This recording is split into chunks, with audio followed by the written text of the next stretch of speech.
gathering the knowledge that they trying to give me as a young musician, a young cat. Just like you said, he had the next generation band. I'm trying to be the next generation.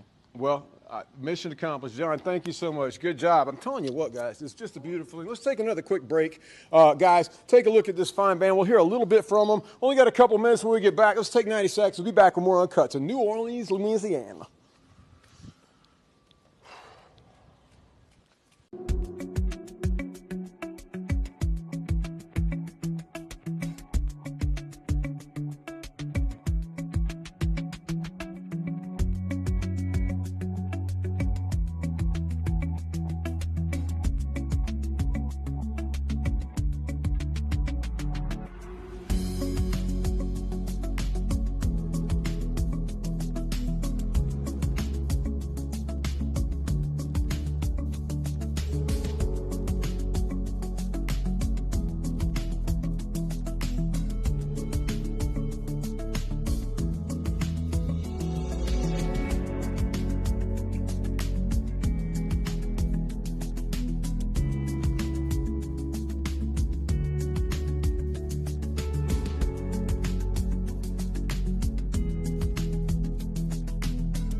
All right, everybody. Only a few minutes left in the show, but I can't get enough. I won't get enough. Let's hear a little bit more of the New Orleans Jazz Orchestra Youth Orchestra.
Jazz Orchestra, Youth Orchestra, guys, unbelievable. First of all, I'm going to come to Dorian one more time. I just want to be on camera to tell you all thank you so much. You all really blessed me with this. Thank you so much, gentlemen. We're new here. What wonderful hosts you all are. Thank you for making a place for us for this Uncut show. I'm so happy.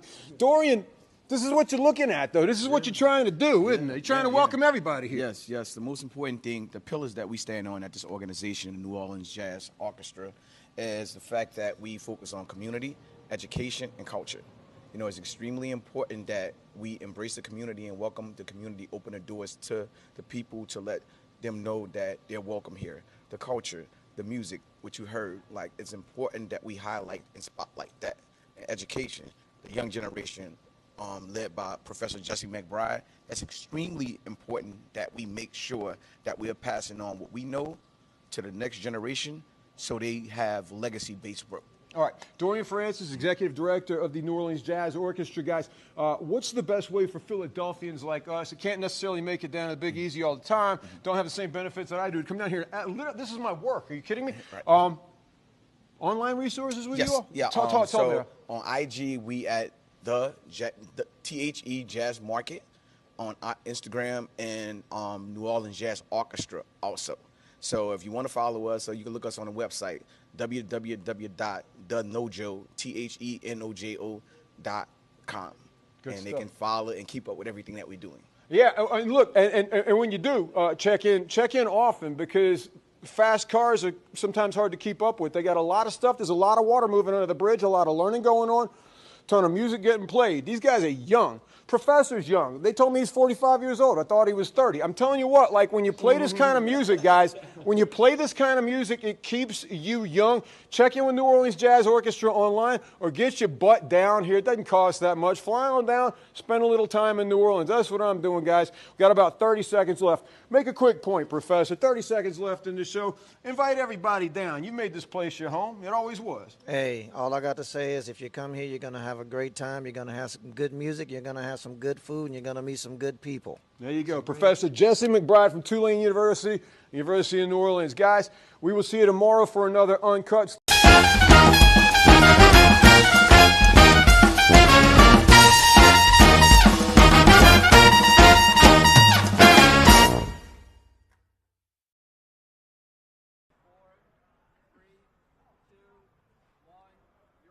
And we are here. We're here, Fox Local, Fox 29. It's this. It's Super Stream 59. So, just starting things off, you guys can see Breland's here. We're going to talk to her in just a second. But we were starting off how we frame all of this. Like, ta-da.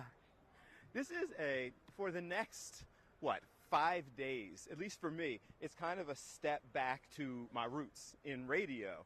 I have never been to something like this. So I'm like a big kid. This is old hat to Breland. We're going to talk about the cool things that are going on. It's old hat to Starling, who's here. Eitzon's here. Tom, you've done a couple of them as well also. So you've done this too. Yeah, but this one is huge from everyone that I've been in the past. Minnesota was in the mall. New York was in the ballroom of a hotel. This convention center is gigantic, and it's everybody that have done this for years have said how big this is. Crank your mic up a little bit. Crank your mic up? Yours. My mic up? Yours. Oh, There I'm you go. soft. Yeah. Like, who There knew? you go. I'm normally the one screaming, and they're like, go ahead and turn this down. So just a quick look before I sit down, because for the next 5 days, the next 5.5 hours here, we're going to paint a picture. We're going to set the stage. You can see all of this. Breland can kind of explain what all of this is. Sure. But pretty much everybody sports-related in some capacity is here. Yeah. So I'm going to sit down. This is what we're going to be doing. I got all, like, the cool. Ooh, look at you. Yeah. Okay. I'm Lock fancy in. now. Let's go. We're fancy now. All right, so we all arrived yesterday. Yes. This is, as I was pointing out, it's old hat to you because you've done a couple of these. This is my 4th Super Bowl. Yeah. So I did 2 with now. Okay. So I admitted this in the locker room on Thursday or Friday, and the boys started booing me because they didn't realize. They're like, "You're the ops. You're a spy." But I did cover the Kansas City Chiefs for 2 Super Bowls before I got here. I am not a spy. I am not an op. I am not feeding any information to anyone. So. We'll have to determine that Sunday night. Yeah, but I did 54 and 55 with the Chiefs, and then 57 and 59 with the Chiefs, kind of. But I was an Eagles reporter, obviously, with you guys. So it's weird that no matter what, all of the Super Bowls have featured the Chiefs. You're like a traveling trip to the Super Bowl. Like whoever you're working for with that city ends up going to the Super Bowl. Not quite. Buffalo did not, obviously. But they did break the drought, the 17-season drought that they had. They went to playoffs for the first time while I was there. Lost in the wild card round. But, hey, they got there. And now look at them. So maybe I am good luck. The juju can only do so much, though, when your organization is that bad. So you can get them there. Yeah. But you can't get them over the top. The juju said I have to stop at playoffs. You guys can get to playoffs. After that, I can't help you. You got to figure that out. You all right over there? Yeah, what are you doing? Are you all right? I think I have it flipped around back. There you go. Yeah, there you go. All right. There we go. We got 27 and a half hours for you to figure it out. Yeah. Hey, listen, we got time. You got time. We're Yeah. figuring it out.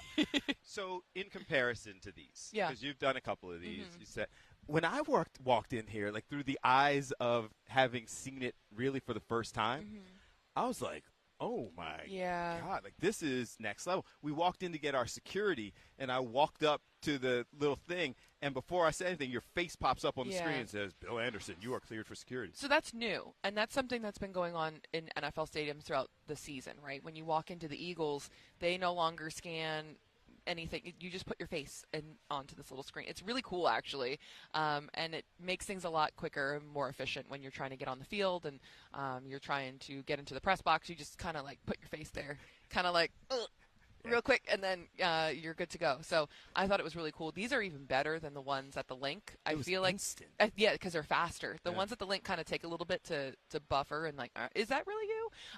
But this was really cool. That's the first time I've seen it at a Super Bowl as well. Yeah, they're very serious about security, and because I was walking around like the big child who got their pass to the Super Bowl, so I walked in, went up to the screen, and it goes boom, and my face pops up. Yeah. And I'm sitting there at the screen like, oh, I got my clearance, like right there on the monitor. Walk by, go up to get my credential, okay, and I go up to the thing, and they're like, do you have ID? And I said, like 5 steps ago, you knew who I was. You still need it. Like, and then the woman went into this whole explanation of I could be the Mission Impossible guy who just pulls masks off their head. Oh my gosh. Huh. So still fun for you, or is this like kind of work? Oh, this is so much fun, and the fact that Starling Underwood, who is our incredible photographer and editor throughout the course of football season. If you watch Game Day on Fox 29 at 10 a.m. every Sunday, you see a lot of his work. And the two of us were talking during training camp and during preseason. How cool would that be? The Super Bowl's in New Orleans this year. How cool would that be to be able to go? And the fact that we're here, we kind of maybe manifested it a little bit, is really a joy. This is one of my favorite cities, period, in America. I think New Orleans is so much fun, and there's just such a vibe here, a culture that you don't really see anywhere else, and it's so unique. And to be able to have the Eagles here in this town is just, I think it's going to be a blast. But this setup, wait till the NFL experience opens up. Okay, and then there's Wednesday. media night tonight. Yeah. But the experience, so all that's in this building. This giant convention center. Yeah, and the pro shop as well. So save your coins because it's going to be a little bit pricey. He broke out the Jerome Brown jersey, so he's already. I went throwback. Yeah, I went throwback. I like it. Hugh Douglas is over there, so he gave sure a shout out to the throwback jersey. Yeah, the whole nine. A couple of Eagles wandering around. Yeah, you should go and check out the NFL experience when it opens. And like I said, the shop, if you've got a couple hundy to blow.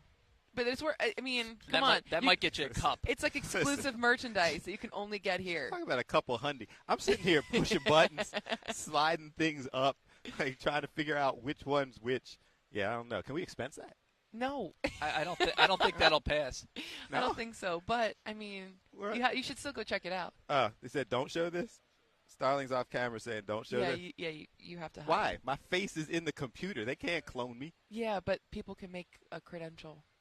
Yeah, but it won't be me. Yeah, okay. Well, all right, I'm going to hide it. Bill, it's Monday. We're supposed to be here on Friday. Just follow the rules. Trying to get me thrown out on day one? No, because I was really proud of the fact that I had credentials. Yeah. When we left here, I was over at the hotel, kept it on. We went to dinner. Honestly, you should keep it on, though, at all times, because I feel like it's one of those things where if you don't keep it on, you'll forget about it, and then you have to run back to the hotel, and it becomes a whole thing. Source, just trust me, that may or may not have happened to me in Super Bowl 54. So, just keep it on. Okay. All right, so this is the first day when things start getting up. Yeah. You've done this before. Mm-hmm. So you guys, we're all kind of live here for various capacities. Mm-hmm. Good Day was live this morning, and I don't know if you guys got a chance to watch any of that. I was asleep. If you did not see the beginning at 6 a.m. Eastern, go back and watch it if you can, because Mike rolled in with a couple friends and a lot of beads and a lot of other stuff going on. Filled with still-head beignet powder all over his face. Okay. As he walked in. He's having himself a time. It is Monday, sir. There were oyster shooters involved. That's a lot. That we saw in the highlights. There was a hand grenade. There were shots. Apparently, Now, this was what was said. I wasn't there, so I Okay. don't know. But apparently, Hank had on the same outfit that he had on last night when they Oh. saw him on Bourbon Street. Oh, So I don't know if it's true, all right. but it was said multiple times on the show this morning. They're having themselves a time. It's authentic. Like, we're giving him solid, authentic, Yeah. wall-to-wall New Orleans coverage. Yeah. But what do you guys got? So you're getting stuff for sports, fantastic, Yeah, I'm not everything. doing all that. No, we you're don't working. we don't really have time to be like in the streets.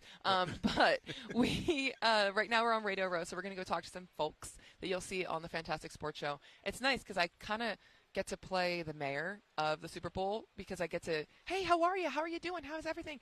So I'm saying hello to my Kansas City peeps. I'm saying hello to Philadelphia Right. peeps, You got which history. is basically 2/3 of everybody here. Yeah. So it's kind of nice. We're going to grab some interviews. We're going to talk to some people, and you'll see that on the Fantastic Sports Show. And then tonight is Media Night. And it is, if you've never been, it's the most chaotic thing. There's journalists from all around the world. And I feel like any old body who wants a credential and has a podcast, if you want to come in, that's your time. So the I'm not special. no, Media Night is Come on, different. Breland, we have a graphic You, and all. you work. Look at this. You work for an affiliated outlet. I'm talking about people walking around in nothing but a, like, you know, at the Niagara Falls wine barrel. Yeah. There's a guy who walks around who's just dressed in a barrel. It's the Broncos fan. And there's a guy, Yeah. Broncos fan for years, who goes to the game in a wine. In a Yeah. barrel. So you see some stuff. Okay. So my favorite thing to do, which you'll see later tonight, I like to just go. First of all, I like to give a player a mic because I'm not going to get anything from them in that atmosphere. Like, it's crazy. So I'm like, here you go. Wander around and ask your teammates questions, and they love doing it. So we have a player correspondent lined up. You're going to hear from him. I won't tell you who it is, but he is funny. He's the funniest man probably in that locker room. So we're going to hear from him later on, and then I like to go around and just be like, what's the weirdest thing someone has asked you, or what's the weirdest thing someone has asked you to do? I remember Josh Sweat running up to me Super Bowl 57, and he's like, somebody just gave me their baby. I said, what? He's like, I don't know. I just turned around, and there's this random baby. And I said, Sweaty, did you take it? And he's like, well, yeah, I wasn't going to say no to the baby. The baby's like here. He's like, so I took it, and we took pictures and everything else. He's like, but I just turned handed around, the baby. like, no words, just baby. There's all sorts of just bizarre things that occur, but like in a good way, not derogatory, bizarre. Okay. So it's something that you're going to definitely enjoy. So that will be our focus for the 11:30 tonight for Fantastic Sports Show. Jason's coming over to meet you over here. Yeah. You guys are going to go. We're waiting on him. He said he was in his Uber like 20 minutes ago. Yeah, so the hotels aren't that far. Did he stop and get a little something? He got here. Is he on bourbon? Should we check on him? Should Hopefully we put out a bolo? he didn't run in the mic anywhere. Yeah, I was going to say, should we put out the bolo on Guys, Martinez? Make sure you're watching. So we need to take our first break, but we've got fun stuff. And so Breland and Starling and our whole team, Jason, Mike, Alex, Hank, Chris O'Connell, all of our team is here. But we also have guests all lined up. Kyle from Crossing Broad is up next, going to talk to us. And I feel like all of that fun stuff, like getting the stories, is like right in his wheelhouse. Oh, yeah. Like I feel like he must be having a ball I know here. he's going to find the folks on bourbon. Yeah, and then He we'll always find it on finds Crossing the Broad. characters. Going to be some story that we're sitting there that we use as a topic on Two Mics and a Bill, like from something that he discovered on Bourbon. Like, yo, Kyle did you will, see Crossing Broad? So it will be fun. It's going to be something. And you know what's new? We actually now, the radio days stuff, we actually are taking calls. Oh, look at you. People can call in and boy. participate in the discussion. Are you screening them? Is somebody? Nah. Oh. It's a string. We're rolling the dice. You know what? Let's go. Right. We got a lot of hours. You want to go ahead, jump on, express yourself. Now, we haven't given out the number yet. You want to do that for the first time? I don't know. Well, I think we're gonna feel it out a do little some bit. of the interviews and stuff. All right, that's fair. Because people start calling in, and and then it gets off the rails. It goes off the rails Yeah. early Yeah. with 5 days left in all of this. Yeah. Well, thank you guys for having me on. I feel honored to be your first Super Bowl guest. We are honored And you that see you me every day. Well, this means you need to come every day because we're I don't know about that one, Come on. Chiefs. We got Chiefs availability at like 8 a.m. We got 5 Eagles. hours. Yeah, we got a lot going on. 5.5 hours. I'll be You can I'll be stop popping through. in. I'll be popping in here and there. So So you see on the other side, as we take this break, is Troy Vincent's wife's podcast. Oh. And we got here to set everything up. They have like trees and all kinds of things set up. We were looking at theirs going, I think that we really undersold our ability to set stuff up. Yeah. People were rolling in recliner chairs and all kinds of stuff throughout. Yeah. So next time, Eagles, I think, are going to have to come back next year that we can have a whole. That's the only solution. A whole thing. Yeah. Right. Going to take our first break.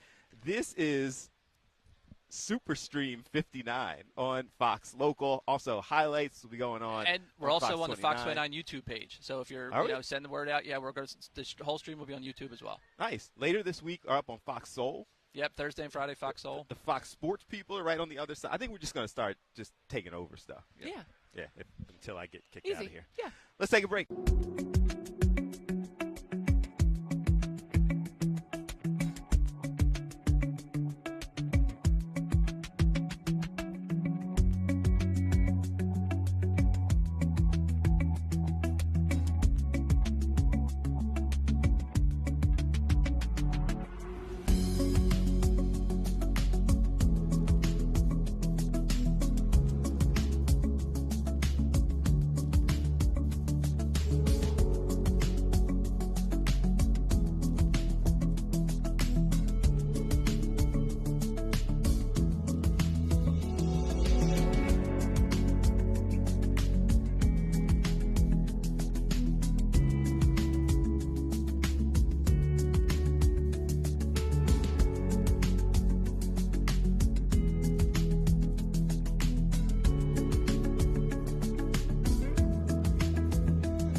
I'll just do it myself. 4, 3, 2, 1. And we're back. Superstream 59, Fox Local, Fox 29, the Fox 29 YouTube page. There's a lot of stuff. You guys got it all. Man, listen. And controlling it all right here, having a ball with it. Kyle Pagan from Crossing Broad and the Fantastic Sports Show and then all kinds of stuff joining us. Appreciate you spending a little time with us. No, thank you for having me. I'd love to. Very good Philadelphia presence here in New Orleans, which is awesome. Were you at, I mean, this is what you do. So this, I'm still running around having fun with all of this. Are you at all surprised? Because Eagles fans travel. Eagles media travels. Like, it seems like we really are kind of here in full force. That's old hat to you? Yeah, we were here in September with when they played New Orleans, obviously first time, and they took over Bourbon Street. I mean, there had to be 1,000 people doing a parade down the down Bourbon Street. It was insane. It was insane. So, I mean, I even walking over here, go Birds, go Birds, go Birds, go Birds. Like, I think the ticket prices. I think it's like 70-30 Eagles fans that really? some ticket burgers have seen. Yeah, I mean, and they're also going for 3 in a row. So at some point, that well's got to run dry a little bit. Yeah. But there's something going on. What is going on? Is that an Eagles chant? Seems like an Eagles chant somewhere. Weird. It looks like somebody's over there throwing footballs at something. and they're getting really excited about that concept. We'll see what video we can get of it. So Crossing Broad obviously gets the cool stories, the behind the scenes, the man on the street, the fun. Is there a specific agenda here, or you just come and let me find what I find? A media day is big for us. Media day tonight will be big for us. Get to talk to players. We don't really get that kind of access, so that's like a really cool thing. So I'll be going around doing some jokes with some players and stuff, and we'll figure it out there. But yeah, we've got some things planned. I mean, is there a better place to come than New Orleans for Bourbon Street? I mean, you get characters. I mean, characters galore in Philadelphia. Characters galore on Bourbon Street, so we're excited. Crossing Broad has kind of established itself as that site. You got good information, but it's fun. You'll get kind of the inside scoop. Sometimes things players love, sometimes things not so much. Sometimes things media loves, sometimes things not so much. Is that the fun part of it? Does that make it harder? Like, how do people react to that? The keep it real aspect of Crossing Broad? Yeah, I think it was a lot more real back in the day, because it was kind of funny if you go back and like look at some like of our big stories like back in the day and stuff. When the internet came around and everything, it was like players were kind of just trying to navigate it. Athletes were trying to navigate it just as much as like we were trying to navigate it. Like with the eras of social media and stuff. I remember like when I got on Twitter, like Shaq was like one of the first ones to get on Twitter and stuff and everything. And it was just funny to watch people kind of navigate. Now you see more of a closed off athlete. They've all been pretty media trained in my mind and stuff. So we don't get as much of the guys getting, crazy down Sea Isle at the OD or something like that as much as we used to back in the day. But they know it's going to get out there. Exactly. Yeah, they know with cameras and everything now it's just easy. But no, I mean we never really try to get under their skin. You're laughing when you say that. Yeah, it's I mean you don't even believe that. I guess we're kind of like, I don't know, in a way like it's authentic, I guess. And I think that's why people kind of resonate with us. It's authentic. Well, how about dealing with other cities? Because I think you guys do a great job of getting under the skin of other cities and other fan bases and other radio personalities and stuff like that. Like and you guys are established now. It's not like you're like, who's that? Like people know Crossing Broad. There's a million other people trying to be like Crossing Broad. How's that changed that where like people know what's coming when you guys walk in? Yeah, definitely just trying to still like stay creative and stuff. Like, you might get a little bit behind the scenes, like the Sixers weren't too happy about this one. Eagles weren't too happy about this one. Flyers weren't too happy about this one. And I kind of look at it as being like, we must have done something right. People resonated with it a little bit. People, got a lot of engagement and stuff. I mean, you toe the line. You toe the line as much as you can. You guys know about it. You need the Eagles access. You need the Sixers access. You need the sports teams access. I mean, this city runs on sports and everything. So it's always just constant, toeing the line. There's been a lot of ideas that have been shot down by my bosses and my editors and stuff that I thought were very good and very creative. like we're going to need that credential. Yeah, exactly. Yeah. We can't go too far. One of the things that was eye-opening to me coming in and seeing this, and I don't know how you and Tom feel about it, is that you talked about that kind of the evolution of social media, the evolution of the internet, and some of the biggest outlets in here, are now that. Like they're streaming networks, they're the bet sites, they're the networks obviously have a huge presence as well. But that to me, and I don't know what you guys thought about it, I'm walking around going, wow, I know. Look at the money spent by some of these streaming platforms. And then you walk by a person you see on TV all the time, you're like, oh, shoot. Yeah, that's, Yeah, I mean, it's called, maybe they still call it Radio Row, but it's so much more than that now. Like I saw they switched to the Media Row. It's Media Center, and I even asked them, and I think they're not sure. They're trying to transition. But you look some of these sets, like when I did New York like 15 years ago, it was in the ballroom of a hotel. It was all tables real tight because it was all just dudes doing radio. But now, you got full setups here that are out of control. Yeah, I was watching the Bills documentary last night, and it was basically their media day, which they were showing. And it was just funny because it was like in the same kind of like convention center that tonight is going to be in, but it wasn't pageantry. There wasn't anything. It was just a couple reporters asking Jimmy Johnson and Marv Levy like what they think about the game and everything. Now they sell tickets to tonight now. You could buy and go sit in the Superdome and watch people go around. You can't even hear most of the people, but you just sit there and watch. But I think, and it's very clear because pretty much everybody here, and some of them are radio stations, but everybody here in some capacity is also video streaming. So even if it's a radio show, there's still some sort of video presence. So everyone has this full presentation of what they're doing. They got like high-tech monitors, with logos and whatnot. I may or may not have just gotten a text that said nice monitor from 1980. So From our people? No. Oh. No. I think this was the size of my first TV in my room growing up. Yeah, there you go.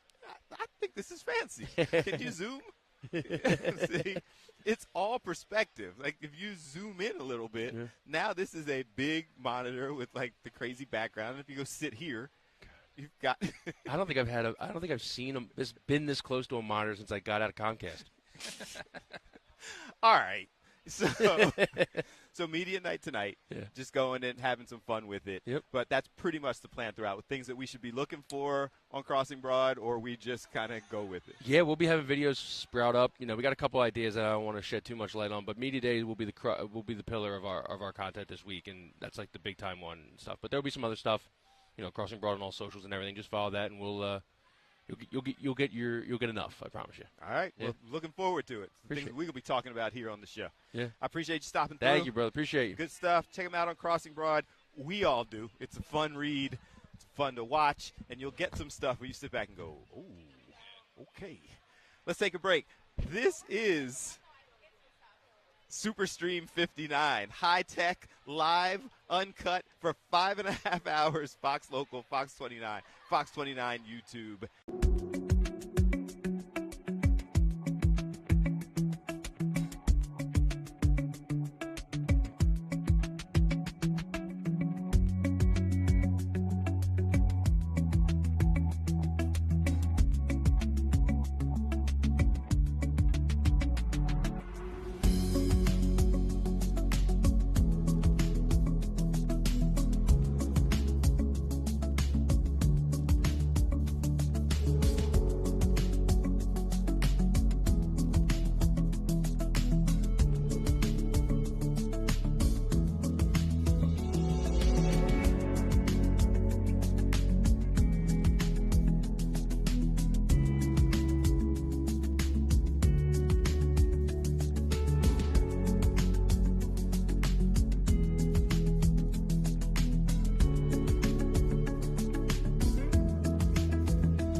Ta-da! Superstream 59 on Fox Local, Fox 29, Fox 29 YouTube page. We're going to be here for the next 5 days, setting things all up. Our whole team is here. You see Jason sitting here. We're going to sit down and talk to him about his experiences as well, but we want to paint the picture. So this is, you're just kind of seeing what's going on. I'll step out of the way so you can see a little bit more. Hundreds of tables, every media outlet that you can think of, podcasts and blogs and radio stations and local, international, streaming shows. Everybody is kind of set up from casual-ish tables as we transition and turn these mics up. I'm getting used to the whole multitasking thing, man. Working the board, working the mic, show and tell. Having fun. Yeah, having fun with it. So a whole bunch going on this week.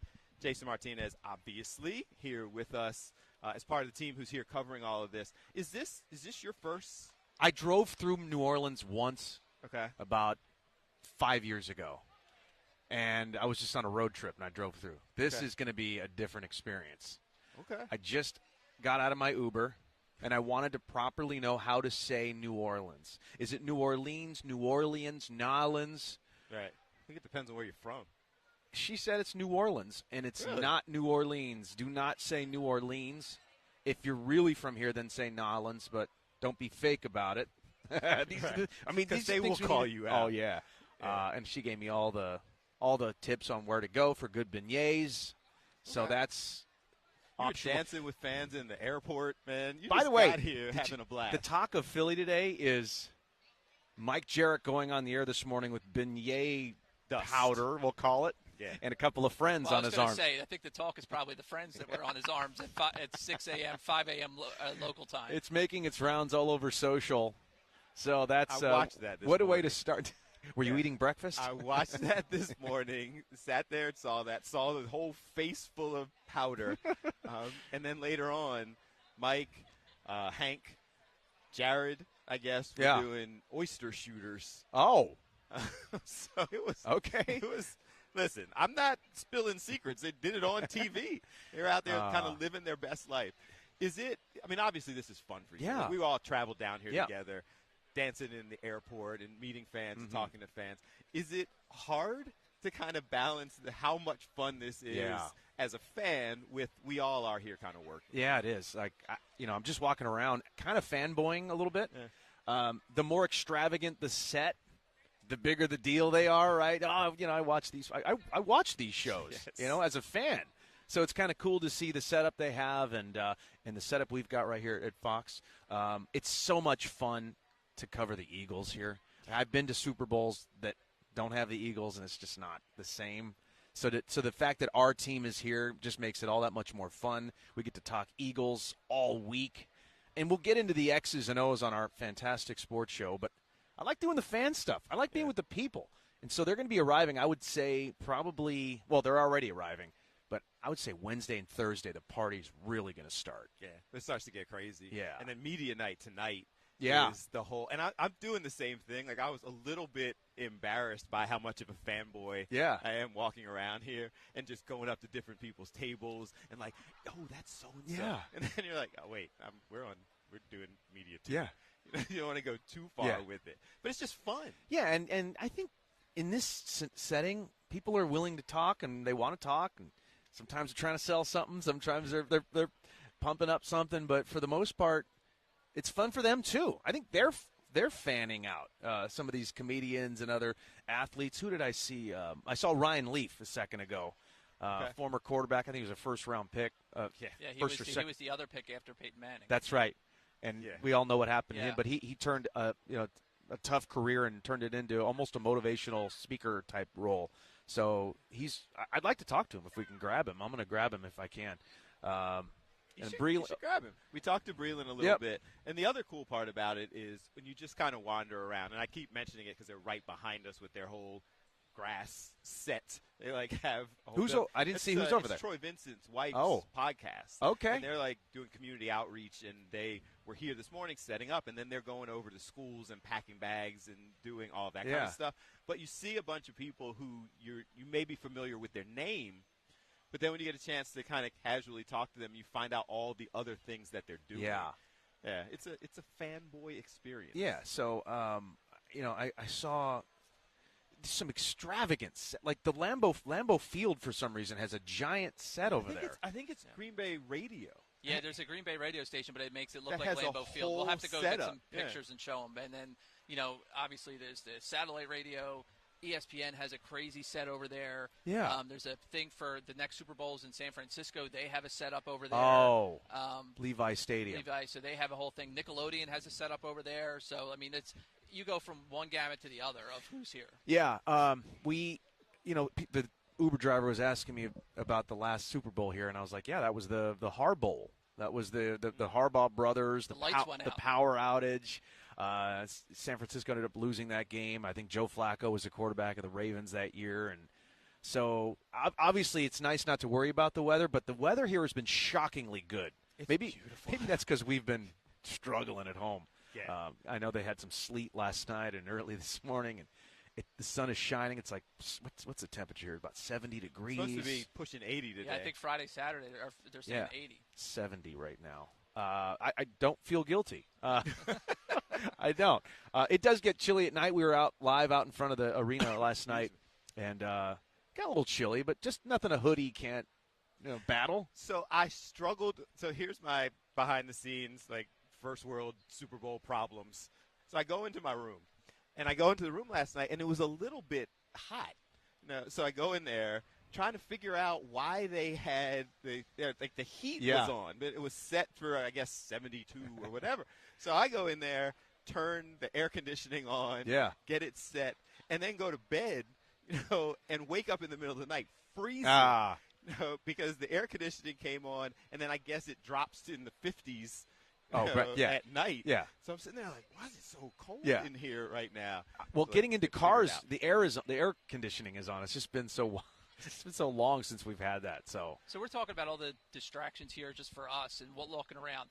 I mean, you follow them as close as anybody. How about the teams? I mean, they come in and their whole week's thrown off like it's a whole different thing. Like, what's your take on that and how they go about that? I think for the next 3 days, the Eagles are going to be doing the the opening night thing. They're going to be answering the questions at their little booths.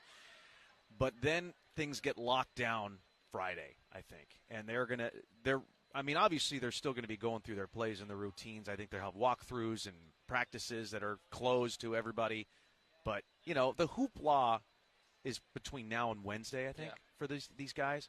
And then after that, sequestered in your hotel room. I was just thinking about them last night. I was like, I wonder if they're just in their hotel room watching Netflix. Chilling.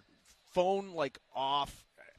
I just picture them looking at playbooks, no life, focused. That's what they should be doing. That's got to be so hard. Like room service. Like Jalen Hurts, you would think that that's his mindset anyway. Yeah. But being here and seeing all this, that's got to be so hard because you can't go anywhere. Like, there's distractions constant. Well, and especially for now. I mean, the Eagles have a history. Obviously, the first Super Bowl was down here in New Orleans when they lost to the Raiders. And there's stories like where guys out, where they not out. Yeah, but back then, you could get away with it. Now, if somebody steps outside for a second, it'll be crossing broad. It'll be everywhere. There's a phone everywhere. There's a phone everywhere. So it's a different game than it was back then. Yeah, there was another instance of a Raiders center. Yeah, and he ended up having some serious problems. Yeah. But he went missing.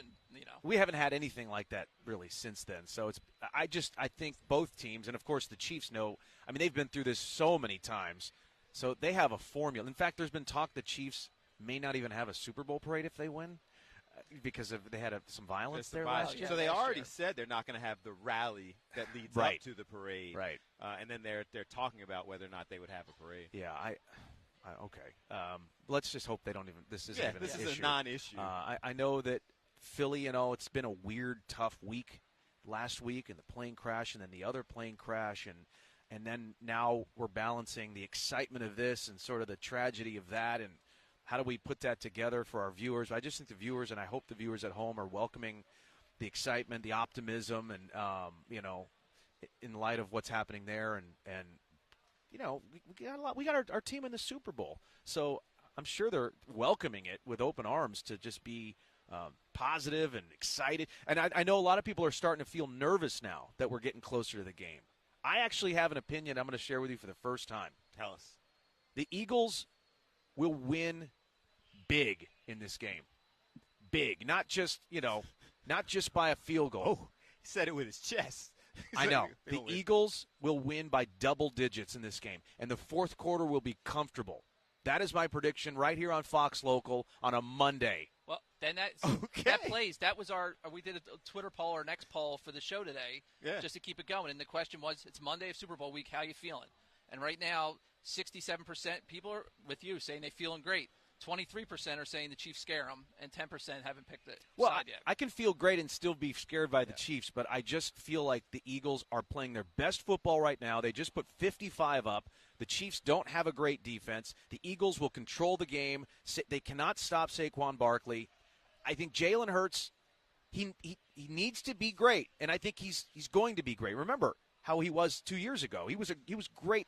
Yeah, with that, in this game, other than that fumble, yeah. He was great in that game. All right, let me ask you a question. Two scenarios, you pick one. Eagles down by 4 with 2 minutes to go and the ball in Jalen's hand, or up by 4, 2 minutes to go in Mahomes' hand? Where do you want it? Wow, I love that. That is a tough. I want the Eagles up by 4 and Patrick to have the ball. That's how much I believe in this defense. I don't know. I might go give me the ball because I don't want to give it back to him. And I love this defense. That is a great scenario. That's a tough question. I just talking about the number 1 ranked defense, but maybe the best clutch quarterback of all to time. do it. Yeah. And Jalen, there's been questions all year, but he has come up big in these big games. Like Jason said, he had a great Super Bowl 2 years ago with the exception of the fumble. But do you want to have the ball in Mahomes' hand at the end? I just trust the defense. They've come up with these big stops. They did it against the Rams, and I know the Rams are not the Chiefs. I just believe. Here's another thing I'm thinking about. Remember 2 years ago it was a shootout Super Bowl. This one, I think if it's a low-scoring game, the Eagles are going to win this game. If it's a defensive struggle, back and forth, a lot of punts, the Eagles will win the game simply because of their running game and Saquon's ability to sort of get that first down. And we could totally see a 17-13 final. You know what's interesting about this? Like, make the same exact Chiefs team and remove the legend of Patrick Mahomes. You would think that the Eagles are going to win this game. Like, their offensive line, their defensive line, their running game. Like, if you go position by position and remove the legend of Andy Reid and Patrick Mahomes, and we're sitting there pretty confident in their ability to win this game. That's why I feel the way I do about the Eagles winning. And also, history is kind of on the Eagles' side here. It's so hard to three-peat. And so I think in this case, they're not going to do it. They're facing a really good team. And here's another hope. Myles Garrett wants a trade. I just saw that.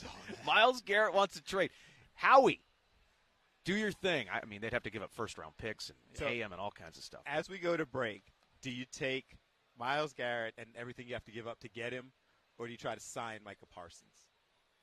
Well, we know Micah wants to be an Eagle. Yeah. He so badly wants to be here. How about bring in Myles Garrett, pair him with Jalen Carter, and win like 3 more Super Bowls? And now we're talking about the Eagles being a dynasty. Love this guy. There you go. All right, we need to take a break.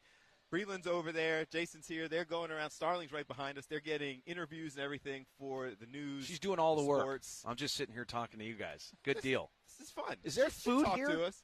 There's a place right outside. Yeah, there's like a cart right out front. That's about it. All right. We hit a grocery store last night just because we knew Smart. it was, yeah. Yeah, we Smart. did. Stocked up the fridge. I brought a couple of granola bars. There you go. I got you. We got waffles, man. Red velvet waffles on the free breakfast bar in the hotel this morning. I'm staying at a hotel that's connected to a hospital, and this morning I wanted coffee, so I went into the hospital cafeteria to get the coffee. Do what you got to do, man. Red velvet waffles. Thanks, Eric Smith. Come on over to our hotel. We got you. Let's take a break. Fox Local, Fox 29, Fox 29 YouTube. We are here. It's Media Row. People are starting to fill in. We're going to keep talking to folks for, I don't know. What's that going to look like on Thursday and Friday? Probably every table packed. Wall to wall. Everybody's got a podcast. Everybody's got a digital channel. And Fox Local, your Super Bowl headquarters. Superstream 59. Who came up with that? Why are you trying to blame this on me? I like it. I like it. I think it's smart. So I talked about Superstream 59 because I wanted to make T-shirts that I could hand out to everybody. But all the graphics came back a little late, so couldn't get it done. Photoshop. Yeah, man. We're going to do that. Microsoft Paint. Those will be available. All right, we'll be right back. Stay with us. What? Dave Ice is behind the camera.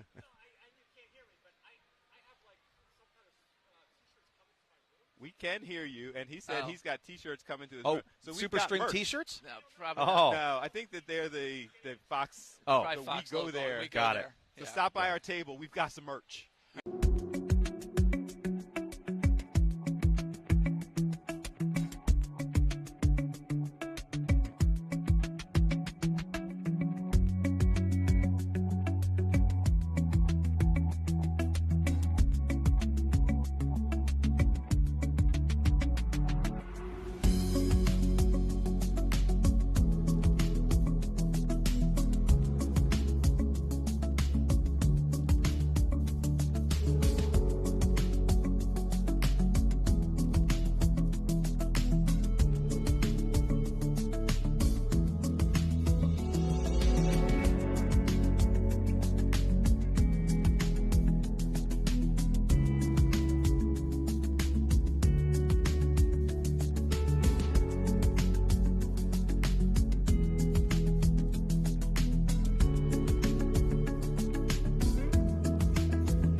All right, we are back. It is Fox Local, Fox 29, Superstream 59. I don't know if we can pivot, but you can see there's Breland and Jason getting everything ready for interviews. They're all behind the scenes.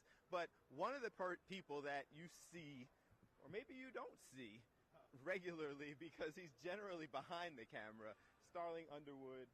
Let's see if I can get this over here. And we wanted to talk to you because you've been doing this. You do this all season, working with sports, traveling with the Eagles. A little tired. You're a little tired. Yep. We're getting to the end.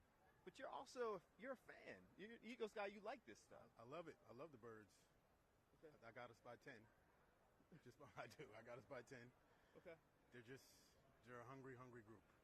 What is it like? I was just asking Jason because some of this, like you've covered everything in this capacity.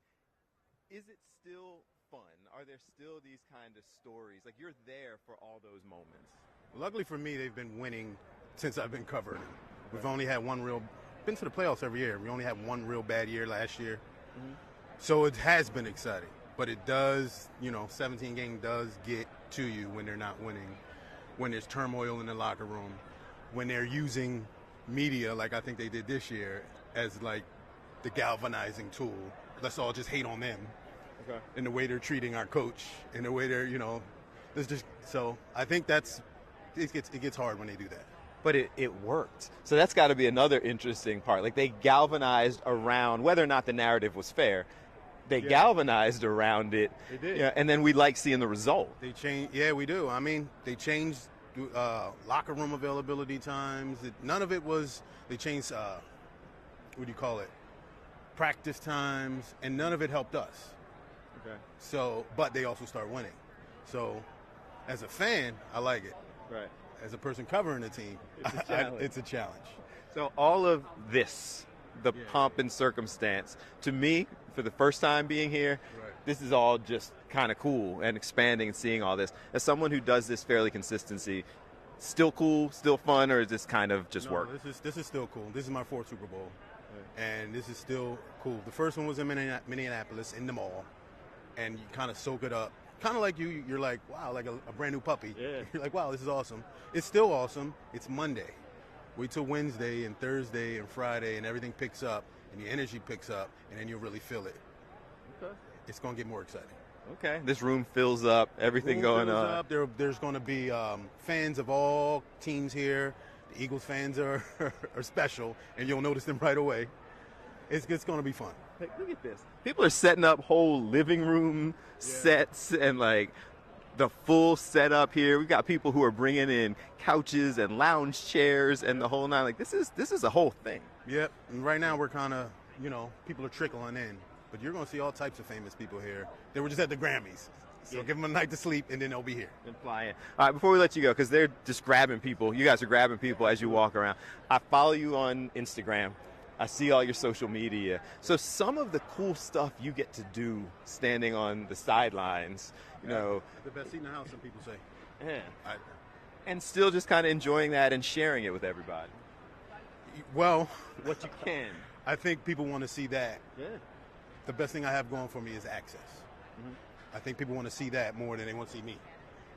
You know what I mean? So I show what I see. That's really what it's about. I think that's what we do anyway. Fox 29, we just show what other people want to see. I think that's part of what's so cool about all this. Right. Because with so many of us down here, for people who can't be here, we're giving them a chance to see what we see. And so all of this behind the scenes, the celebs that make their way through, the sideline access, the media day. I think you said that. It's a really good way to say it. Like we're showing you what we see that maybe you couldn't. Yeah, I think that's what I like about this gig. I get to go behind the curtain, and now because of social media, I can take people with me. Appreciate you. Yep. They're running around, grabbing different folks, doing all things Superstream 59. We need to take another break. So because we're going to be here, guys, for extended periods of time, we have a whole list of people that we're planning to talk to throughout the next couple days that you've been kind of lining up and getting ready for us. Yeah, for sure. I mean, there's, as the week goes on, there's more and more people coming in. Even today, we have a bunch of people coming in. We have Solomon Wilcots, who, he's been an announcer for years in the NFL. He was a player. Jason Fitz from Yahoo Sports is here. He's been doing sports talk for a long time, but fun fact, he's also a Grammy Award winner, and the Grammys were last night. Thomas Dimitrioff, who was the Atlanta Falcons GM for 13 years, he's going to swing by. We talk a little Howie Roseman with him and dealing with Howie and other folks as well. I mean, the fun part about this is, as the week goes on, we're going to see people. That's why Bill has that mic that he can get up and walk around with, because the goal is to just say, hey, there's somebody, let's grab them. And if they blow us off, we'll tell you that too. And you might see it. Yeah, you might see it live. You may see me die. You may see me like professionally die in person. It'll be fun. It's like a reality show. Listen, we can sit there and share with you the authenticity. So if somebody blows us off, we're going to sit there and remind them that they just did it live. Yeah. So everyone saw you go. Like, that wouldn't be good. Yeah, so we'll point it all out. This is the whole point of this, is we're behind the scenes. We're just hanging out for 5.5 hours a day. Keep us on in the background, and we're going to be talking about the Eagles and talking to whoever will stop and talk to us. So it is just about 12:30 back there. Yep. So it's like 12:20 in Philadelphia. It's 11:20 here. A lot of stuff going on. We're going to take another break. And we just mentioned some of the folks that we have lined up, some of the media personalities. There are also a bunch of advocates, activists, actors, comedians. Some of your big celebrities start making their way in later in the week. Yeah, and we also got some former Eagles throughout the week stopping by, whether it be Malcolm Jenkins, Freddie Mitchell. We both talked to Hugh Douglas today, so hopefully, more and more of those guys will be swinging through as well.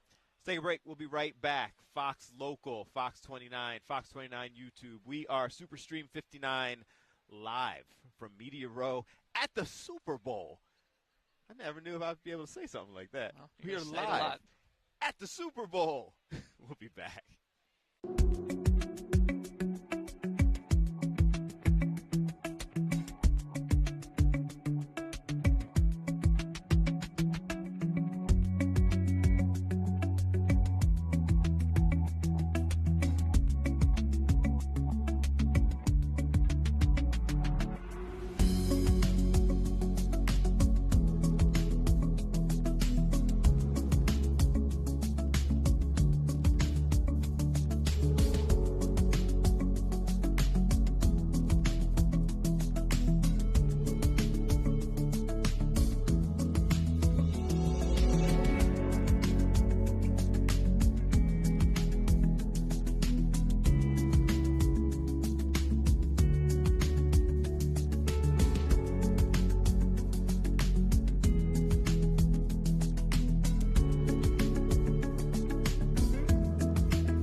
What's up, guys? Fox Local, Fox 29, Fox 29 YouTube, Superstream 59. A lot of stuff going on as we continue to show you, share with you, explain to you. We are here at what was formerly referred to as Radio Row. No longer the case because it is now an entire media thing. And Tom, you were saying that even the ones you experienced, like this was, when we walked in yesterday to get set up, it was like, oh, this isn't a little closed room where people are all right next to each other kind of going through the discussion. No, I think you said it best when we walked in. You're like, this reminds me of the Philadelphia Auto Show. Like, it's that kind of feel. It's that big. There actually are a couple cars parked over there, whatever. But it's just that spread out. It's that big. And it's something that builds throughout the week. Like, we were in here yesterday for a couple hours. There was not many people here at all. This morning, as of like 7:30 local time, there was some people here. But as this day's going on, you see more and more people. And by Wednesday, Thursday, Friday, it'll be packed in here. So there's a lot here. There's a lot of people doing what we're doing. Like Bill said before, there are advocate groups. There are people promoting things. There are former athletes. Everything is kind of like centered here right now. Anything not at the Superdome is kind of at this convention center, right? This week. One of the challenges with this, if we're being completely honest with people who are watching and giving you the behind the scenes, there's so many people from so many different outlets walking around, former athletes, current athletes, media personalities, actors, authors, so much that a lot of the time you're sitting there and somebody walks by, and unless they are the biggest name or they're somebody from Philly, you're going, who's that guy? And trying to figure out the whole process. And the cool part about it is a lot of the people are pretty cool and pretty humble, and they recognize that around this, there's 1,000 people. And then there's others. Not everybody is humble and cool, but it's all good. Me? But Bill won't say it, but we've even had people come up to Bill like, I know you from somewhere. It's one of those things. We were walking in yesterday, and a woman stopped us and said, she was an intern at Fox 29 a few years ago, and now she works at a TV station in Columbia, Missouri, covering the Chiefs. So, there's that connection all around. It's a really small, I think the sports and media community in general is a really small, big community. Yeah. Like, people know each other. There's Jamie Lynch walking by, one of the he's local join us sports guys. Bit. He's going to come through because they have a whole setup back there as well. Hugh Douglas is around the corner doing their thing. Breland and Starling just grabbed Laura Oakman.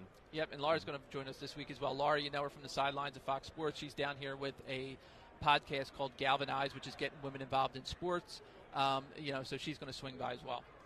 Okay, so a lot of things going on, guys, and these are the things that we continue to share and explain. What's up, guys? How are you? We are getting set up. So we've got, you guys are up next with us? All right, we go. So as we continue, come on over here. We're high-tech and fancy. I know, you're fancy. Yeah, right? See, we got cameras, we got the whole graphic and everything. Fancy. Introduce yourself to our streaming audience. I'm Rafael Esparza from Sideline Sports. JB Ellis, Sideline Sports. Okay. So Sideline Sports is a lot of different things, kind of betting experts, you're here for the information. What's the kind of highlight of being here for you guys right now? So this is our 5th year covering the Super Bowl. We've been already around the last 4. I think it's just making all the connections and meeting all the great people that are here. And, getting some great interviews and being interviewed by some great outlets.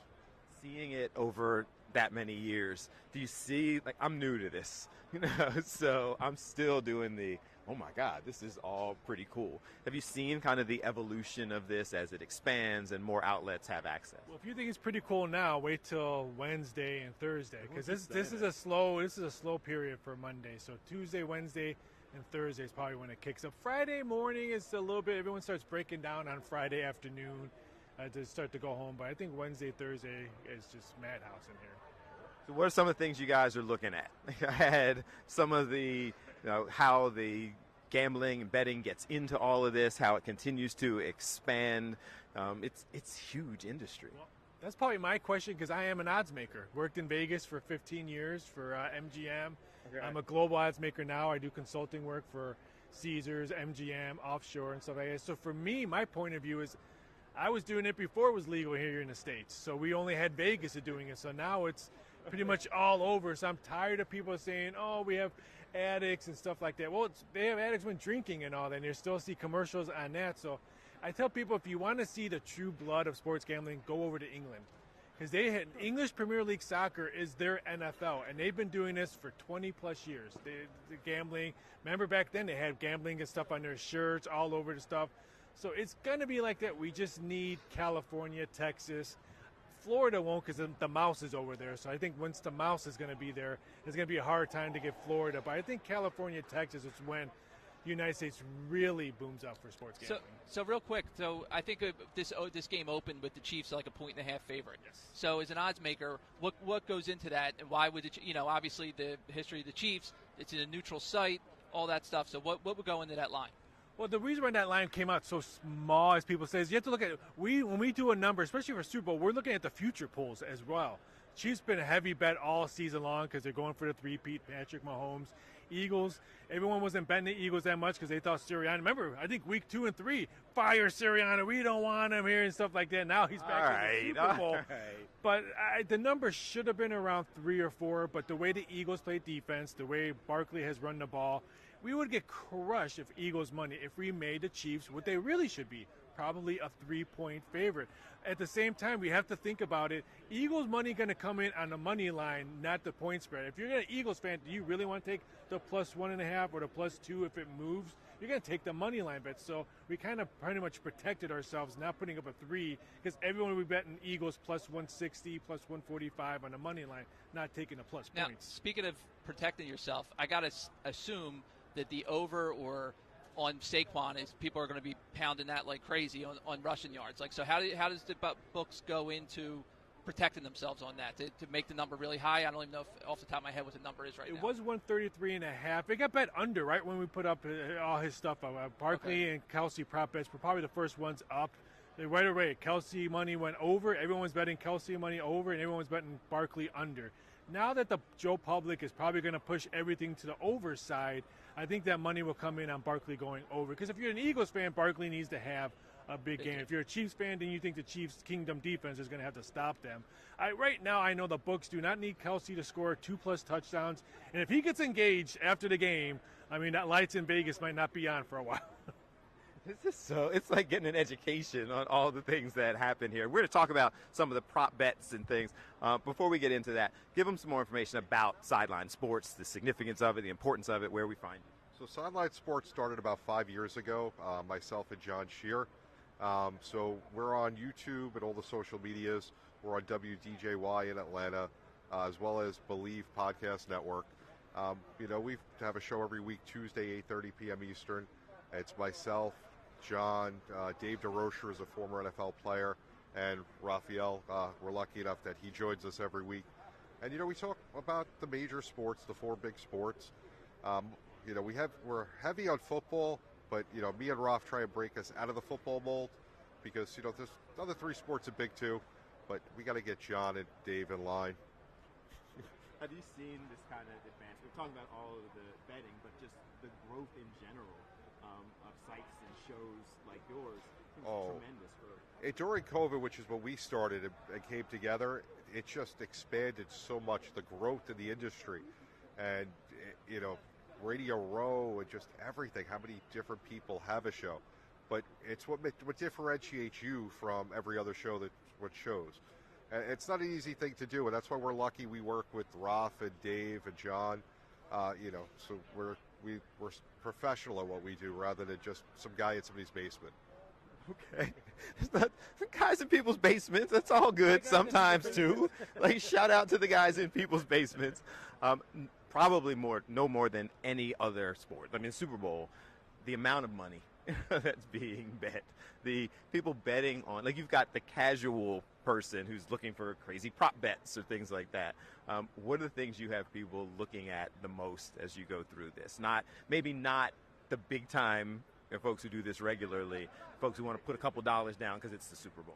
I mean, player prop bets are probably the big thing now. For Super Bowl parties, you can bet on commercials. What commercial is going to be shown first? You can bet on the national anthem. John Batiste is doing a national anthem. Will he be on the piano? Is -$4 is the yes. So there's other ways, and I like the way my industry is odds makers make Super Bowl enjoyment for everybody, not just the people who want to watch the game, but wives and people who just don't like football. But you can bet on anything you want, on the commercials, coin toss, halftime show. Well, Kendra Lamar mentioned Taylor Swift in a halftime show. It's 7-1 that he mentions it. So that's the kind of stuff that I like to bring enjoyment when I do my job for betting odds and stuff. But It's for me. It's fun. Everyone thinks the Super Bowl is the biggest bet sport. It is dollar-wise, but it doesn't compare to March Madness ticket written-wise, because March Madness is 4 straight days of tip-off at 9 a.m. and the last tip-off at 9 p.m.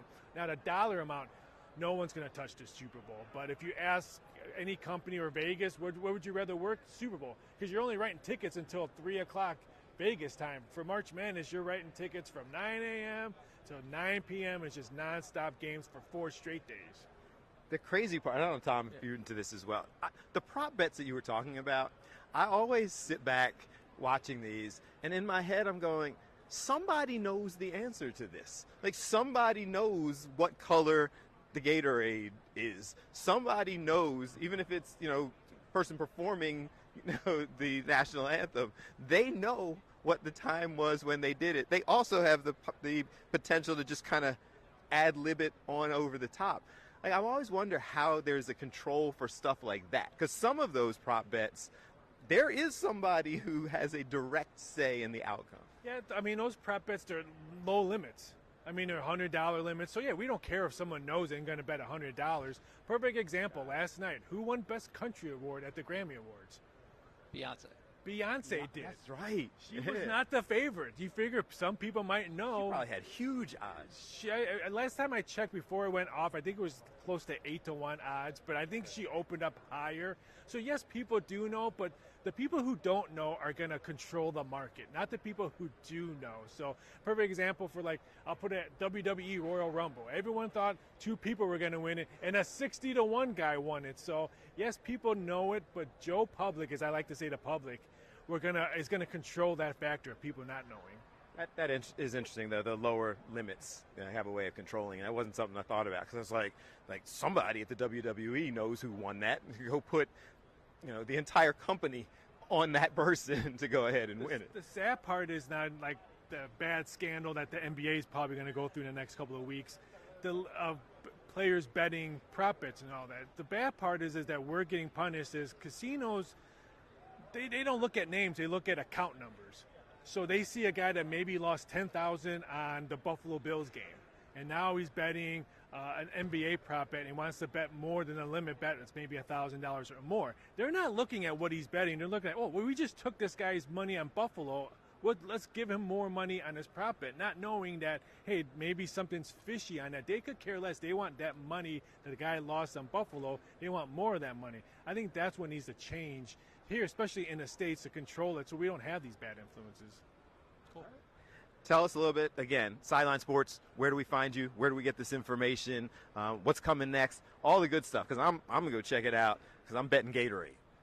So it's at Sideline Sports 1 on Instagram, at Sideline Sports 1 on YouTube, every Tuesday, 8:30 p.m. Eastern. You can also see it on X, at myX, at JB_the program. Roth has a segment every week, 9 p.m. Eastern, and we're on WGJY, 99.1 in Atlanta, as well as Believe Podcast Networks.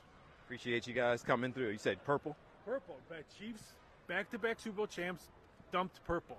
The number one drink of Gatorade color here in New Orleans is purple. How do you know that?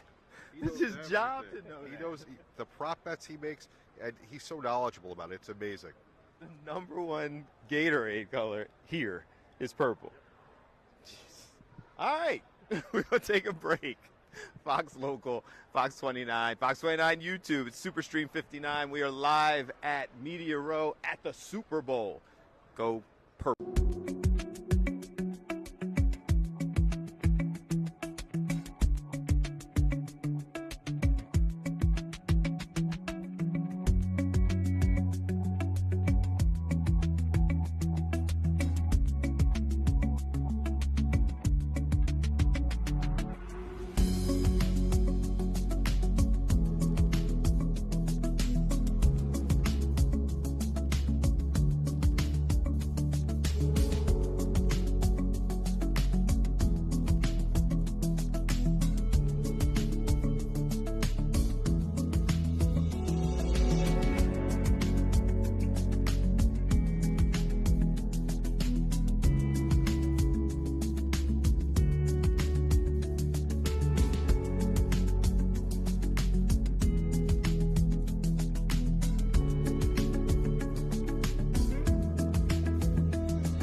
winning announcer. Stand by. We're back. Guys, I'm not smooth with it. Like, I'm still trying to figure out the smooth with it on Superstream 59 here from Media Row in New Orleans. That whole gambling thing. It's a whole. I mean, I won't speak for you. We all dabble a little bit, but it's that guy was hardcore about his livelihood. So that guy, and people like that are the people who make me not dabble in it. So I've had, and people have had their little accounts. You throw little $5 here and convince myself that I'm going to hit the 8-way parlay, do all of these different things. And then you talk to somebody like that who is doing the research on what color Gatorade is most popular in New Orleans and was able to pull off the top of his head the color of Gatorade that the Chiefs used in the last. And then I sit back and go, yeah. Well, I mean, he was breaking it all down. I mean, I wondered the same thing about the Gatorade, but I guess it makes sense if they did purple the last 2 years. And I'm sure I don't know who makes the call on that, but who know? How do you know New Orleans' favorite color of Gatorade is purple? That dude knows. Well, yeah. That guy knows. That was it. And I was like, nah, that's a hard pass for me. When there are people out there who have that level of information, when they're going out there getting everything set up. And they always get so close. I was talking to him. Kenny Gainwell was like over under something like 8 yards. It was some really low number for the Eagles' last game. Saquon goes nuts. Kenny Gainwell goes and gets his run. He gets to like 7 yards. And everybody is going, okay, like this one is a win. He got hurt at 7 yards and didn't come back in the game. And you're sitting there going, how? Well, that's what you can't doubt Vegas when it comes to that stuff. They know, I mean, once in a while there'll be an outlier, but for the most part, they're right in the ballpark. And in this game is a 1.5 because there's some he said because of Eagles money or whatever, but it's a tight game and it's and sometimes how people say the line's telling me something because if it looks out of whack, there's probably a reason why, and they know why. Well, he also said that he felt like they should be that the Chiefs should be a bigger favorite, which I was a little surprised about. But I mean, I guess they have their reasons. There's the OG triple, Tom Shredencheck. Oh, here he comes, walking around through here. We're also waiting on Solomon Wilcots is supposed to be with us right now, but this is everybody's kind of backed up, so we'll see when he comes over. You're making their way through. This guy rolls up, sits down, no hesitation, grab the mic. I was built for this. Going to come and roll in. Hello, Philadelphia. What's up, man? How are you doing? I don't want to see that anyway. I know. Good-looking guy like you. We were scolded earlier. I got scolded. You're still here? Yeah. Got scolded. So far. You got to make it till Friday, guys. Don't get thrown out now. I got scolded because I had my. Are you going Jerome Brown? I went Jerome Brown, man. You know what the saying was after he passed away when they were going for the Super Bowl? It was bring it home for Jerome. Let's bring it home for Jerome. They brought it home in 2018, but you're kicking old school. Throwback Mitchell and Ness, Jerome Brown. You are kicking old school. What's going on, guys? Having fun. New Orleans is alive. Every day it's going to build. Like we got here yesterday, saw your piece on the setup, and we were down at the compound last night in the stadium, and Bourbon Street was a little bit, but every day, like even walking the streets today, it's going to build. Every day is going to build a little bit more and a little more, and by Friday, it's almost a crescendo. I feel like I've asked. Jason stopped by. Breland stopped by. Yeah. We've had a couple of folks who are here from various news outlets and people who have done this multiple times. You and I talked about the fact that you've done multiple Super Bowls. This just feels like it keeps getting bigger and cooler, and things just evolving and growing. Even 2 years ago, from what the size of this is now and the setup is bigger, 2018 in Minnesota, when the Eagles won the Super Bowl, the Mall of America was the hub for everything. Both teams' hotels were connected. The area for Media Row like this with the number of outlets was maybe a quarter this size. You were sardined on top of each other because it was so bloody cold they had to do everything and put everybody in a central area. but now it's spread out, but it's still enormous. This is gonna come off wrong, but I'm gonna say it front. In so many ways, the event is bigger than the game. Everything, the game is in some ways for a lot of folks becomes an afterthought. But, oh, by the way, you're here for the game. You're here for 6:30. But the enormity of the event is so big that you got to kind of keep in perspective. The players have to keep in perspective that we're here to play a football game. We were talking about with Jason a little bit, and you've gone through it a ton of times. Like, how do they do that? I mean, it's, do they have a cutoff? Do they have what? I mean, it's obvious Bourbon Street. I brought up to Jason, you hear the stories about 1980 team on Bourbon Street. Now you can't get away with that stuff with social media, but how did they kind of do that? That's a good question. And in 1980, the Raiders demolished the Eagles because Dick Vermeil had them so quarantined and so clustered in the hotel to avoid it. And the Raiders are out on Bourbon Street Friday night pounding the alcohol to the wee hours, and they played like that kind of loose football team. You got to find the line of make sure – Andy Reid's always good at saying this. I don't want to bring up the enemy coach, but bring out your personality. And you got to kind of let the personality of the person come out and find the personality of being in this event, but also remembering that there's a football game to be played. The Chiefs, obviously, we know 5 times in 6 years. They're used to this. I'm telling you, the Eagles, having gone through this 2 years ago, is enormous. And Nick Sirianni said he literally got back and started to make notes of next time we get there, we're doing this, we're not doing this, we're doing this. He started to make that list, and it's that big of an event of what you do and don't do that, and you got to let the players enjoy a little bit of it. They're going to get hounded with the questions. If your dog was named Jalen, would it be, right, blah, blah. You're going to get asked stupid stuff. You got to put on your Teflon. You got to get through it. You go to practice tomorrow, and that's kind of practice tomorrow, ironically, is the sanctuary. Yeah, and then to your point, I saw Peyton Manning talking about it, and he said 2 years ago Jalen Hurts called him and said, what's your tips? What do I need to know? How do I get through it? And he said this week, he goes, I haven't heard from Jalen. And he goes, I wouldn't expect to because Jalen's been through it already. He knows he doesn't need my advice anymore. And that's where the leaders take over. And I know you guys will hear from Malcolm Jenkins later in the week. Yeah. And Malcolm won a Super Bowl with the Saints here. And he was here in 18. But having gone through that, he was one of the guys that said, this is how to get through it. This is how it is, get through it. And tomorrow they'll get into practice. They'll go to team meetings. The team meetings won't be at the NovaCare complex. But you're still going to have a team meeting with 53 guys. You're still going to have those breakout sessions with your coordinators and your position coaches, and that's when you start to feel normal. It is so – I've always heard, because this is, again, it's my first time doing this, and you've always heard that point that you made about all of this in some ways being bigger than the game. Yep. And I think that until you're here, that's just a phrase. Like, you just hear it and go, yeah, okay, they're playing in the Super Bowl. These are professionals. They're all of that. When you get here and see everything that's going on and every day that's scheduled and the enormity of all of this, and then remember that these guys are 20-something and have been trying to do this their entire life. Twofold towards that. I wish people, everybody, I'm so glad that you're doing this and we got a chance to do this week to introduce people to Philadelphia on the stream of what really this is about and what's happening this week, because you can't really grasp it until you see it, and I can tell by the look in your eyes, having gone through it, this is like, wow. And I'm telling you, by Thursday and Friday, this place will be a beehive. My wife says, I wish I was there with you guys. I want to be there with you guys. My daughters are all, let's go take plenty of pictures. I wish, just capture it for us.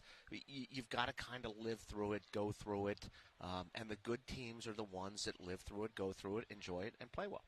It's so, again, it's interesting because we view these folks. You don't, because this is what you do, and you've been doing this for a minute. But I think a lot of us view these guys, the players, as they're professional athletes. They're multimillionaires. Yeah. This is what they do. They're not fazed by all of this.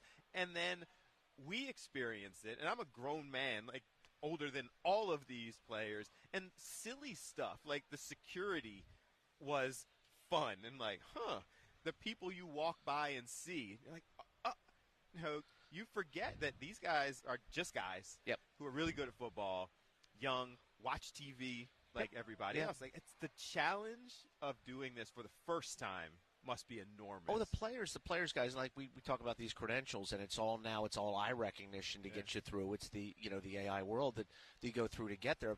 Players, before, when I started covering the Super Bowl, you flashed a credential. and you walked in. There was no facial ID. There was no barcode. You just kind of walked in. The players have to go through that. The players have to go through when they walk in the stadium. They can't just walk through the stadium. They will show identification because not every security guard knows who A.J. Brown or Grant Calcaterra or Jake Elliott is. So they will go through this. It is a very secure event. It is enormous. I know some of the stories I won't share, but some of the security detail that happens here is mind-boggling. So it's the old expression in TV, nobody knows how hard you work to make it look so easy. And I think some of those security measures that are in place for these guys are just off the charts. It'll be the safest place, one of the safest places in America, Sunday afternoon at 6:30. And in addition to dealing with that, like you talked about, like with your wife and daughters, and then I have the same thing, like, why don't you take us? Why don't you be there? They have to deal with managing families and bringing them, and that's a whole other thing that they have to worry about. We all remember the clip from the Kelsey show where Kylie was complaining about how much money they had to pay to go and all that stuff. Yeah, and you have to do, and that's what last week is all about. Last week is all about making sure all of those details are taken care of. All of those details are summed up so that when you get here, Bill, that you don't have to worry about it. You don't have to deal with it. All of that is taken care of. So you get here and you focus on football and the nonsense. I'm going to slide out of here. You got some people that are a lot more important than I am. And you know what? No. He is more important than you, but you could stay and participate in the conversation. You're the OG sports director of Fox 29. Appreciate you. I appreciate you. Solomon Wilcott's in the building. How are you? I'm doing great, guys. How are you? Appreciate you coming over and spending some time with us. Did you bring me a cigar, too? A cigar. Well, it was a gift to me. If I could duplicate it, I would. But this one, I'm going to enjoy. I was going to say, is that like the Christmas Pollyanna that just keeps passing around Radio Road during the week, my friend? No, this one will stay here with me. This one is like very special. I don't blame you. They're very special. For people who don't know, obviously professional player, analyst, doing all of this now. Is this still fun to you? You've been through this. You know, here's the thing, though. You know, how I got into this. Obviously, I started in local television in Cincinnati, worked at the NBC affiliate there. But I covered more than football. I covered NCAA basketball. I covered Major League Baseball. I covered the NBA. Got to have a lot of fun doing that. But really, sports for me is a lifetime love. And obviously, football is my first love. And the NFL has grown. I've been very blessed to be around the NFL as it's really grown. There was a time when you could not cover the NFL all year round. If you were going to work in sports, you'd have to cover other sports if you were going to work full-time as a reporter or an analyst, right? There was a real off season. But our league has grown to the point now where it's hopping. I mean, there was news content every single day in this league, and the eyeballs and the attention that is on our game and on our sport, it allows us to work all year round. And the narratives and the news cycle is continuous, whether it's off-season, draft, free agency, you name it. It's always generating content and drawing more eyeballs to it. That's the stuff that I still love. Solomon, you're growing up, baseball was kind of the hot stove league. That's right. And you talked about that in the winter, and the hot stove literally talked baseball. Now football, and football when you played even was, okay, there was a draft. Okay, there was free agency. You know, you went to training camp to get in shape, training camp. Mm-hmm. Now, as you said, between the off-season programs and the way the NFL has marketed, it is truly America's 12-month game. It really is. And think about that. I remember, growing up, we watching football. In the offseason, it was so dormant. You barely even heard about who your team would select during the draft. Wow. It certainly wasn't televised, right? And we didn't even get free agency right around until 1994. So think about that. I mean, my last year playing in the league was in 93. So that just goes to show you how, there was no movement in the offseason once upon a time. And now there's so much movement. You can rebuild your team literally 1 year during the offseason. It's like Andy Reid. You lose an offensive line. You don't like what you got. You have one offseason. You can redo your entire offensive line. The Eagles did it last year with their secondary. So that's why you have all 32 teams every year during the offseason. Everyone's working on rebuilding their team, and everyone has new hopes going into training camp and into the regular season. Bygone, you used to, Solomon, if you messed up that franchise quarterback, it set you back 3, 4, 5 years. Mm-hmm. Now, well, let's just go pluck free agency. No, let's go draft one and look what Jaden Daniels did in Washington. If you find the right guy, that's right. You go from 4 wins to 13. I don't think they've gotten any better at picking who that guy is, though. Like it's like these teams struggle to find him. But you can replace it quick. If there's no doubt. You can move on rather quickly. If you didn't get it right, you can just move on to the next guy, whether it's a veteran or whether you go through the draft. So I think that's what lends itself to more hope, because you don't have to sit there and watch your team struggle year over year before you do something about it. You've now gotten to experience all of this as a player. Yeah. You experience all of this as a member of the media. Yeah. For people who haven't, and that's part of why we're doing this. Mm-hmm. We're kind of showing them the behind the scenes of everything. Yeah.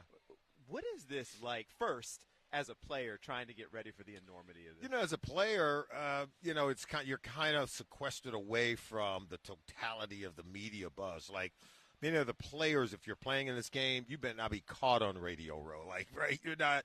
But like tonight, there's this opening night media extravaganza where they're going to be exposed to the media. And, of course, that's going to be for the first night. Then after that first night, media's access to those players begin to dwindle down. And so they allow the players to kind of hone in and focus. And, they're dealing with their families and things of that nature. But they are allowed to maybe get more focused on the game.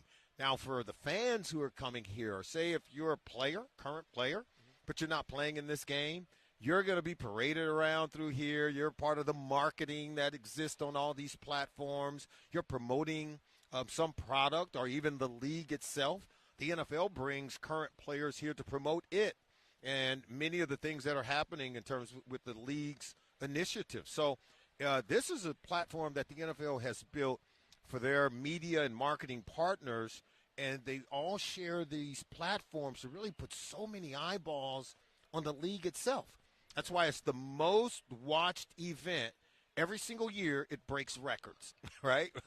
And so it's just phenomenal in terms of what they've been able to build. The former players, we love it because we get to come here and do business as well. And that's why many of us are here. As the week goes on, the A-listers, that list just goes up and up. And then you get the Hall of Famers, the gold jacket wearers, and it's really exciting. It is amazing seeing all this, and the level of – it's not just TV, radio. It's streaming now. It's everything, huge platforms. That's right. Now, having played and still doing things with media, is this surprising to you? The game's always been huge. Yeah. But this every year it gets bigger and bigger. And as we watch it, every year I come back and say, oh, my goodness, now the sets are getting bigger and more grand. It used to be everyone just had a table in these rooms, and now, no, they have the lights and they have it's like a hybrid studio, right, that many of the, media outlets have brought here. And you're right, it's more than just radio. It's television. It's streaming. It's podcasting. You name it, it's happening here on Radio Row. I think this is a wonderful idea when it comes to the league, a wonderful marketing tool. And you think about all the eyeballs that are on their product here. And let's face it, look, we're a capitalistic society. We're here, a lot of people are here making a lot of money, but it's mutually beneficial, right? You guys are sitting here. You've been able to monetize your visit here. And you get a week in the Big Easy. You get to eat good. I'm sorry if I'm telling your bosses that you guys are having fun here. But, yeah, you guys are having fun. So everyone is mutually benefiting. How do the players – how as a player, Solomon, do you recognize as a local broadcaster out of your career the way this has grown and the demand, and everybody wants content and everybody wants to hear from the Solomon Wilcotts and everybody wants to hear from people. But you still have a football game to focus on. That's and Andy Reid has always said, I want the personality of my players to come out on the football field. Yes. So how do you balance the demand for content, the demand to hear from these players, the demand to get the product out there with the fact that, oh, by the way, we have a football game to play on Sunday? I think it totally involves emotional maturity. You take a player like Patrick Mahomes, look at how he's conducted himself, right? Look at how a Jalen Hurts has conducted himself since he's come into the league. And remember, when he joined that team, they already had a presumptive starter, right, in Carson Wentz. This is no knock on Carson Wentz. But when Jalen Hurts came into that locker room and the way that he handled himself, the way that he carried himself, you had a player, vested veteran like a Jason Kelce was like, oh, I like this guy. He allowed a guy like Jalen Hurts as a young player to be the leader of the team. Yep. Why? Because he saw in him this maturity and this work ethic, this dedication to winning games that's uncommon. Not everybody has that, particularly at a young age.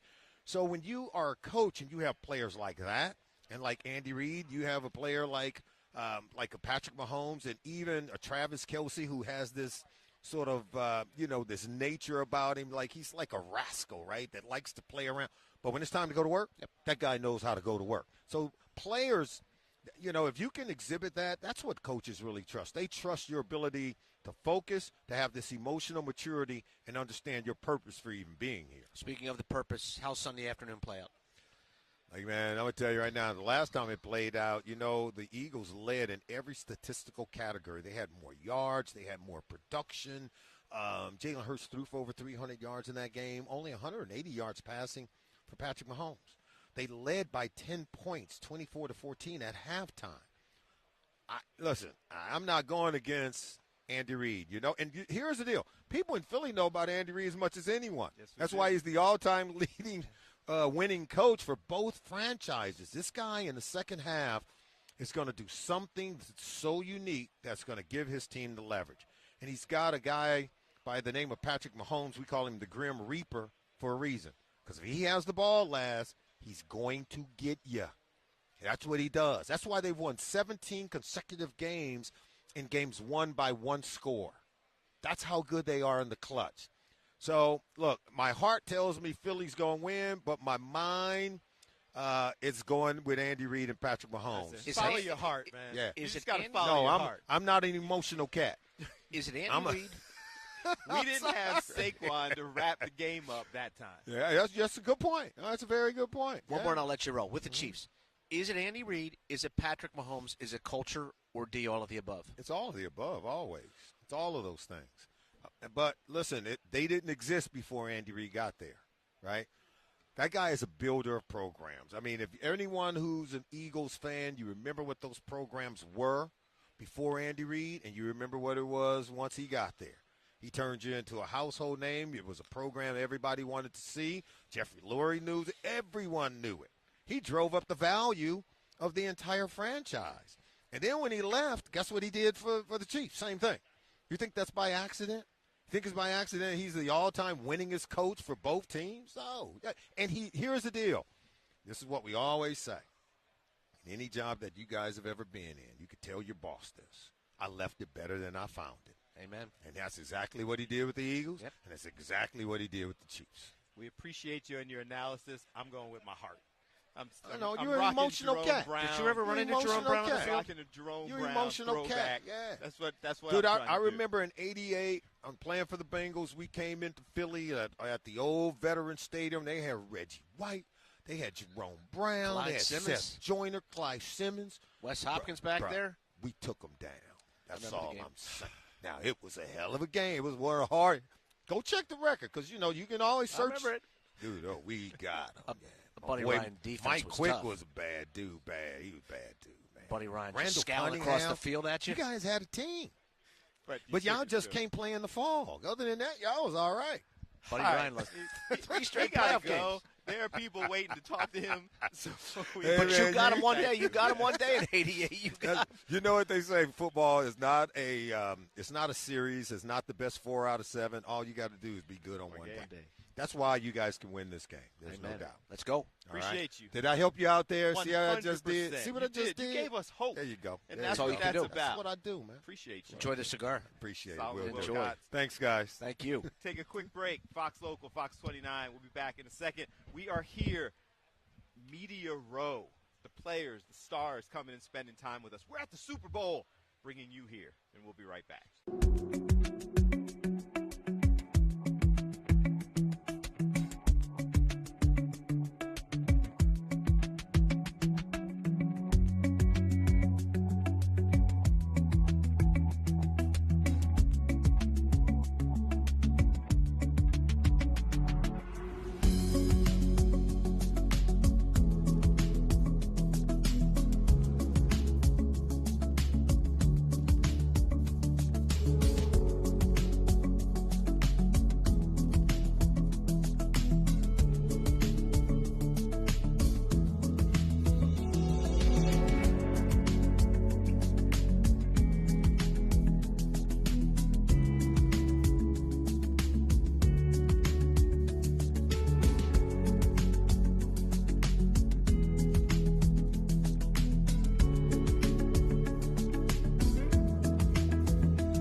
9. We are here at Media Row. We're at the Super Bowl. Like, I keep saying that over and over again. I feel like a big child because I'm just like, yo, we're at the Super Bowl. Just telling people what's going on and the folks walking through. This is cool. How many of these does it take before I stop being the fanboy and be the seasoned professional that you two are? You got to pace yourself. You got to get to Friday. I was going to say we're an hour and a half in of 27 and a half hours, so we got to work your way through here. I can be excited and upbeat, and it's just going to keep getting more and more because there's more and more people coming to town. You can see. I know Dave can kind of show you that you can see around. Even since we've been here, you see more tables are getting set up, more sets are getting set up. You see people who are starting to kind of roll in and go through. Some of the shows over there are live. That's Ross Tucker. Yep. He's over there doing his show live. And the other thing that was interesting, Shred, and their Odyssey is around there. We're kind of spreading around. You see some of the networks behind us. But we've talked about this, and it's kind of the growth of Fox Local. And the streaming platforms it really is like the biggest things you see Ross Tucker on DraftKings Network. Yep. Like you see all of these different PHLY locally platforms. Yeah, the growth is pretty impressive. That's what Solomon mentioned. I mean, he's a guy that when he retired, he went into that side of the business, and when he did, came out of it, and even what he's seen since he retired. But man, when you're sitting here next to him, I'm saying, like, he retired in '93. I still don't want to get in a fight with that dude. No, he's a big I dude. still don't and want he to was hit a that safety, guy. right? Yeah. Like, he's not. He was a hitter. He's not a small guy. He was a hitter. And he still has. He's got. And there's Breland and Jason over there with Ike Reese, getting some interviews for Fantastic and for some of the other shows. And we'll grab Ike a little bit later. The great on. Ike Reese. The great Ike Reese. Ike Reese. So let me share, if I can, two quick stories. When Solomon's talking about both coaches, you talk about the two coaches in this game. Nick Sirianni was like the forgotten guy, and the Eagles had went through 3 or 4 interviews before they brought in Nick Sirianni. Who is this guy? Turns out to be that good. My favorite story about Andy and how he got hired, and you talk about the legacy of leaving 2 programs better than when he came. So Andy is fired in Philadelphia. Last game against the Giants, rides off into the sunset. And he always said the John Madden adage, after 10 years you get out because nobody listens to you anymore. Right. So Andy was gone. And he was flying to Arizona to interview for the Cardinals job. The Cardinals wanted him. And Bill Bidwell flies his private plane to Philadelphia to interview Andy Reid. He's going to take him on the private plane back to Phoenix, okay, to interview for the job. They pull into Atlantic Aviation. They're going to take him out. Well, this team named Kansas City got wind that he was going to be gone quickly. Okay. Lamar Hunt Jr. negotiates a contract in a side conference building at Atlantic Aviation and hires Andy Reid before he ever got on the plane to Phoenix. Wanted him that much that before he could ever get on a plane and go to Arizona, he hired him. So the Super Bowl coach who's going to go to the Hall of Fame and may win 3 straight on Sunday, we don't know. He got his job with the Kansas City Chiefs in a conference room in Atlantic Aviation at the Philadelphia airport. Wow. That shows you. And when these guys want to do something and the level of respect they have for somebody, they just make it happen. Andy Reid, Patrick Mahomes was the 3rd or 4th quarterback taken in the draft. When you know something and you see it and you've got it, you go get your guy. We got a guy. We got a guy. We got a guy. What's Jason up, gentlemen? Fitz. How are you? How are we doing? How's everybody How doing? are you, sir? I'm great. Appreciate you coming in. So we've been kind of talking to everybody about the first question, the people who have done this. Is it still cool? Oh, yeah. Coming and covering all this? If you can't get excited about this, then get out of the business.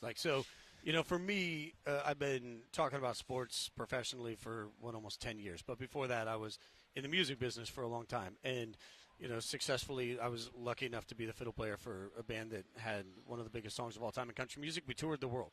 And what was crazy for me is that I reached a point in country music where I would finish the show and I'd be like, all right, where are we headed tomorrow? And it just didn't feed my soul. Like, I've been a musician since I was 4 years old. It just didn't feed my soul. So I started this journey into sports because sports feeds my soul. I thought about that today as I walked in because the first time I ever got to see this, I hadn't made it in sports yet, was the lights go out 12, 13 years ago. We're all in New Orleans. My first Super Bowl experience was New Orleans. Ravens and 49ers. And I just sat here as we started this, and I thought, man, if you can't just step back, take a deep breath, and appreciate how cool this is, then you're in the wrong business. Like, we have the best jobs in the world, and I think there's a reason this resonates. Fans fans flock to these experiences because it just feels bigger. This is what every sport wishes they could accomplish, and I've been lucky enough now to be at location for several of these Super Bowls, and I'm not just saying it because I'm here. I don't think anybody does it better than New Orleans. Like, it's just the vibe here. It works. So it's a beautiful thing. It's been cool. I mean, you've a lot of Yahoo, Fox, ESPN, like a little bit of everything. Yeah. So you've covered it on a lot of different levels. And even with all of that, it still has that same energy for you. Yeah, I think the other part of it, and you guys feel this too, right? Like, you're walking around, it's like a big family reunion. And maybe because I did go from podcasting was my beginning to ESPN to now Yahoo Sports and Fox Sports Radio, you meet so many people. It is a small community that gets to be the blessed part of the 1% that gets to do this, right? So you start to walk around and you see so many familiar faces and you get to build relationships. It's like summer camp. It's summer camp for all of us as professionals at the same time too. So it reminds me a lot of what music was like being on tour. Like you fall in love with the more than playing the shows. The best part of being a tour musician is that you're going from city to city with 100 different people in these 5 different bands, and you all sort of connect, and that's what happens here. It's a beautiful organic. It's a glorified convention in so many ways. Yeah, you know? It really is. And Jason, how much does, as this is growing, and I was talking with Bill earlier, that, it makes sure that you remember there's a game to be played, because the enormity of what happens this week. Oh, by the way, there's a game Sunday afternoon at 5:30 Central Time. So that's where we have to start thinking from the side of the players, right? Because every time we do this, we're used to doing this. We've done this a lot, right? I remember one of my first radio shows, a guest didn't show up. You guys are used to that. That happens, We're familiar with the concept. I wasn't. And so I'm sitting here and I'm live on national radio, and I was thinking, oh, my God, the guest isn't here. What am I going to do? Like, I wasn't prepared mentally for what that was going to be. Flash forward a couple years later, I was hosting Outside the Lines OTL for ESPN, and our comms went down live on TV. And they got my ear, and they said, hey, comms went down. And I was able to switch around and say, hey, all right, live on TV, we're going to go to break. This is what's happening. We'll come back. Experience matters. So what we have to think about, and this is one edge that the Chiefs constantly have. The Eagles recently have been here. I get that. But even last year walking around at media night, the Chiefs are so used to the routine of this week. And that is something that you think about athletes and the way they love their routine. They love the same things at the same times in the same ways on the same days. That's all different during Super Bowl week. And we see it and we love it. For athletes, it's a massive distraction. I've heard that multiple people have sat down, Shred sitting here with us. We've talked to players, we've talked to journalists, and I keep hearing that, that there's an event going on and a football game breaks out later on in the week. And I guess it's kind of hammering home just how significant it is. Like, if you can't understand all those distractions, you're lost. Like, you have to have gone through this before to settle in and do it. And that's one of the advantages. If you're the coaching staff at the Kansas City Chiefs, you have now had unprecedented opportunity to pattern your week. Like, you can start at the beginning of the year and say, okay, when we get to the Super Bowl, this is how we want practices to roll. This is where we want schedules to be. This is how we want – even the fact that halftime is longer is one of those things that when you actually talk to the guys that play, they'll tell you that it's different, like figuring out how to keep your body juiced the right way and keep the right energy and all of these things. That's something that Andy Reid's familiar with. He knows exactly how many oranges everybody needs to eat during the halftime. So it does become a huge advantage. Jason Fitz from Yahoo Sports' Inside Coverage.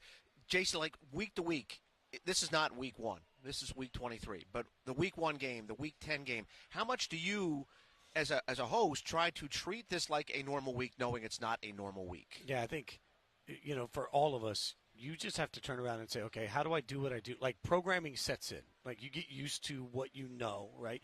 And so just like players, you got to settle down. I think for all of us, you got to settle down. Like, you got to figure out how to be, yourself. And I think a lot about just the platform that everybody has. Again, I'll go back to Media Days, which will be tonight. Walking around last year and talking to not the guys at the podium. Everybody focuses on the Kelseys and the Mahomes at the podium. Right. Walk around the rest of the room and talk to the 52nd person on your roster, the 47th person on the roster.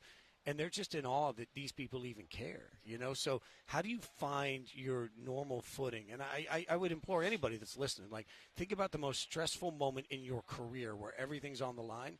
Magnify that by 100. And that's what I feel like players are dealing with in this game. And that's why I think we need, as a society, we need to have a little bit of grace to that concept of the first 10 minutes of the Super Bowl. Controlling adrenaline is one of the most incredible things that a premier athlete can do. Don't players always say, Jason, that they need that first hit. They need that first contact. They need, when it's cold outside, cold, 10 degrees, snow, whatever. You need that first hit to say, I'm in a football game. Yep. And as you said, that first 10 minutes, and after you go 3 and out, and the other team goes 3 and out, okay, we're going to settle in for 55 more minutes and play a football game. Especially in this game, because these two teams, I think, are wildly evenly matched in a lot of ways. And I think Philadelphia has some huge advantages in this football game. You got to make it through that adrenaline push of the first 10 minutes and not be in a deficit. Because if you're in a deficit, now you're pushing. Now you're suddenly outside of the offense. You're suddenly not doing what you normally do. And you got to knock it in your head. So, I think that's the other thing is you can't let mistakes stack. And when it's the Super Bowl, it's just much easier for mistakes to stack. I think it's the first, and obviously having never done it, but I think it's the first 10 minutes of the game. But going through all this, it also feels like it's the first 10 minutes of the week. Like kind of getting here, especially the newer guys who have never experienced this, and just everything is that much bigger. And having to kind of settle in. You get to the game, it's almost like, all right, now we know how to do this. Like, let's play football. But do we know how to do all this? That's one of the funny things. When I got into sports talk for my profession, so many people say, oh, it's the easiest job in the world. And it is. Guys, I'm never going to complain. We have the best job in the world. Yeah. But there is an element of like, okay, the best sports talk is a bunch of guys sitting back having a conversation with their friends. I believe that. So if that's what everybody wants to do, now imagine that there are 20 cameras in front of you. And imagine that every single misspeak that you have during the course of your show is going to be clipped off and it's going to be sent out. And then imagine you're going to open social media and you're going to suddenly find that you didn't mean to say that this team was at a disadvantage there. It just was part of the conversation. You were rolling, and that one nugget becomes – so, like, there is an element here of just looking around and seeing where everything is and just figuring out how to be yourself in this. It's in every walk of life, I think you have to find a way to be yourself and be authentic in everything you do. That's hard to do when there's lights, cameras, and action everywhere. One question, 2 words. Who wins? Kansas City. I asked the guy a question, he answered it. We're bringing it home for Jerome. This is what I would say. That's what we're doing. The Philadelphia Eagles have He has inside coverage. The Philadelphia Eagles' defensive line should be able to feast against Kansas City's offensive line. I believe that. The interior is going to make a huge difference in this game. I believe that. The offensive line for Philadelphia should be able to control the line of scrimmage. I also believe you can run on Kansas City. So I've just given you everything. You win the game of the trenches here. Yes, the trenches are better for Philly, and Saquon, I think, gets 150 yards in this game. But 7 times in the playoffs and the Super Bowl, Patrick Mahomes has had the ball in his hands with under 4 minutes to go, needing a score to tie or win. 7 times. The league average on that is about 40% of the time in the playoffs you get it right. Tom Brady, 5 times got it right, 6 times didn't. That was better than average. Drew Brees, 3 times got it right, 3 times didn't. 7 times in Patrick Mahomes' career, he's had the ball in his hands in that opportunity. He is 7 for 7. He has never not gotten the points. And then you look at the fact that this is a team that's now won 17 straight one-score games. They're 12-0 this year in one-score games. And you factor all of that together and you just look at it and say, man, the only way you beat the Kansas City Chiefs is if you are up by 2 scores in the fourth quarter. And I can't find a way. Like, nobody does that. It doesn't make sense, but nobody does it. Or, I'm keeping with the hope. Come on. Or something we have this time that we didn't have before, you get up 1 score, and then you can go on one of those Saquon, keep running, keep getting first downs, kill the game, and never put the ball back in Patrick Mahomes' hand. That's what the entire country that's anti-Chiefs at this point is going to be. That's what we're hoping. Yeah, so you guys, both of you can answer the question. We got to take a break, but I know your answer because I just heard it. Tom was asking on social media earlier, last drive of the game, Eagles up 4, and we're putting number 1 defense on the field to stop Patrick Mahomes, or Eagles down 4, you put the ball in the hands of Jalen Hurts to go win the game. Which one do you want? I don't want either of those situations from the Eagles. I don't want Mahomes to have the ball in his hands. Any way that I can keep the ball out of Mahomes' hands, he'll make a play. It's just what he does. He makes plays. When you say ball in your hands, whoever doesn't turn the football over. It's a pretty simple game when you get down to it. Don't turn the football over. The Eagles got burned by turnovers 2 years ago against the Chiefs. Had a 10-point lead at the half. The fumble to start the third quarter really kind of changed the momentum of the football game. You're right. You got to go up by 2 scores. Good luck doing that against Steve Spagnuolo. Yeah, and Andy Reid off of a bye week. Good Lord. I mean, Andy Reid off a bye week is also. Never heard of the guy. Never heard of the guy. They're telling me we have to take a break. All right. We need to take a break. Wait, thanks before for we having me, go, last night was the Grammys. Yeah. You won a Grammy? Yeah, I've got 13 nominations, 1 win. Yep. One of the proudest moments of my life is that I, for many years, have had a Grammy vote. So yeah, I think I'm the only person in the country that has a Grammy vote and a Bolitnikoff Award vote. I get to vote on the best wide receiver and the Grammys both. Yeah. How about this guy? This is Jason Fitz from Inside Coverage, Yahoo Sports. Thank you. I appreciate you guys. Thanks for having me. Congratulations. Thanks. Thank you. Let's take a break. This is SuperStream 59. We're at the Super Bowl. I keep saying that. I'm going to have crazy energy as I continue to say, Shred, we're at the Super Bowl. We will take a break, and we'll be right back. We'll still be at the Super Bowl. Stay with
What's up, guys? Fox Local, Fox 29, Fox 29 YouTube. This is SuperStream 59. It's our idea that we came up with to take you behind the scenes with us on all things Super Bowl. We are streaming every day, myself and Tom, and you just saw Shred. Breland's been with us. Jason's been with us. The expectation is that Hank, hopefully Mike and Alex, Chris O'Connell, we have a whole team here. There's 17 people here. Yeah, and then we got all week for them to stop by. So we'll spread it out a little bit. So we're going to be doing this every day. We've got people who are all booked to come in, and today it's been a lot of Solomon Wilcott's former players, a couple others here that we're going to talk to. Been a lot of members of the media, the betting community spent some time with us, and journalists. And then as the week continues to expand, we'll have more of those types of individuals, but also people start coming to town. And it's an evolution of people making their way into town. And even just today, you can see behind us, the people who can see in the shot behind us, you've seen even, the last couple hours, the expansion of everybody getting here and getting set up. So that part is pretty cool. Yeah, for sure. I mean, even in the last 4 hours, the amount of people here has probably doubled. Right behind us, you see, this sign for Huddle and these lights and all. That wasn't here this morning. So it just keeps adding. As the week goes on, it's going to get bigger and bigger. That is, what is that? Huddle for what? It's the NFL Alumni Association. Yep. So you probably will see some of the OG NFL players. We've seen some of, Solomon was one. Solomon Wilcott's was one. A couple of different folks. Ross Tucker, I guess his show is over because it was over there behind us. Ike Reese is here. Hugh Douglas is here. So a bunch of the local Philly guys and are here. This morning, Mike Golick and Mike Golick Jr. were doing their show for DraftKings over there. Former Penn State star and Washington football player LeVar Arrington was doing his morning show for Fox Sports Radio. So, people are here at different times, and it's just a matter of touching base with them. I mean, we still have a bunch of people coming up today. We have, and as Bill said, it's not just direct with the Super Bowl here. There's a gentleman by the name of Derek Dark who's going to stop by. He's a director for a film all about the changing college football landscape and NIL, which is a huge topic right now. We have more sports betting guests coming on. We have a former NFL general manager coming on, and amongst others. So it's like there's a wide range of people to talk to, and it's not just – I mean, one of the crazy things about, Jason, who you and Trev were just talking to, he's a sports talk guy who's also won Grammy Awards. Yeah. He was like the musical very director. Casual about it, too. He's like, yeah, I got nominated 13 times, won one. Like, very casual with the Grammy mention. Yeah, so it's a huge there's a huge variety of folks.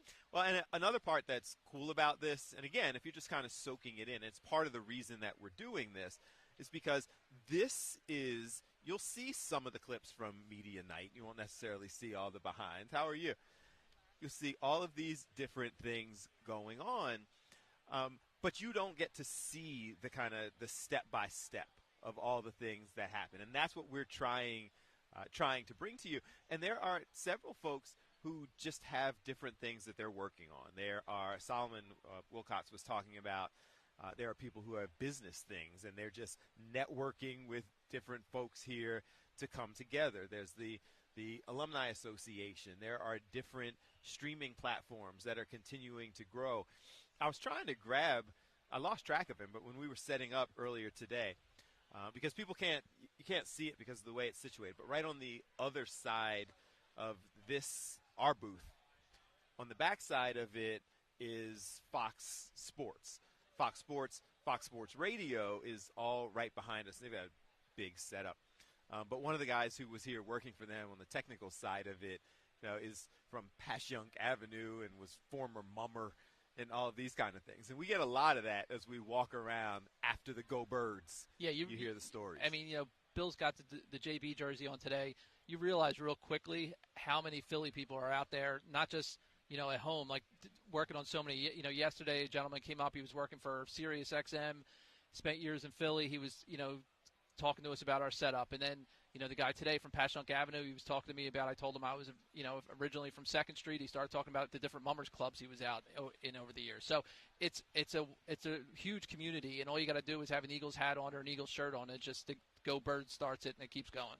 And the random Eagles chants. Now, in fairness, about half of them are started by Chris O'Connell. Yeah. But other than that, in the airport a couple different times, there is this interesting love-hate that people have when the Eagles fans and Eagles media roll into town. Like everybody, it feels like, unless you're just diehard Chiefs fans, and you haven't seen a lot of those yet. No. Not that we're looking, though. No, but I mean, they're wearing bright red kind of stuff. Yeah, speaking of which, now I can't. This guy, Eiton's coming back with platters of food. Oh, look at this. Now, we're a three-man team here. Is this a sponsor?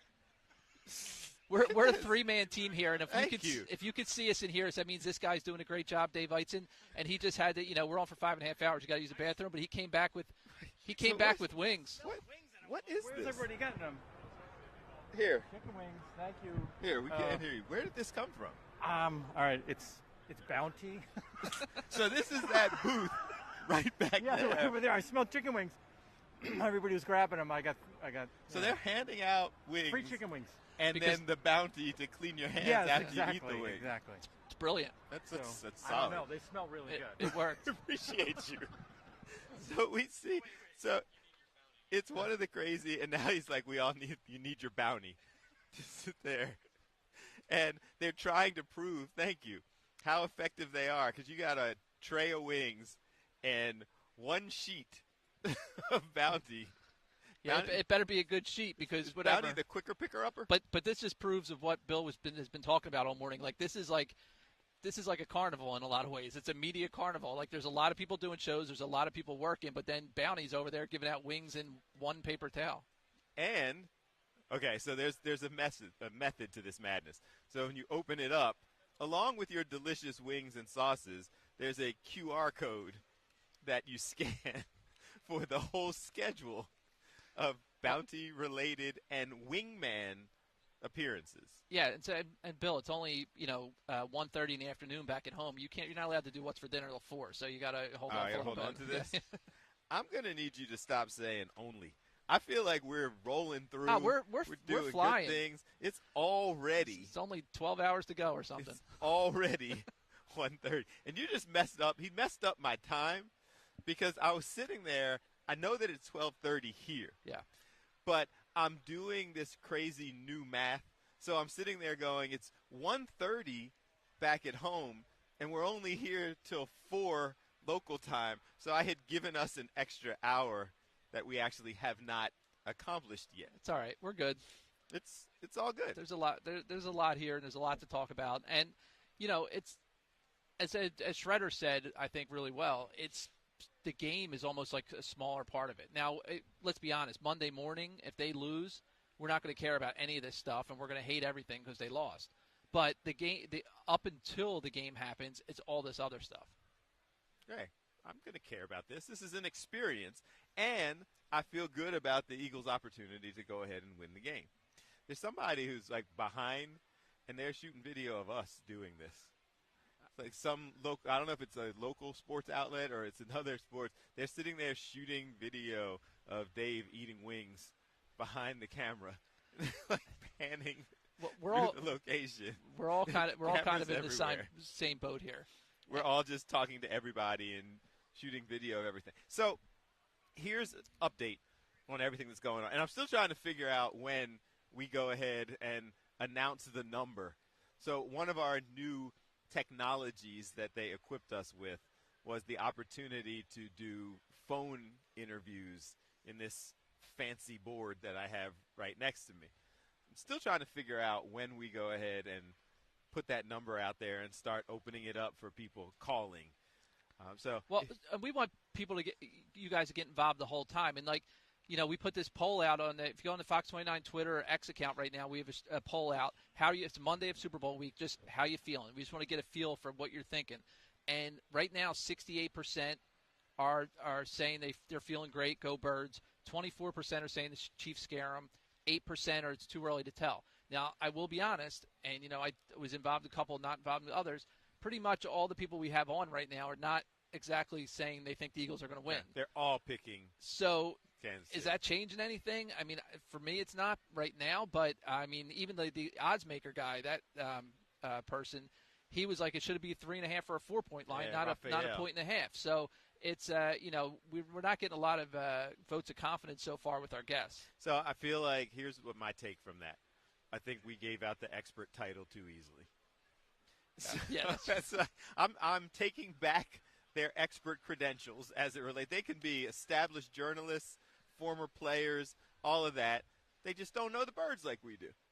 Yeah, and I think it's a simple spin. And that's the other thing. Listen, I get it. Nationally, it's Pat Mahomes. They've won 2 in a row. They've won 3. They're going for history. But at the same time, I think if you talk to most of these people and you look at the rosters next to each other, the Eagles have a better roster. Now they're the better team. Yeah. Now the better team doesn't always win. No, and there is the legend of Patrick Mahomes for sure, and Andy Reid at this point, which still hurts to say, knowing how many times the legend didn't come through and finish it off for us. But between Andy and Pat Mahomes, they find the way to win, and you can't downplay Steve Spagnuolo either. He, Vic Fangio's had a great year, but for year after year, Spagnuolo is probably the best defensive coordinator in the league, and those guys find a way to win, and and that's a lot to go up against. I feel like we need to stop being afraid. We're going to go out there, we're going to play.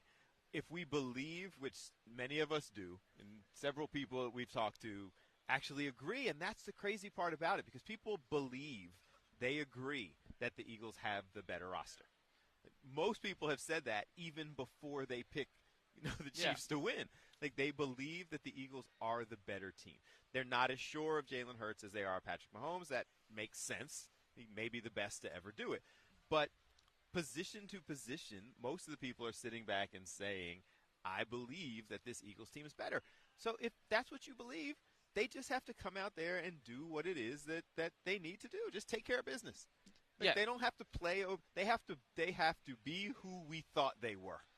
And they have to do it. You can't leave anything up to chance. Like they got to come out and put their foot down. Like, you got the whole referee talk that goes on with the Chiefs. Whether you believe that or not. What's even bigger is the Pat Mahomes talk. If the game's close at the end, that's when everybody's going to get tight. Like they're the better team. They need to establish that right off the bat, and you can't have any crazy turnovers or anything. So we are part of what we're doing right now, guys. And I explained to you, I got scolded for putting this on TV, but I'm going to show you again real quick. This is my media credential. Fancy, but the reason why I'm showing that is because so there's two types of interviews that happen here on Media Row. There are people who are members of the media, and there's some of them we've talked to, and they have that fancy little media credential. And then there are folks who they're walked through with PR people. They're people who come in, they have a movie coming out or an album coming out, or they work for the NFL Players Association, and they want them to come around and talk. Many of them are escorted through, and you'll see some of them behind us as you look at the folks who keep walking by. And then there are people who are invited guests. I'm sitting there getting a call. I was trying to figure out if I had given out the number. I was like, I didn't. No. And I don't even know where Kerdeline. Yeah, that would be a non-answer for me if I was getting that on my personal phone. Let that go to voicemail. Coeur d'Alene, is that Idaho? Getting a call. First time, long time. Welcome to the show. Anyway, so this tangent I was going off on is that we have a guest who's supposed to be joining us, but the nature of the security that Shred was talking about is that everyone who comes into this building, and it's incredible because it's a huge building. Like if you've seen convention centers like the one in Philadelphia, it is a huge building with multiple entrances, and it is still super secure just getting in here. So everybody who comes in as a guest who was not initially assigned by the NFL has to go through and get their, the Mission Impossible retina scan and all that kind of stuff. And then they have a day pass. So some of the folks that we have scheduled to come through, we are kind of figuring out just how long this day pass process is actually going to take, because there is TSA level security at every entrance to even get into this building. Look, now there's more people calling in unidentified numbers. Well, we won't answer Should it on the air. We'll wait till we'll wait. No, answer it on the air. We won't do that, but we'll wait till the next break and figure it out. So what are we? We're not. It's no. We need. Don't we have every show has to have the way you answer the phone? Fox Local, Superstream 59. Where are you calling from? We need to do that. Like whatever our phrase is, we could do. Look, they're calling back. I wonder if it's somebody watching who is sitting here. Well, we didn't give out the number, but I'll answer. It's somebody who has my number. Let's answer this and see if this is somebody who actually. So you can see Tom, who took the phone. Somebody probably trying to sell me a timeshare, something like that. So whoever it is, he's actually having a conversation with them. What's that? Oh, I don't know. Dave on the camera is sitting there saying, should we pick it up? But you can see, so if it was just spam or like a bad number or something like that, he's having an awful long conversation with them for it to be a random or a spam call or something like that. All right, so what's the update? Do I owe somebody money? No, believe it or not, I'm not sure how they got that number. It was our guest that was supposed to be here. They're having a little issue with the security. They're saying it's the wrong. That they got the days mixed up. So we are going to go see. We're going to see what we can do about that. So he was both calls, because now they just text me from that Kerr to something number that I didn't recognize. All right, let's take a break, and then we will figure this out. Live is a wonderful thing. Hey, we're just getting started. There's plenty more to come. For answering that phone, because we were both sitting here going, it could be any number of people who were calling, sitting back going, you promised a credit card payment by 5 o'clock. It didn't come. Like, we know you're in New Orleans or something like that. But it wasn't. It's actually a guess.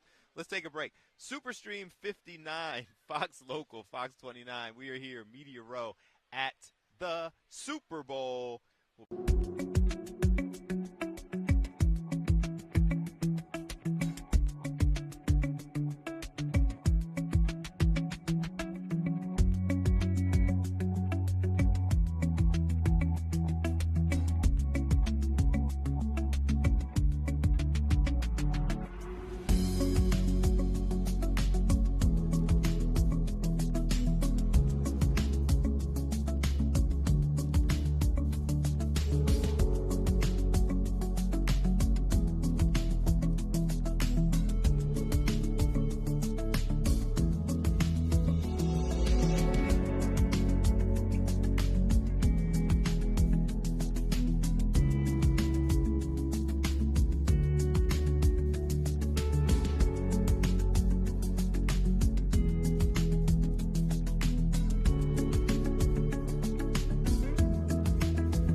All right, so welcome back. This is Superstream 59, Fox Local, Fox 29.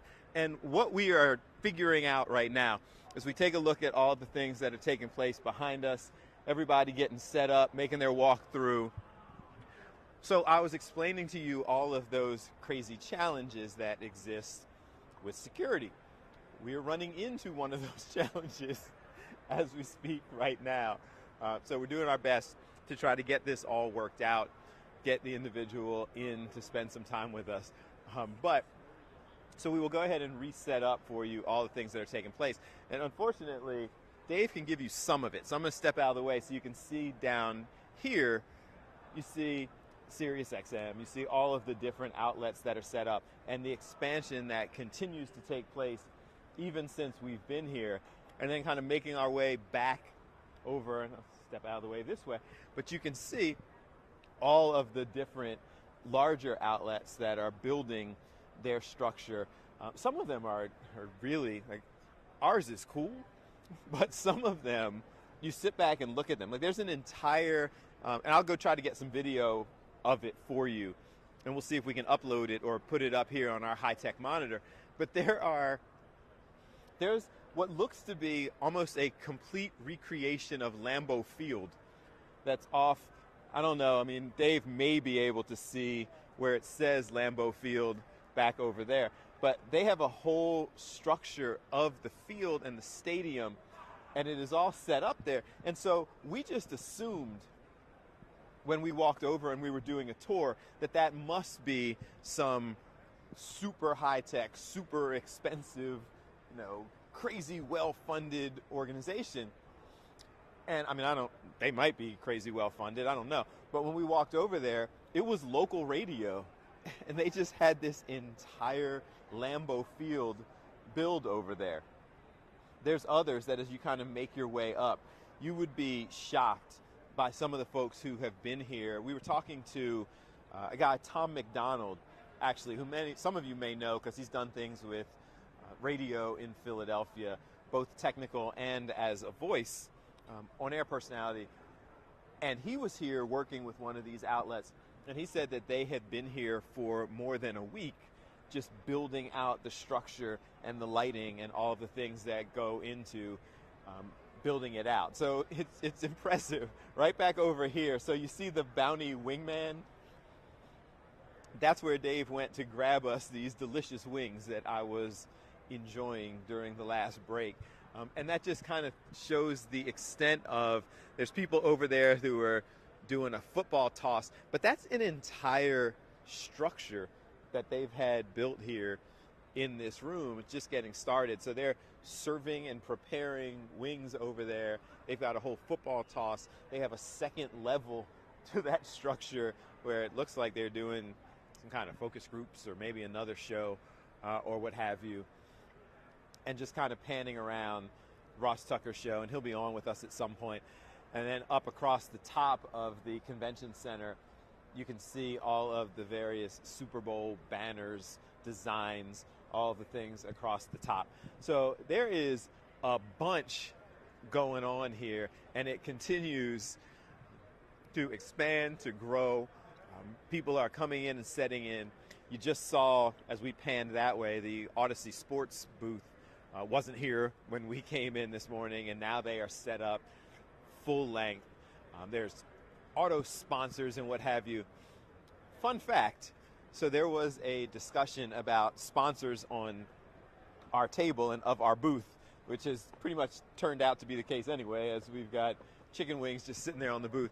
But there was the discussion about, excuse me, some of the rules associated with being in here and having individual sponsors of the booths, because some of the companies are sponsors of the Super Bowl and the event themselves. So, for instance, could you set up a beer placement on the table if there is a beer partner? And those kind of things have been worked through and discussed. So these are all the various obstacles that we are soaking in. I'm really curious to see. I think, unfortunately, that one is going to be blocked, so I don't think Dave can see it. But right behind us, there is a whole, just this incredible set that they are building that I don't think that he can get to. I'll shoot video of it and either put it up on my social media. This will be my first gratuitous self-promotion of my social media at Bill A. Fox 29 on Instagram, TikTok, and all platforms. We'll get the video up there so you can see it. But there's an entire, wow, it's like maybe half a football field length that some outlet is working on building and trying to expand. It looks like some place maybe doing their show. It's got the NFL logos over there. So a lot going on, guys, as I step back a little bit, because around the corner, again, like right behind us, is the Fox booth that is set up. So there's Fox Sports Radio, there's Fox Sports, all of that is behind us, and they're kind of getting set up for all of the things that they're going to be working on as well. So a whole lot to see as we try to just give you a little taste of all of the different, you see the networks back there that are getting their programming set up.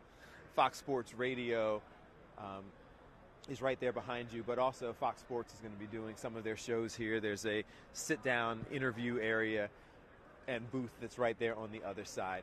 So just the first couple steps, the first few hours of walking you through all the things that are taking place here at Media Row, Superstream 59 on Fox Local, Fox 29, and our YouTube page as well. Let me turn this back up for you. We're also, do we have an update on our question? We have a poll question that we've been working on throughout. And Eagles fans, we're a confident bunch, apparently. Yeah, 68% of people on our Twitter poll on Fox 29 say they are feeling great about the game. They're confident. They've got about 8% who are not sure, and the rest are nervous about the Chiefs, which to go along with everybody we had on so far. So it's fine. I think it's very easy to get caught up in the lure of Patrick Mahomes. Now, and he's 7 for 7. But you know what? He's 7 for 7 until he's not. And then at some point, he's going to be 7 for 8. At some point, the guy is going to not have the game-winning drive. And I feel like this will be the time. It's good. First time's got to come at some point, right? All right. We got a lot of stuff going on. We're going to take one more break to get into this as we head into what will be the 2 o'clock hour. 2 o'clock hour back home, yes. Back home. The 2 o'clock hour, and we will be right back in just a minute. This is Fox Local, Fox 29, Fox 29 YouTube, Superstream 59. Let's take a break. Let's eat some wings. Let's come back and keep the conversation going.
What's going on, guys? Fox Local, as we are continuing our coverage of Media Row here at the Super Bowl.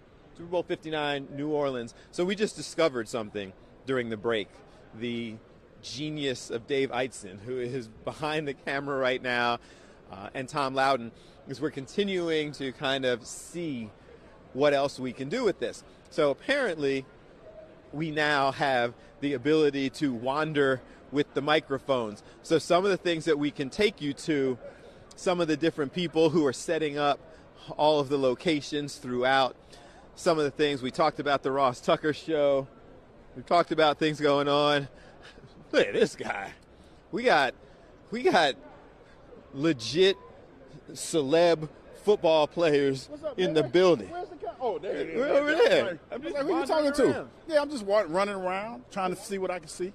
How you doing? Working. You here early today? Yeah, we did the show. We did the show here now, just, trying to see. We can see around, Radio Row, see who's here, stuff like that. This is still, you've seen this on both sides. Like, obviously playing, doing all this, but you're still wandering around, having fun, just enjoying it. Yeah, man, because it's a great time.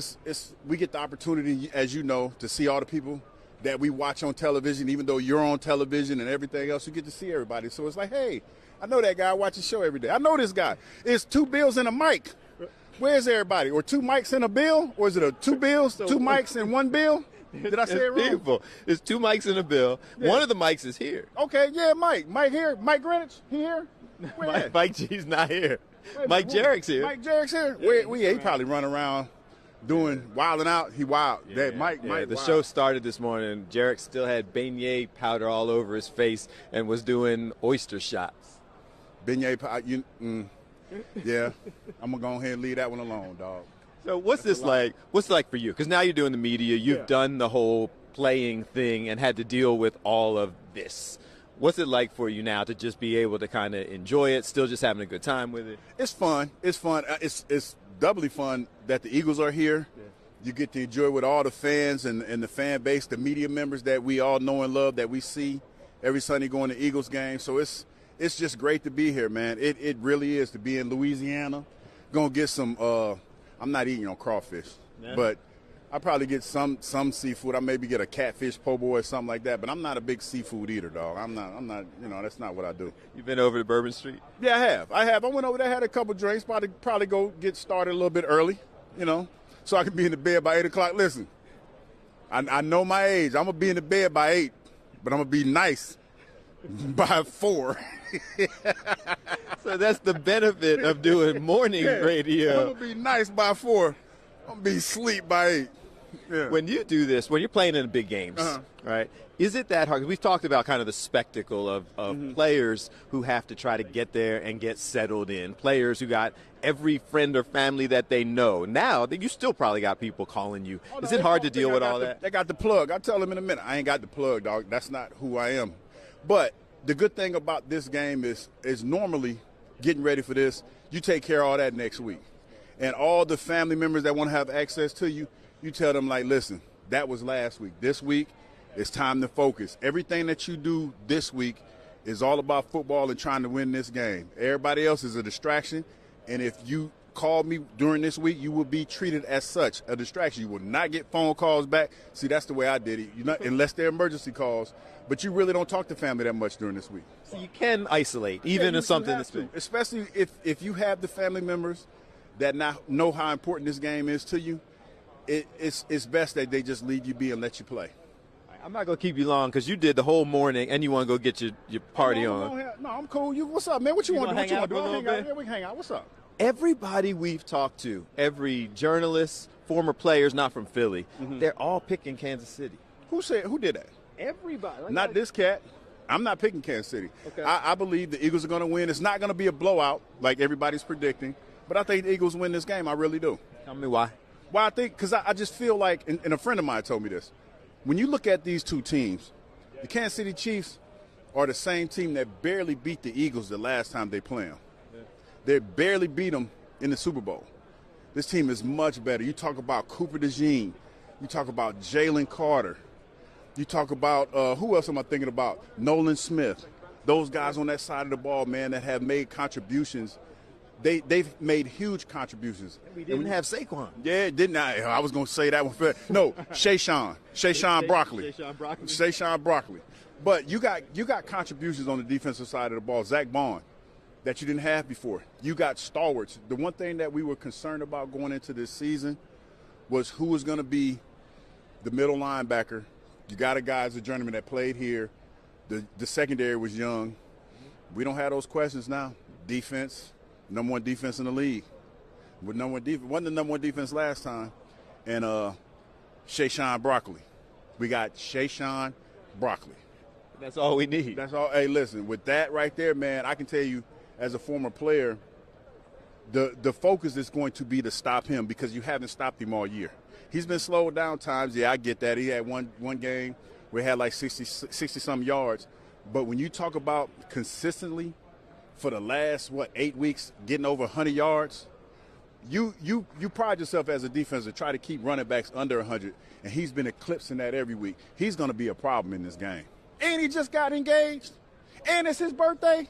What? Come on, fix it, Jesus. All that. It's going to be his birthday on Sunday. Fix it. Are you guys here all week? Yeah, we here all week, dog. People come and hang out. Yeah, Come hang out with us. They had the chicken gone. We just got free wings. They got the free wing. Chicken ain't gonna be here long. So if y'all want some chicken, y'all better hurry up and get it. They ain't gonna be here long. One more. Does it still, like you alumni players, like the connection to the Eagles, and I listen to the show, so I know how much you still have love for them, but is it special when it's your former team that's doing this, even when it's this removed? Man, because you get a chance. I got some teammates that are coming down to hang out. We're going to go out on Bourbon Street, like guys that I played the Super Bowl with, guys that play for the Eagles. It's a certain pride that goes along with when your team's in the Super Bowl, man. No question about that. I appreciate you spending time with us. You know, we need, every now and then, we need somebody to sit in with us on Two Mics and a Bill. Yeah, I'll do that. You going to come do that? Come hang out with y'all, man. That's cool. Come and talk about all the crazy stuff that gets us in trouble. Yeah. I see y'all. Y'all wild, too, man. Y'all wild. I appreciate you, man. We'll see you. Hugh Douglas in the building, hosting his radio show, spending some time with us, having some fun. Those are the kind of folks you will wander around and see. Let's take a break, and we will keep it going. Jason, I kept talking about how everybody is picking Kansas City. They are? Yeah, but I forgot. Everybody but Jason, who is very confident. And Hugh said Hugh believes Douglas, he believes a double-digit win, too?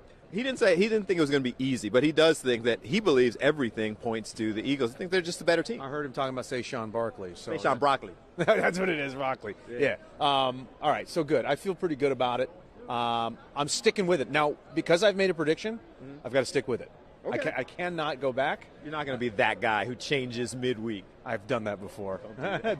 I'm going in. I'm sticking with it. Double-digit victory on Sunday and a comfortable fourth quarter. I'm sticking with that. Any cool folks? You've been moving around. You guys have been grabbing interviews. Any cool things we can look for tonight? We, Breland and I talked to Ryan Leaf, former first-round pick, who was picked before Peyton Manning, and his career ended up being a disaster. And he went down. He got himself up. And now he is a motivational speaker. He helps rehabilitate addicts, mental health. He's turned something tough in his own life and turned it into a major plus. So I really admire him for that. Yeah. So we talked to him for a while. We ate the food. Did you know there was food at Radio Row, like, everywhere? I didn't. We got wings. Yeah, Dave went and got us wings. If you keep going, there's a Packers exhibit, and they've got brats. Then you keep going, there's a Welcome to New Orleans. They got shrimp. There's a Pittsburgh thing with like a croissant and a pickle in it. I don't even know what that is, but I ate it. Cheesesteaks? We're in this game. Nobody brought cheesesteaks? We should have brought, something, right? We might be able to work that out. Yeah. I heard the food chasers, like our people, are coming down. Maybe they'll set up a booth. I don't know if I'm supposed to say this, but Chris O'Connell brought tasty cakes down. Like, because of course he did. Because that's what Chris O'Connell does. Yeah. So, maybe we'll have some tasty cakes here, I'm sure there's companies that would have sent us something. We could have gotten that. There's still time if you're watching. There's still time. They should do that. Like because Tasty Cake, they send like whole packs of stuff. Yeah. Like they could send a travel pack, and we'll set up a little table here. Wawa's a Fox 29 sponsor, so that's good. They could sponsor our table, right? And then we'll have Tasty Cakes there. I love that idea. Yeah. Are you hungry? I've been eating wings. Where will you eat tonight when this is over? Because you've been talking for 5 hours. And this is day one of 5 straight days of talking for 5. That's 25 hours of talking for you this week. 27, because we're doing 5.5 hours. Well, I have to do my math. I don't know where I'm at, but yeah. They actually told me, so I didn't have to do the math. All right. 27.5 hours, 5 days of 5.5. That's so then where will you eat? You got to work up a hankering. I don't know, but we're all going to media night tonight, right? Yeah, and that's going to extend part of the time. On the air. But yeah. So you're doing it. You're going to do hits from outside of media. We will be outside the media night, outside the arena, the Superdome. So that's where we'll be at 5, and then we'll go inside. Are you going into media night? Yeah. All right. You going to do some Fox Local content for us there? I think so. We're going to go try to get some of the interviews from people that we couldn't get to come over here, and then in this, this high-tech setup that we have, we're going to go ahead. We're going to play some of these interviews. Yeah. Go all through the sounds. We're going to do that. Is there a name on your list of potential interviewees that you're excited about? Nah, not really. I mean, I'm excited to hear stories from all of them, but I think the big excitement about this is you never know who's going to walk up next. Door. Yeah, exactly. And you have to kind of keep your eyes out for everybody walking by. Everybody kind of blends in. You're like, oh, look. And we tried to get a couple of other NFL people walking by and try to stop them, but I got to go over there to that one. I got to go over to that. So that's part of the reason why we set up the wireless. So you could just walk up on them, in the middle of it. It's like, hey, we got you. That's Eitzen. He set that up for us. He did that. So we'll be good. he's And a in thinker. terms of like the going out and eating, Yeah. it's hard because I'm not that guy. And the fact that I know I have to talk for 5.5 hours, I'm very aware of how late I'm out, like running the streets of New Orleans to come back the next day. So you're gonna pace yourself. You're not gonna go. I'm gonna try. big. We went and found a little tap room up the street. Got some po' boys last night, chilled. Tom and I went to the supermarket and stocked our refrigerator. You know what our mothers told us? Nothing good happens after midnight. So get in bed by 11. That's 11:59. And And that is like in Philly time. We got hours. Yeah. All right. I'm in So bed we'll by be good. 1. Yeah. Yeah. Well, after the show and everything. Oh, you don't have to do stuff for Good Day in the morning yet. I'll still wake up and go. I got a bit planned. I brought the eagle costume. Okay. You know, with the beak. Yeah. And I bought 2, one for me and one for Mike. That's all I'm going to say. And this is happening on Good Day. Oh yeah. Is this tomorrow? I'm not sure when yet. We're going to eat some Kansas City barbecue though. You know, KC. Okay. Okay. So we've got a plan. And I'm not going to eat it. We're going to peck at it. I think that's my idea. I feel like you said I'm okay, not I just said I'm just so excited. You may have given them too much. I'm the person who gets a gift and I'm like, I got you a gift. Do you want to know what it is? I can't. I need to zip it and just surprise people. But it's All right. it's going to be fun. If you're hanging out with Jarek and the Good Day crew, you very likely are going to be out on Bourbon Street for a minute. Yeah, with some white substances around my It's going viral. It is, and that was a great way to start the week. So, yeah. If you can go viral with the first scene of Good Day at 6 a.m., you're doing something right. You're doing big things. All right, so we are here. There's all kinds of people coming around. Tom's rolling over. Does that mean we're taking a break? Yeah, let's take a break. We can now wander all over the place. Now I feel like the guy who got the pass and is just going to keep showing my credential and wait until somebody stops me. Yeah. Jason said there's food back there. I'm going to see how far this Zoom works. Let's see if we can go to more food. Oh, is he just going to stay there and then you're just going to Yeah, he's just going to keep zooming. We're going to take a walk. We'll be right back. This is Fox Local.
So you caught me as we're coming back from the break, trying during these 2-minute breaks to check out the wings and things that Dave went and got for us.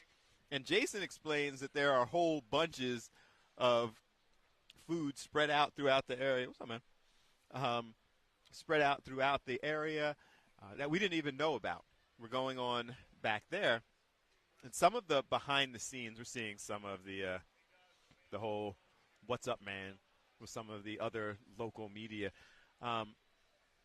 Jason Fitz was talking earlier about how it really is it's kind of a small fraternity of people who do these kinds of things. And most people, you may or may not know that even the local media, the people who are there, most of our photojournalists all kind of know each other. Most of the reporters know everybody who's out and about.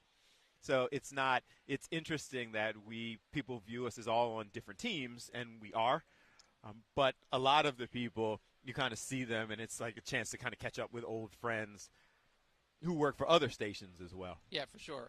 And, that last time, Bill was able to grab Hugh as Hugh was walking by.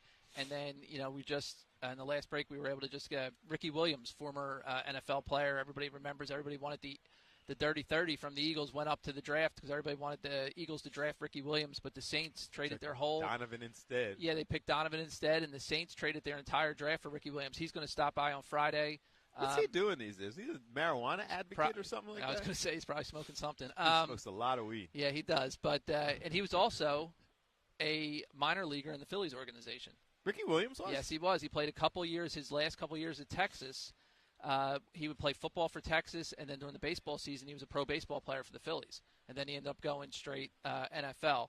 He was a beast. Yeah, the guy was fast. He was strong. Like he had all of the potential Bo Jackson tendencies. He just really liked smoking weed. And just to show you the wide range of this, yeah, he did. And he did. He was smoked honest his way about out of the yeah. NFL. Country singer Jay Allen, who is from The Voice, I believe, he'll be joining us tomorrow. His folks just came through. And this is how it's just kind of like a free-for-all.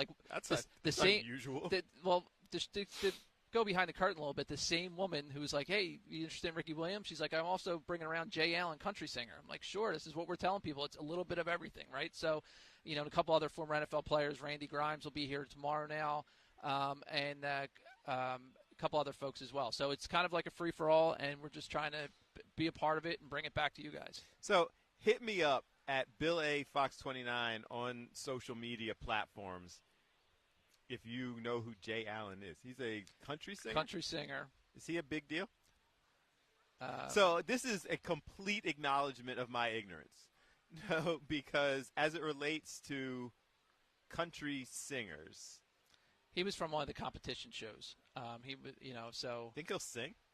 I mean. Singer-songwriter based in Nashville. He's all tatted up. He's known for his philanthropic work to raise awareness and funds for Alzheimer's disease. And that's why he's coming around. His thing is Alzheimer's, so he wants to talk a little bit about that. He wrote a song about his mother's battle with Alzheimer's disease.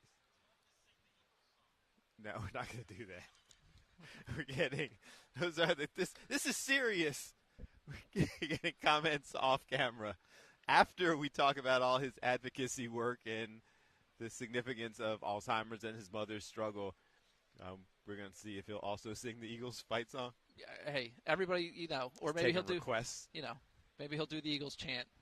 I don't know how to spell it, but. So this was just while I was off wandering around with the wireless mic and talking to Hugh and what have you. You just stumbled upon the people who were talking about somebody Ricky else. Williams. Yeah, and then another gentleman came through, and he's promoting a track and field event at Franklin Field, believe it or not. In Philly, and he's got former track star / Eagle, short-time Eagle Devin Allen, who ran for Oregon. Nice. He's an Olympic hurdler. He's going to email me. He's coming through Thursday, I think. So he'll be through now on Thursday. He's an Olympian. This all happened in the last 5 minutes. So everybody back there who's texting me about, get off your phone, I'm doing stuff. Well, and so here's the thing. All those people texting him to get off his phone, they included me. Because I'm sitting here just kind of talking to Jason, wandering around to different people's. There's some show over there, Coach something or other's couch. And so I walked over with the wireless mic just close enough to hear them say, hey, welcome to Coach so-and-so's couch. And I don't know if it's if this is just the set for their couch. I don't know. I was going to see if Dave wanted to zoom in, but I don't know if we want to do that because I don't know if I'm insulting people. But you see how many people are on that little couch? So right behind us, they've got a whole set, and it's cool. Like, everything is there. They built the set. They've got all the things there. Should we start taking bets if that couch makes it to Friday? That couch is like if you tried to put on your little brother's shirt, and it was like extra medium, and they kept getting more and more people on that same couch. It's like we moved the monitor, and like 4 of us all sat right here. Welcome to Tom and Bill's Super Stream 59 couch broadcast. With our high-tech monitor. Yeah. See, we're Looks fancy good to me. now. Y'all were making fun of our high-tech monitor. At least we don't have a mini couch.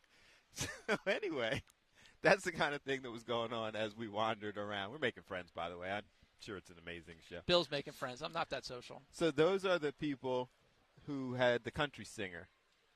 Yes. And Ricky they also had Ricky Williams and DJ Dozer and another NFL player who'll be swinging by the next couple of days. So people just wander around and work the room. Yeah, so she's basically out front trying to get her people booked on different spots. Some are more popular than others. I was happy to get Ricky Williams. One that we missed out on that was not available was Lawrence Taylor, which I would love to get him on here, but he was on her list, but they had no spots available for us.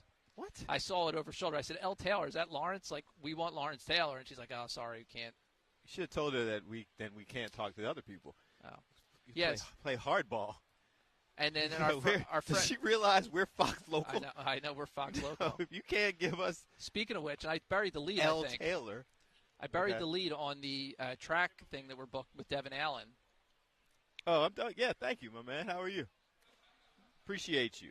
Nah, I'm still drinking this. Have a good one. It's my guy. We're live. We're live. In addition to Devin Allen, Michael Johnson's going to swing by. The runner? Yes. Really? Yeah, he's promoting the same thing. So. All right, we got to set up a little sprint. See if we can race somebody from. Wait, don't say we. You can race somebody. Tom doesn't run. No, we could do that. Michael Johnson, he dominated track for a minute. He was it for, back about 15, 20 years ago. He was it. Like, after Carl Lewis, I think he was, the next big thing.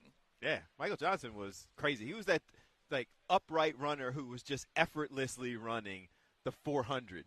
And he would have people trying to figure out if you could, sprint your top 100 speed for 400. Yeah. Those were his times. He's crazy. So, What's Devin Allen doing these days? He's promoting a race in it's the Grand Slam track. The commissioner is Michael Johnson, and he's a racer still, so he's still running because he gave up on his football dream. Yeah, I think that went out the window because I remember a couple years ago, a bunch of the Eagles went to Franklin Field to watch him run because he was during the off season. Maybe 2 years ago. I don't think it was last year, but it could have been. I don't know. I feel like he was still kind of doing the whole track thing. Yeah, so that's his. That's he his ran deal. in the pen relays. So Friday, Ricky Williams, Michael Johnson, and Devin Allen are all locked in. And Michael Blackson, the comedian, is coming through, and Wallow 267 will be here. I wonder if Gilly's with him. Who else? We have a couple of performers who are coming through. Yep. So we have it's going to keep changing. It's going to keep adding. Right. And those are not the people who just wander by and we just grab. Hey, Jason. There's Jason. I wonder if he knows all of these people. We were trying to figure out Ricky Williams, the running back. He's coming on with us later this week because Tom just walked by. That guy, he smoked himself out of the league, right? I don't know if he smoked himself out of the league. I think what he did, if you want to take a wider view of what Ricky did, is he shined a light on marijuana use among NFL players and how it could benefit them. That was just a really mature way of saying he smoked himself out of the league. He did. We said the exact same thing. You just said it as the journalist. No, he shined a light on the impact that influence that marijuana has on players throughout the league. The guy smoked himself out. He smoked himself out of the league. But considering he was high half the time, he's impressive. a Hall of Fame career. And I said to Bill, and you're the baseball guy. He was in the Phillies minor league system for a couple of years. You just broke news to me. Yep. He played baseball? His last couple of years with Texas, he was in the Phillies minor league system for at least a year. He did that in the offseason. Yeah, he was a baseball player, too. He was drafted by the Phillies. I had no idea. And I know Russell Wilson was. And, yeah, Russell Wilson. Few guys have. Yeah, he doesn't even strike me as that's almost Bo Jackson. Like we're talking about strength and his body type. He was an All-American after playing. He played baseball and football, then college football in Texas, minor league baseball in the Phillies system. So he's coming on Friday. Yeah. That's exciting. Trying to find. Ask him about baseball. That's what I mean. Nobody's asking him about that. That'll be different. So he retired in 2004 due to a suspension from the NFL. That wouldn't happen now. I think is marijuana allowed now in the NFL? Is it the I new don't know CBA? if it's allowed, but I don't know if they test for it.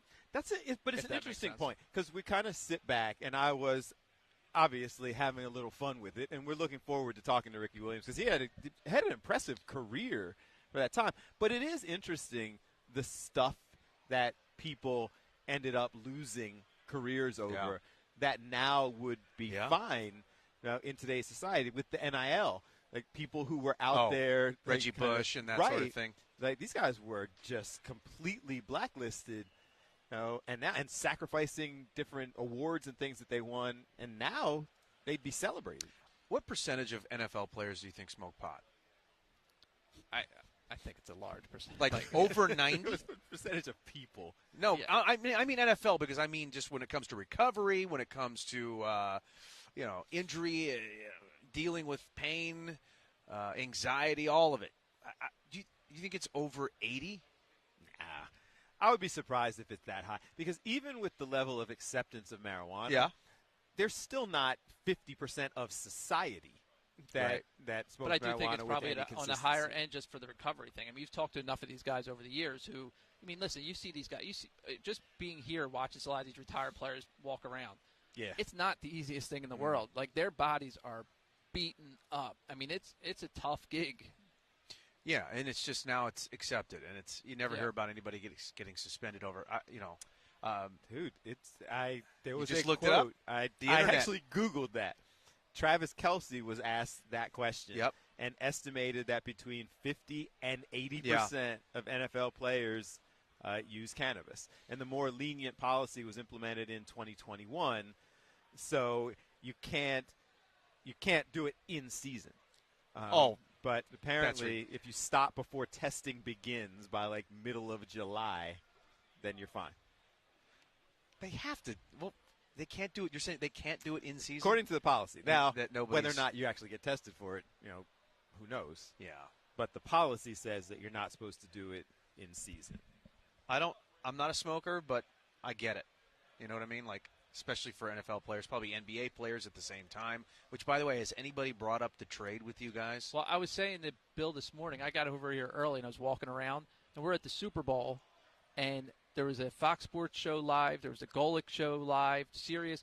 Not one show was talking about football. Yeah. Every single conversation was Luka. If you're a sports show and it's Monday morning and you haven't had a chance to react, I was listening a little bit to Dan Patrick's show this morning. It was the first thing he mentioned. He was like, by the way, we're in New Orleans. Now let's get to the trade. Right. So, and a lot of people are saying it's the most shocking trade of their lives, and they're my age, 40s. It doesn't make a lot of sense. And I think a lot of it is because you usually have with that league, when a big time player wants out, or when he's going to be traded. Nobody had any idea. The fact that Shams had to put out a tweet, "I'm not joking, and I wasn't hacked." That tells you all you need to know. On either side, yeah, and you're talking about players that you would have thought had some of the most influence in the NBA. LeBron didn't know that they were getting ready to trade, his co-star for another guy who does pretty much the same thing he does on the court, but is 10 years younger, 15. I heard the point made. I liked it that this is the first time in LeBron's career that he's not the guy. Like, it's not his team anymore. No, and they made it clear, like, we're going to get the next guy because in a lot of ways they play the same game. They're guys who need the ball in their hands, stuff like that.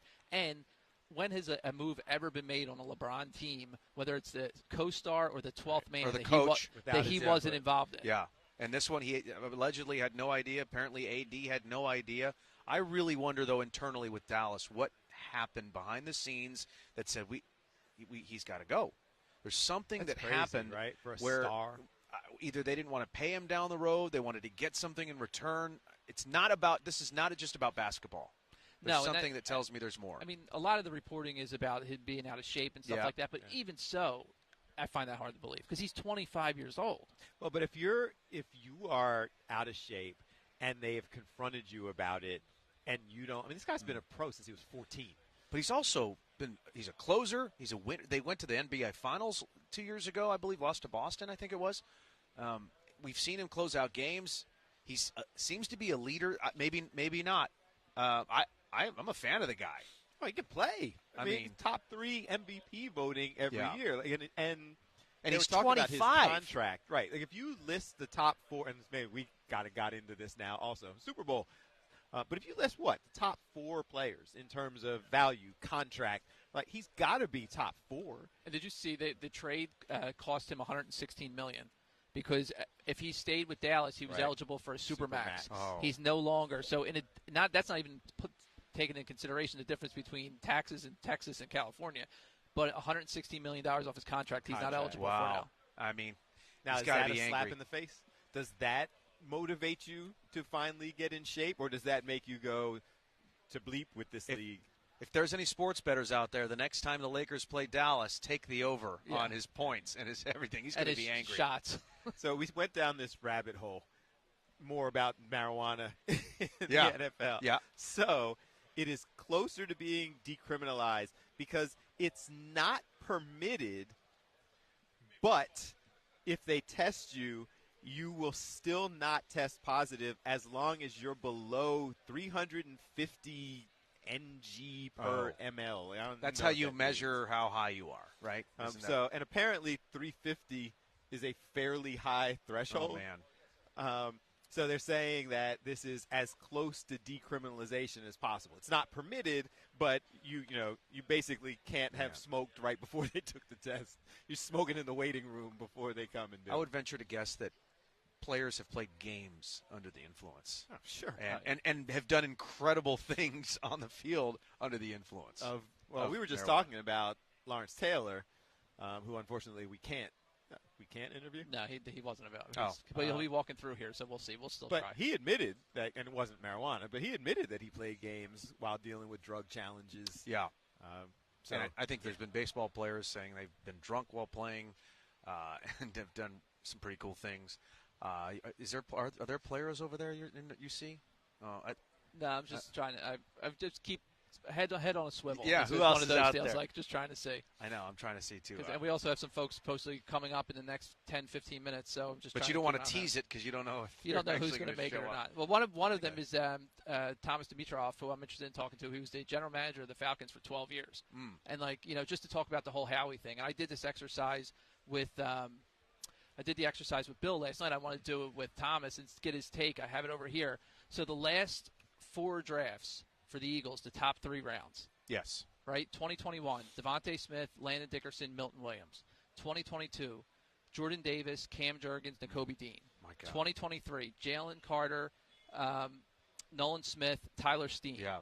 2024, Quinyon Cooper, and Jalix Hunt. That's like 12 for 12. But if you go 2020, 2019, and 2018, it gets ugly. Yeah, for sure. And there's been a lot of ugly. This is the switch when, from my take, is when Howie started to go, all right, George is really good. The SEC's good. I'm going to take big-time players. Right. Stop overthinking I'm not. That's true. Jalix Hunt was not that. Well, he looks like he's a pretty good player. He's getting playing time for this team. He's getting better. Yeah. But it also was that in line with Jeffrey Lurie taking a step back? Like in those earlier years, there was a lot of discussion about him pushing Stanford players that he liked or pushing people who ended up, like you went past the players who had the SEC pedigree and grabbed these guys that he liked from certain universities. But look at 2024. Toledo, Iowa, and, Jalix Hunt. But isn't that where Cooper, Iowa, or is it? Cooper was Iowa, so that's not like a Georgia thing. I know. And Quinyon, a lot of people questioned like he wasn't coming Smaller from a big-time school. Yep. And he looks like he's a stud. I mean, obviously, the years before with the Georgia thing and Cam Jurgens, I mean, the story is that Kelsey had a lot to do with that, where he scouted him and stuff like that. In 2024, they went with the biggest need, which was the secondary. Yeah. Before that, they may have been using the strategy, just go with the best available player, wherever he's from.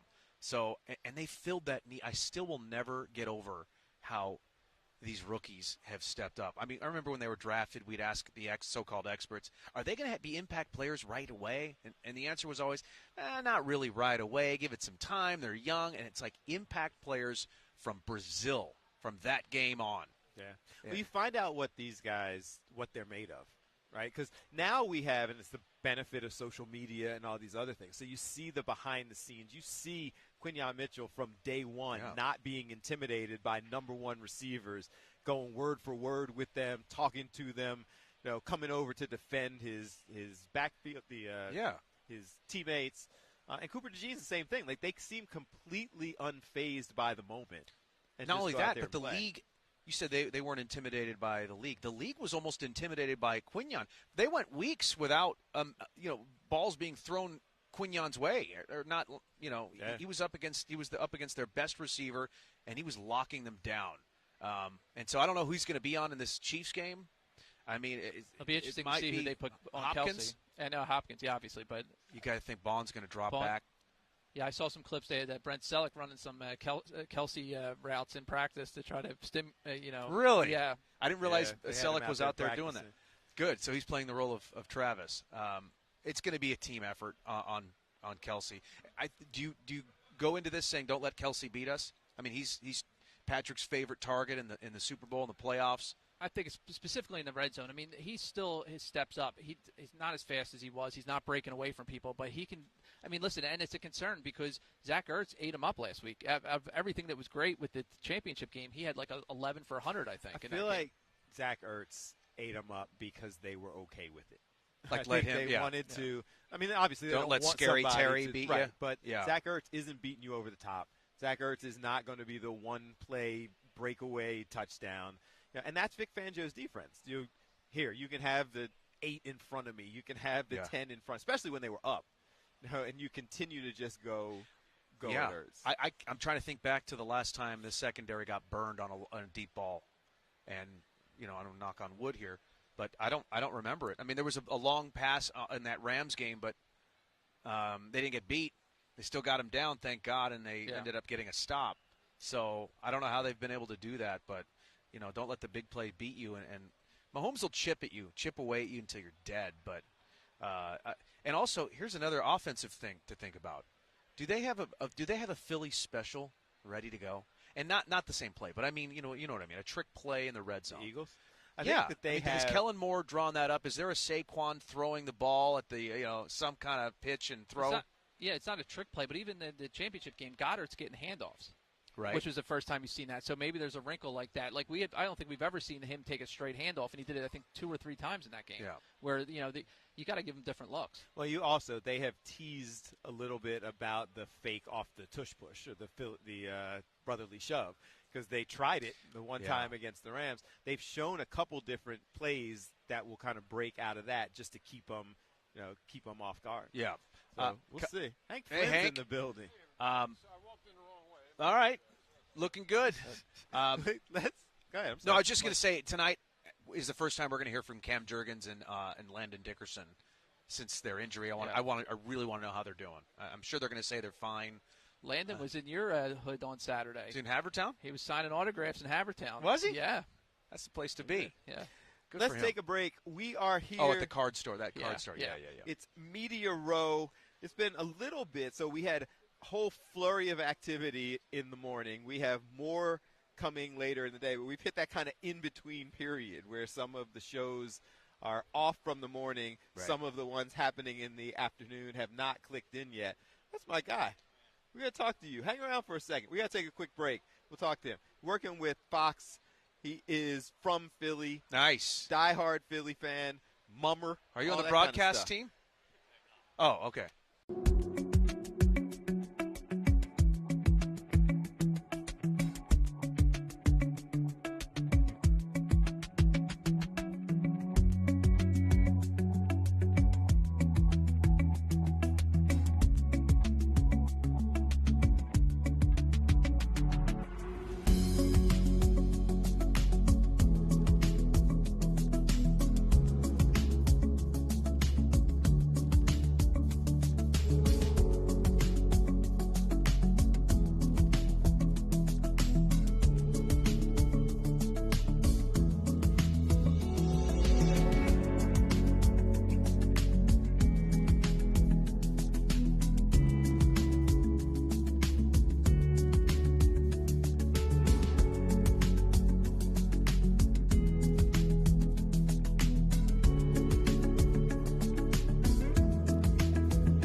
29. That's what we're calling it as we are here on Fox Local, Fox 29, Fox 29, YouTube, just giving you a little taste of Media Row. I keep saying it over and over again. I'm like a big kid just talking about, we're at the Super Bowl. No. Just here doing things. You know Hank. So Hank is here. He's joining the discussion. Donnie, right side, That's Seymour. It. Yes. You're a handicapper. Handicapper, yes. But Okay. Eagles fan first, though. Handicapper second, Okay. so we get that out of the way. So you're local. Local, yes. From Burlington Philly. County. Yep. Okay. Is this what's this like? Just the excitement of being here, just another day at the office for you? Yeah, as we were talking before, usually it's just another day in the office. But any time that you have the Philadelphia Eagles in a Super Bowl, it just raises the magnitude. Like, I've been to a few Super Bowl media rows that we've worked. Yeah, you're talking about other teams. When the Eagles get there, it really ramps it up. But, again, being a handicapper and being an analyst and trying to be right down the middle, sometimes it makes it a little bit hard. Donnie, you would have jumped over this hurdle 20 years ago, but the question is, as a young handicapper, how do you reconcile your fandom of the Eagles with your handicap? And you got to be very honest about your own team, and that can be tough sometimes. 1,000%. It's almost you're not teaching people, but you're trying to show the evolution of how you brought up. Because again, 1985, 1986, Buddy Ball comes to Philadelphia. Yeah. We love this team. You watch them and root them on. But at the same time, you have to understand there's Eagles green. And there's money to be made, which is green at that point. So the hardest thing for a recreational gambler to look at is to say, well, I'm going to bet the Eagles to win. And how can I do that? Because you find yourself on a 3rd and 3 for the Chiefs, rooting for the Chiefs to get a first down at that point. It's so hard to separate yourself. It really is. That's like rule number 1, but the hardest rule to break. It's such a dumb question, but I'm going to ask. Because it's okay, how do you guys do this? I find myself watching the games, and almost without fail, the score is right within that window that you guys established. It's just a whole bunch of research. Because it's so close, people are like, well, the fix must be in. They must know something. It's just huge amounts of research, experience. It is, especially in the NFL. Usually the hardest numbers to beat are the sides in the NFL because you're not dealing with a basketball game where the total is like 232 points. You're generally dealing with, 39.5 to 49.5 points. So it generally lands right on those spreads. And people don't remember the blowouts. Like, well, what do you mean? The 55-3 game that had a spread of 2.5. Nobody remembered that one. But the missed field goal at the end of the game or the missed extra point that made it a 3-point game to a 2-point game, that's what we always remember. Yeah. What was the over-under for the NFC Championship? Because I feel like the Eagles covered it all by themselves. They really did. Mid-40s. How do you wind up, when you circle back around in your line of work, when you circle back around and go, look, our logic was good on Commanders. It was actually good on the Eagles. The Eagles haven't been blowing people out or whatever, and the Eagles uncorked something that no one's seen all year long. They played the game that you wanted all year long in the NFC Championship, and you pray as an Eagles fan that it sustains through the Super Bowl, because if they play that way, I feel like we got a championship, possibly. You never want to bet on it, but when you miss on an over and under like that, I'm not saying you did. I don't know what your number was. I guess the question is, how do you calculate insane X factors that show up in football, like turnovers, like all of it? You have to understand this, though, from a handicapping perspective. 53% winners is world class. Like, understand that. Most people would think, like, if you're a handicapper, 75, 80%, I guarantee I can win this 8 out of 10 times.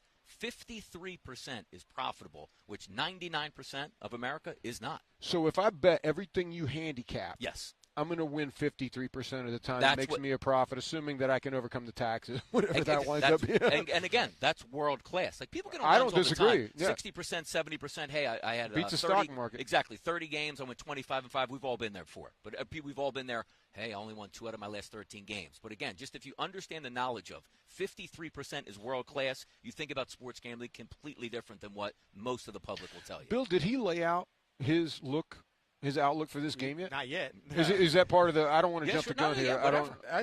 We haven't talked about specifically what we're going to discuss. So. It's only Monday, man. Yeah. I mean, there's a lot of news between here and there. We're leading up to. But before we get to that, though. All right. So if people are doing and the gambling, I mean, we look around here and you see FanDuel of course. and you see all of the huge sponsors. So now sports betting is a really big and legal thing. Mm-hmm.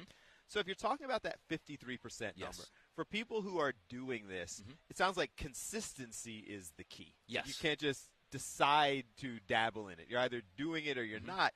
Because if it's 53%, you could be on the losing side before it corrects. Yeah, it's living to fight another day, if I can say it easier. Like remember the old, you got the Thursday night football game, the Sunday night get back. Then if you don't get there, you get the Monday night get back game. Like way back, we used to talk about that. You have to understand there's so many things to gamble on that it's not just football. Where if you say my favorite play on Sunday is the Philadelphia Eagles getting 1.5 from the Kansas City Chiefs, and you lose that.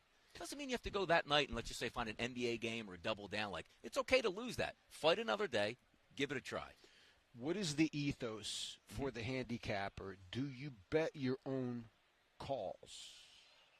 Oh, sure. Like what I'm saying is you think you know what's going to happen this weekend with full respect, Yes. and 53% of the time you're Yeah. right. Yeah. Are you putting money behind these things? 100%, and especially when your social media changed the game a lot, and that's where I want to start too. Is back in the day where people were reading papers and getting them on a day-to-day basis. You don't know all the real-time action. Las Vegas, as we used to say, now it's legalized, obviously, all over the country. They had the edge on you. They know when the quarterback was out. They know in the local markets. We didn't know that. You go right to Twitter and social media now, an injury pops up. Who's Adam Schefter's reporting it? You know who gets that first? The public and the book at the same time. So if you're fast enough to get to the book and maybe react to that, that's to your advantage. But the biggest windfall has been we get simultaneous advantages the same way the books used to have it against us. My problem trying to put my limited feet into your shoes is translation of that information into handicap numbers. Correct. Hardest way to do it because most of the time people also say, boy, that seems like a trap number. Why are the Chiefs only favored by 1.5? They never lose these games. They're always winning Super Bowls. They beat the Eagles 2 years ago. Well, that is an algorithm that goes into that that's not designed to be picked out of a hat and say, you know what, Chiefs minus 14 is the one we're going to do. Here, just hand this one in. They are numbers that are pounded into scope where you look at that and say to yourself, they obviously want equal amounts on both sides to keep that line where it is. But more importantly, they think they're right. The algorithms in the books always think they're right. So depending on which side that's actually getting bet at that point, where the money's coming in, they don't care. They said this is the line and this is what it's supposed to be. If he's telling us that the Chiefs are favored by 1.5, They are. that is the absolute best case scenario See for that? the green. He's in. He's reading it already. Pull them dog masks There you down. go. Let's go, baby. Are Got you it. kidding me? That's the best thing that could happen to the NFC champions is that we be underdogs in the Super Bowl. Come on. Let's get it on, man. Thank you for just that. See that? There you go. Yep. The energy is next level. Yeah. Now that it is such a big deal in sports and a legal big Yes, deal, correct. are there more people who are doing this? Like there are people who are doing Way this more. as a living. Way more. Like this is what I do. And if you're consistent and you win 50+% of the time, Yes. you're making money. Exactly. And understand this, like the evolution of me always liking to gamble even if it wasn't legal. Like talking, I'm a 1980s, 1990s kid, right? Okay. The corner store, playing the numbers, all that stuff. But now you have the legalized part of it where I used to own a couple Primo Hoagie shops in the area. Delicious sandwiches made them, but at the same time, I started to cultivate saying, like, I always like to gamble on games. YouTube is now being prominent. Twitter's in the equation. Sports gambling isn't legalized yet. Let me have an imprint, let's just say, on YouTube and start to get a following through there. Then we saw in 2017 when legalized gambling came through, and we were already at the precipice of we need more people to come into this space, and I was already ready to do it, which is why you have so many more people today. But every single day it feels like a new state is turning on with legalized gambling, which is more people needed in the industry, more handicappers, more people to do content. I just got in at the right time, but you had to love it at that time because nobody was doing it like that, saying I'm going to guess on it. Is it harder now that it's mainstream? Way it seems harder. like you're much more accountable when everything that you say is out there for everybody to judge. It's a great question you bring up, too, because when the sports books first became legalized in 2017, there was an avalanche of money, like a gold rush coming into the environment. Everyone wanted to get their piece in. Then after 2 to 3 years, the money starts to flow, and they say, well, who's making us money? Who can stay in this field, and who can be the most profitable at that point for your perspective? Let's just say FanDuel, DraftKings, Bet365, whatever that would be. So it was interesting to see the way it comes in, but it's much harder right now than it was in 2017 to be profitable, too, because the same thing we get that information, the books know how to counter that now. They all have the information. They're shutting the lines off faster. They're making more adjustments than you are, and that's the way it is. And you guys are now, I mean, we're streaming this live. Yeah. This isn't underground anymore. Correct. You guys do TV Yeah, shows. exactly. Like, you're out there doing all of this. So when you're right, cool. Yes. But that 47% world class when you're wrong, you also have a bunch of people going, Accountability. This guy. It's there. Yep. Yeah. There's no, you see the tickets, you put them up on Twitter, hey, win or lost, and no matter how you do, and we've all been on Twitter before, you get the lovers, you get the haters out there. man, I can't believe that pick was so bad. And you said, well, what about the last two that were okay? You're only as good as your last wager, and that's the way it is. So on that note, sounds like our digging into your wallet, absolutely no business of mine whatsoever. How'd you do in the NFC Championship personally? Very good, but on me, and I'll tell you right now, the other evolution too. Sides are so tough in the NFL. It's always been that way. Totals are very tough. The market that is now approachable and beatable, which you find most pro handicappers, the props market. That's where you have thousands of bets, Super Bowl bets. Everybody's trying to get their wagers in, like, can Jalen Hurts throw for over 210 yards? Can Jalen Hurts throw 2 touchdown passes? Because you know what you're not factoring in? You don't even have to win the game. Hey, man, the Eagles got beat 35-21. What a terrible day. And you go, no. Jalen Hurts had a pretty good day. That's the new avenue now from it used to be sides, it used to be totals, now it's prop bets. So talk to us about some of them. So people who are watching, getting ready. I got a little bit of an education earlier. We were talking to another handicapper who was kind of breaking it down and was talking about the prop bets, but also kind of the fringy, not real sports fan bets. Correct. Color of Gatorade, length of national anthem. Like all these things that seem silly, but they're drawing in a whole new market. They are drawing a whole – and by the way, the national anthem has gotten so much recognition over the past couple years because you can actually get inside information. Right. Like when the stadiums are outdoors, somebody just has that phone up in a hotel across. I timed it at 242. The over-under's 232. Then you see the bets come in. You see the books absolutely adjust it. You'll see the Superdome. It's a dome stadium. There's people in there when they're rehearsing it that can easily say, oh, look, here's how long it That went. was the question What I is asked the earlier. formal time? Is it when the Jets fly over? I mean, how do you know when the national I'm anthem's tell- over? The they're- crowd stops cheering? That's You're nuts. in You the use so much vicinity is rubber what I'm room in saying. there. You're right about it's it. From You're O. O is fine. It's the end that I'm worried Did about. I hear a trumpet in the background still going? Did I hit that? Yeah. But it's an interesting point because, again, I was talking to a person earlier. Those types of bets, it's interesting to the casual observer because somebody knows. Yes, correct. So it's not just like somebody knows what color the Gatorade is. Somebody knows either on the team of the singer themselves. They know, and they have the ability to influence how long that kind of stuff goes. So on Bill's point, what's the future of that kind of bet? Is it somehow compromised at all? Because the information's there if you're good enough to get it. Thanks, great question, because now what sportsbooks do is they will limit the amount that you can bet on certain wagers at that point. And also understand this, when they do hear stuff like that, those numbers come right off the board. Like if you know, like let's just say halftime performer Kendrick Lamar is going to perform a certain song first, they'll see the betting. Now that it's legalized, you have companies say, now wait a second.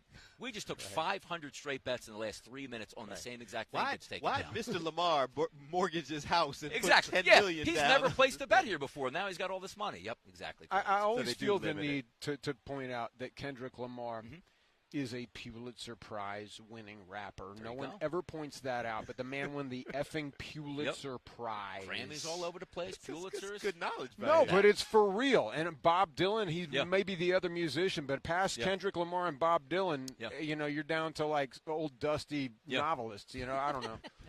So what are some of the fun bets that people are looking at? I mean, you could take a look at the halftime, and also you're always going to get this since it's a Chiefs Super Bowl. How many times is Taylor Swift going to be, viewed on TV? Is which first coach is going to be? Is it going to be Sirianni going to take the camera first? Is it going to be Andy Reid for the camera? But for my like, those are fun bets to make. And specifically, what's probably the biggest bet in the Super Bowl every year? Coin toss. All right. Like, again, it's still juiced one side or the other, and what do you have? Nobody has the information on heads or tails because it's impossible to do that. But some of the more fun bets to make for me are just the prop bets themselves, where it's, again, the Jalen Hurts, who's going to score first touchdown? Because those are the ones that the public gravitates to. Because do you want a minus 110 bet? Like, hey, I put down $100, won 100. That's fantastic if you won. But then they say, okay, instead of Jalen Hurts, you know he's going to score a touchdown. You bet him at minus 115. How about the first touchdown? 3, 4, 5, 6, 7 to 1 on those prices. Those are the new ages where people try to jump in and say, boy, if I'm going to get down on one game, it's a Super Bowl. I want to win some money, and I want to go 7, 8, 9, or 10 to 1 at that point.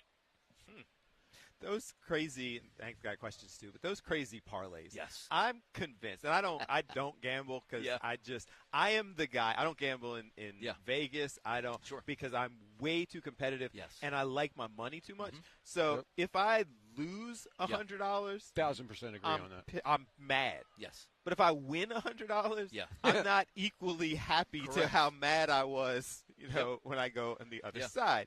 No, so that's why I don't necessarily get involved in that. but more and more people are, right? More and more people are participating Super in all Bowl this. is where, again, when we talk about in this certain stance like fading the public, right? Joe Public, who doesn't follow much football, who do you want here? Oh, my goodness, Kansas City. Only laying 1.5. They always win. Well, that also goes in the equation. The Super Bowl is the most public bet of the game each year, every year by a wide margin. It's one of the few games you can actually talk, like Monday Night Football, Sunday Night Football, they get a little bit more eyeballs where you say, which way is the betting public taking? Like, let's just say Kansas City's getting 68% of the tickets, but that line isn't moving at all. It's a very public game. You start to shift to the other side and say, well, why would Joe Public just come into this game and start hammering the Kansas City Chiefs? But the bookmakers, who are the smartest people in the room, go, that's fine. Keep betting Kansas City. What's the number on Tuesday? Still 1.5? Oh, more bets are coming in on Kansas City. Still 1.5? The bookmakers will hold that line. They'll tell you what the sharp and the smart side is. And That's wild. Yeah. And parlays. So handful of times I've looked at, I swear that the 8-leg parlay seems like common sense. I'm like, oh, well, I mean, absolutely Jalen's going to score. Yeah. Absolutely Mahomes is going to score. Quinyon Mitchell will have a right-handed interception in the and you go through. And then all of a sudden you look at all these things that you think are sure bets, and you're like 18,000 to 1. Yep. Are those just wasting money? They are wasted. They're fun, and they should be played for amusement purposes, whatever you can afford. And as you said, don't sweat the bet. Like, nobody wants to lose any wages. Like, if you can go to bed at night and say, I lost my wager, and wake up in the morning and be fine, that's exactly where you're supposed to bet. You shouldn't roll around in your sleep at night and be like, man, that $100, I could have used it to buy a pair of shoes or something like that. Right. But when Didn't you pay my are looking at electric that, bill. No, the sun will never rise on that day, and that's one of the days. One of the reasons Bill Anderson and I are friends. Like, we work very hard for our money and don't typically gamble. And I'll give you a good example of the gamble that I did not make that I thought was a great idea. You're talking about the 8-fecta or whatever it was. I was going to drop $100 at like the Park Sports Book. I was just going to drop $100 that Philadelphia would play Buffalo in the Super Bowl, and I felt real solid about it. Not solid enough to go and do it. Probably more out of laziness than like not believing in it. But I'm glad I didn't drop it because it didn't happen. There's other things, too, that I've got to ask you about being a handicapper. And I'm sort of quoting WIP a little bit. You can go your quarterbacks. The Buffalo quarterback, in pressure situations with less than 4 minutes in the game, I think he's above 40%, which is sort of the criteria for a quarterback to score and put yourself above and win the game. Mahomes is like 7 for 7 in his last, which is insane. Well, it's surreal, and the other foot's bound to fall at a certain point. And if it's going to fall, it's probably going to fall with the number one defense in the league. However, I'm not betting against Patrick Mahomes with my hard-earned money. I would rather just watch the game and see how it plays out. Regardless of the way I handicap a game, I can never argue with somebody who just tells me, what's that spread? It's 1. The Chiefs just have to win the game. And the answer would be, do they have Reed and Mahomes? Absolutely they do. I can't. Like, there's no breaking it because the proof is in the pudding. If that is a one-score game in the fourth quarter where the Chiefs have the football, nobody's going to bet against Patrick Mahomes, which is the reason why you got to be up 2 scores. This is my point. We got to do the same thing we did to Washington. We have to stack it up. Everybody keeps saying, I'm living with hope. I'm living with hope. We're bringing it home for Jerome. That's what we're doing here. Yeah. We need to take a quick break. We'll come back. If people want to get in touch with you, how do they do that? They want more Sports Grid information. Network. I'm on Twitter. I love it. I would like to respond to everybody at RightSideVP. One word together. Always accessible out there. Have fun. Handicap games and have some fun with it. Guy earlier told me purple Gatorade. Oh, yes. But by the way, great taste. taste. What does that taste like? Well. Great taste. Grape, I guess. Taste. Does it taste like grape bubblelicious or something? Oh, it's delicious. It tastes like grape booty. ice. There you go. No way. We'll be back. Take a quick break. Thank you, man. We appreciate you spending Absolutely. some time with us. Fox Local, Fox 29. Super Bowl. Say it. Super Bowl. I'm just going to keep.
And we are here on Media Row. It used to be Radio Row, but now it has expanded to the point where you just kind of look around and see the extent of everything that is taking place here. It's crazy. We're calling this Superstream 59 here on Fox Local, Fox 29 YouTube page.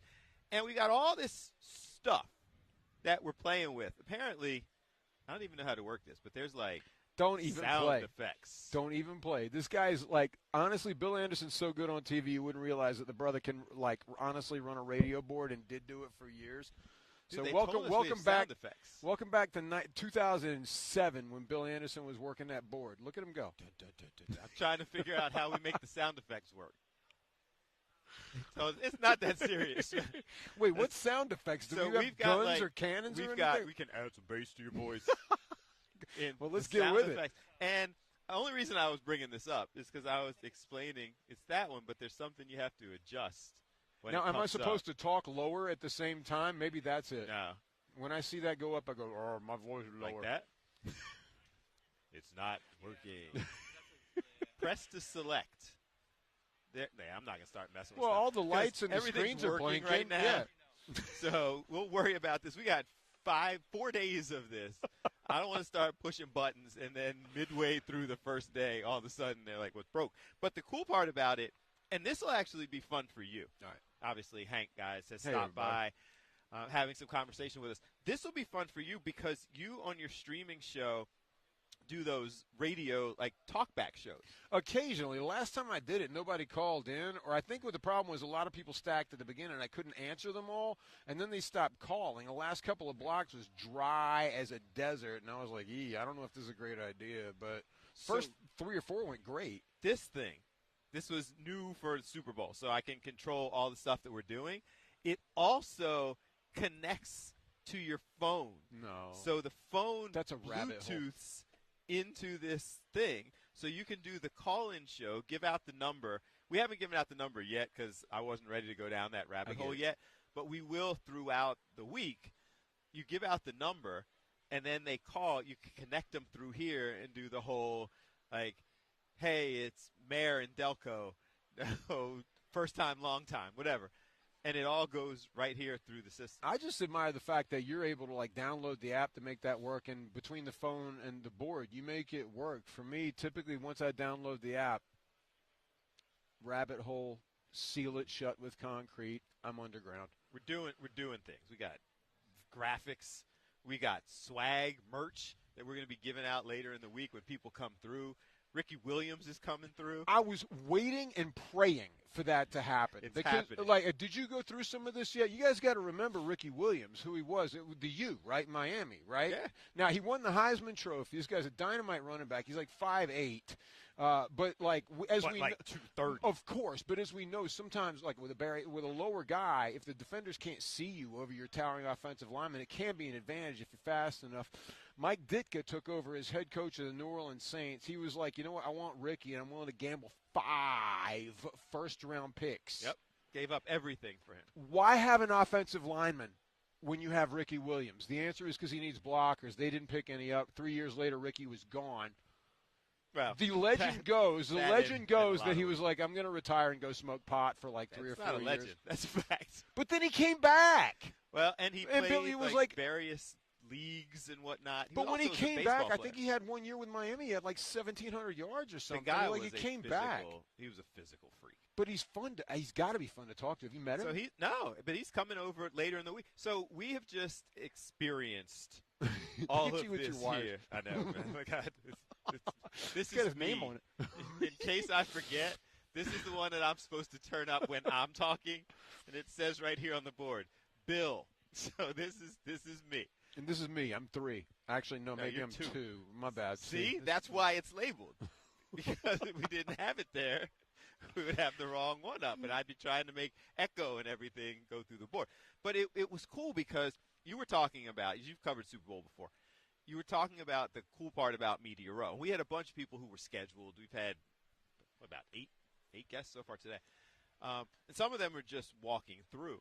And then a little while ago, PR people started walking through for like for Ricky Williams, and he'll be here later this week. To kind of plant seeds with the hosts, the Olympic 400 medalist Michael Johnson, intermediate hurdles, and he won the gold medal. I think 3 straight Olympics. This is a guy that a couple though, but wasn't he like he was unbelievable and the 400? No, but he won Olympic hurdling medals like in his mid-30s. That's how much better he was than everybody. It's crazy. It's a wealth of knowledge. Well, Dave's behind the camera going, how does he know all of that? Michael Phelps. That's Hank Flynn, ladies and gentlemen. He's here all week. But people have been walking through, and you're just kind of seeing the folks who are around, former players. And it's cool that this is just Monday. Yeah, and everybody keeps saying, and you can see, and you commented on the fact, like when we got here, it was, at first it was really quiet when we first got here this morning. Then there was this kind of flood of activity because a lot of the different morning shows and things from across the country were here. And then we're kind of in that period of time where there's a little bit of downtime before the evening shows and media night and those things start to happen. Because there was like LeVar Arrington and those guys were doing their show off in the distance. Do you remember the time LeVar Arrington at Penn State timed the snap and dove over both lines and killed the quarterback like on the snap of the ball? Vaguely. It was one of the craziest things I've ever seen in football, period. I'm sitting He here. was ridiculous. It's interesting, though, because the other part about it that Hank talked about before, if you look around, you see a bunch of, like, really large humans. And the assumption is, are these players? No. And sometimes they're just big dudes. No. And the challenge with this is that, I mean, think about it, guys.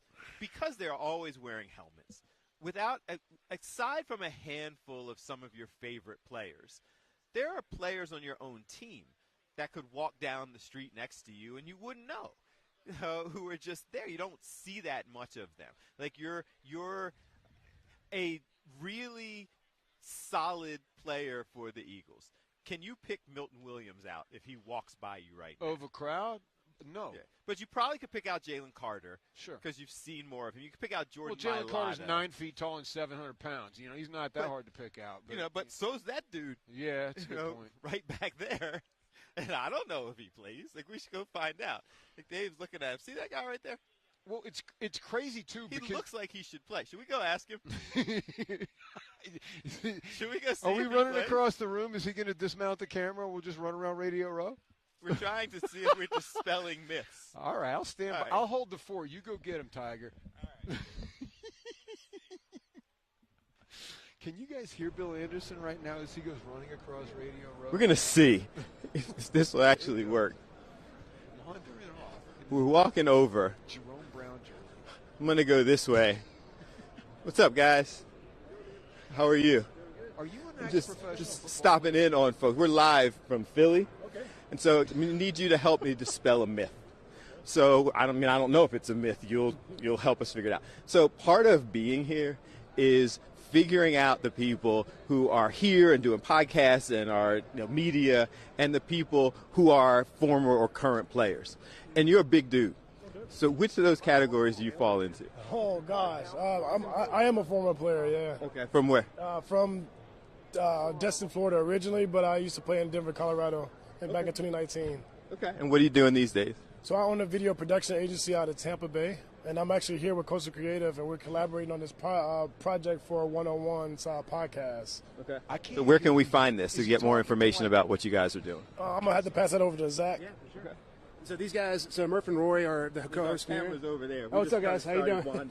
Yeah, so Murph and Roy, it's their podcast together, and they're actually also ex-NFL player, and they have a podcast on YouTube. So you can check it out. They have a bunch of cool folks coming by today or this week. They got Cam Newton and a bunch of other friends, and they'll come pop in. We're going to do some podcasts and film a bunch of episodes. It's going to be fun. Maybe we'll talk to you guys. You come over and join our show, and we'll check it out. I appreciate you playing, because we're part of being here is football players, I think, by nature, like unless they're just really big stars, even your own favorite players, and we're all from Philly, we were trying to figure out our players. Could you pick them out if they weren't the biggest star? So in the Super Bowl, you're just seeing a bunch of football player type dudes. So how many people have come up to you and say, hey, You play. Let's do an interview. Man, sorry. Yeah, you guys are the first. Yeah, I just got here today, though, like literally a couple of hours ago. But I mean, this is actually my first Super Bowl celebration, so I'm really looking forward to it. Yeah, and coming back to the football world because, I typically I'm not in the sports realm as far as media production, but it's nice to step back and kind of bring me back to home. I appreciate you. We'll talk to you guys. Appreciate you playing along with us. We'll come back. We'll be following the podcast. Continued success. We thank you. So it's the nature of what we're doing. You're just kind of wandering around. There's Coach O's couch over here. I don't know. Who's Coach O? Who's Coach O? This Coach O? Hey, Coach O. How you doing? I'm Bill from Fox in Philly. Nice to meet you. There's our cameras over here. So Awesome. we're just kind of soaking up the whole atmosphere. So tell us about Coach O's couch. Coach O's couch. So my name's Odessa Jenkins. I am the head coach of the Texas Elite Spartans, winningest coach in women's professional football history. Really? I'm here representing the Women's National Football Conference and presented by Dove, and we're here to bring the voice of women's professional football to Radio Row. They're telling me you're the one. No, come here. No, well, I'm going to let you go. Okay. I'm going to let you go. But so because of all that, because they wanted to see you, you're going to be here all week? I will be here all week. So will you come and sit down and talk to us? Because you clearly have a story. Yes, absolutely. Absolutely. I'm gonna come and then you're going to come talk to me. Okay. Yeah, I'm All serious. right. But you actually have a story. I'm just the guy walking around with the microphone. Every human has a story. Every human has a story. I bet you have a great one. I love Coach O. Yeah, man. All right. My pleasure to meet you. All right. So we're going back. Oh, they're telling me come back to the table because I'm just walking away. This was a huge mistake, by the way, that gave me a wireless mic. They gave me a mic that I could just wander away with. I don't know what it sounds like to the audience, but you're a lot louder on your headset than you are your microphone. Absolutely. Just letting you know. Yeah, well, I think it's because the wireless mic goes directly into the camera. Then so good. it's not coming through. So this is my guy. Introduce yourself to the folks. I am Leo Sassani. I live in South Philly at 15th and Shunk area, actually Rosewood Street, 2500 block. So we met. The reason I wanted to come over and have you introduce folks, because you are, in a lot of ways, what all of this is about. So you're working with the Fox team. Oh, we got multiple things going on. We got the Fox event over here, and then we got a couple of jobs on the other side of the NFL experience. But in doing all of this, you're Philly at heart. Absolutely. I mean, I can't wait to get out of here. Okay, so what's it like working it and then just being a fan of all of this? Very exciting. Very exciting. In some ways, I wish I could stay, but I'd rather be in South Philly. At home watching the game, because as soon as it's over, you know where I'm going, and you know why I'm going there. Now, this guy, go ahead. Well, Hank was doing the whole. He's a mummer too. Beautiful. Well, honestly, retired mummer. Yeah, well, it's been a long time. Which association are you with? I was with Alpha. Okay. Listen, I've been spending a lot of time while I've been here showing pictures of mummers to New Orleanians because it's been a thing of mine. Like I feel like it's in the groundwater. Philadelphia and New Orleans have a ton in common, and neither city knows it. I'm the only one. But I show the New Orleans folks pictures of the mummers. They're like, oh, that's cool. You show the Philadelphia guys like Mardi Gras, and they're like, yeah, Mardi Gras, it's awesome. But who else has these? New Orleans has like 300 different like marching organizations that will join in funerals and go to Mardi Gras groups, crews, as they put it. But it's the same thing as a New Year's Association in Philadelphia, and no one does what we do, and no one does what they do. But they're kind of not dissimilar, and I love it because they're both really weird. Right. Beautifully weird. I actually did a few events here where we had the opportunity to tour. There's a warehouse back here. Yeah. I don't know exactly what it's called. I think we're doing it Wednesday, Mardi Gras World or something like that. Yeah. Well, you walk through there and you see all their floats. It's just a modified version of the mummers, all in one place. I mean, they're huge. They're huge. They're all mobile, and they use the same. It seems like they use the same floats all the time, or for multiple different reasons, where a lot of our stuff could be used that way if it's built right, but a lot of our stuff is like for that event, and a lot of stuff is saved, for the Mummers Museum and all that stuff, but altogether, their stuff seems like it's built to be reused and reused and reused, and it's really interesting over there. There's a lot of crazy stuff. We actually, because we have, so you're here, how long are you here? I actually fly tomorrow. You're I go leaving back to Philly tomorrow? Yeah, I got to do a little thing in Canada. I'll be back, Canada. I'll be back Saturday morning. back to Philly. Jamie Lynch is waiting to talk to us, and we had him scheduled to spend some time with us. I want you to shout out the folks, because this is one of my guys from Philly. Shout out your folks so they see that you're here. They know it's all good. Who are we shouting out? We're shouting out to everybody in South Philadelphia. I'm Leo Sassani. I'm here doing this event. Can't wait to get back to South Philly and sit on my living room couch to watch this game, because you know where I'm going to meet you guys after the game's over. Thank you, guys. My dude. Thank you. I met him. We were just having conversations about everything that's going on. He's Philly authentic. I was like, you got to come over and talk to us a little bit. Yeah. And certainly while Hank is sitting here. Well, all right. Real good to meet you, buddy. Likewise. Thank you, Leo. Quick nice break. To meet you, Billy. We will be right back. Appreciate you. Thank you. This is Fox Local, Fox 29, Fox 29 YouTube. We're at the Super Bowl.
Local, Fox 29, Media Row, we are here. I'm not going to get tired of saying I'm at the Super Bowl, sitting there doing this with all this going on.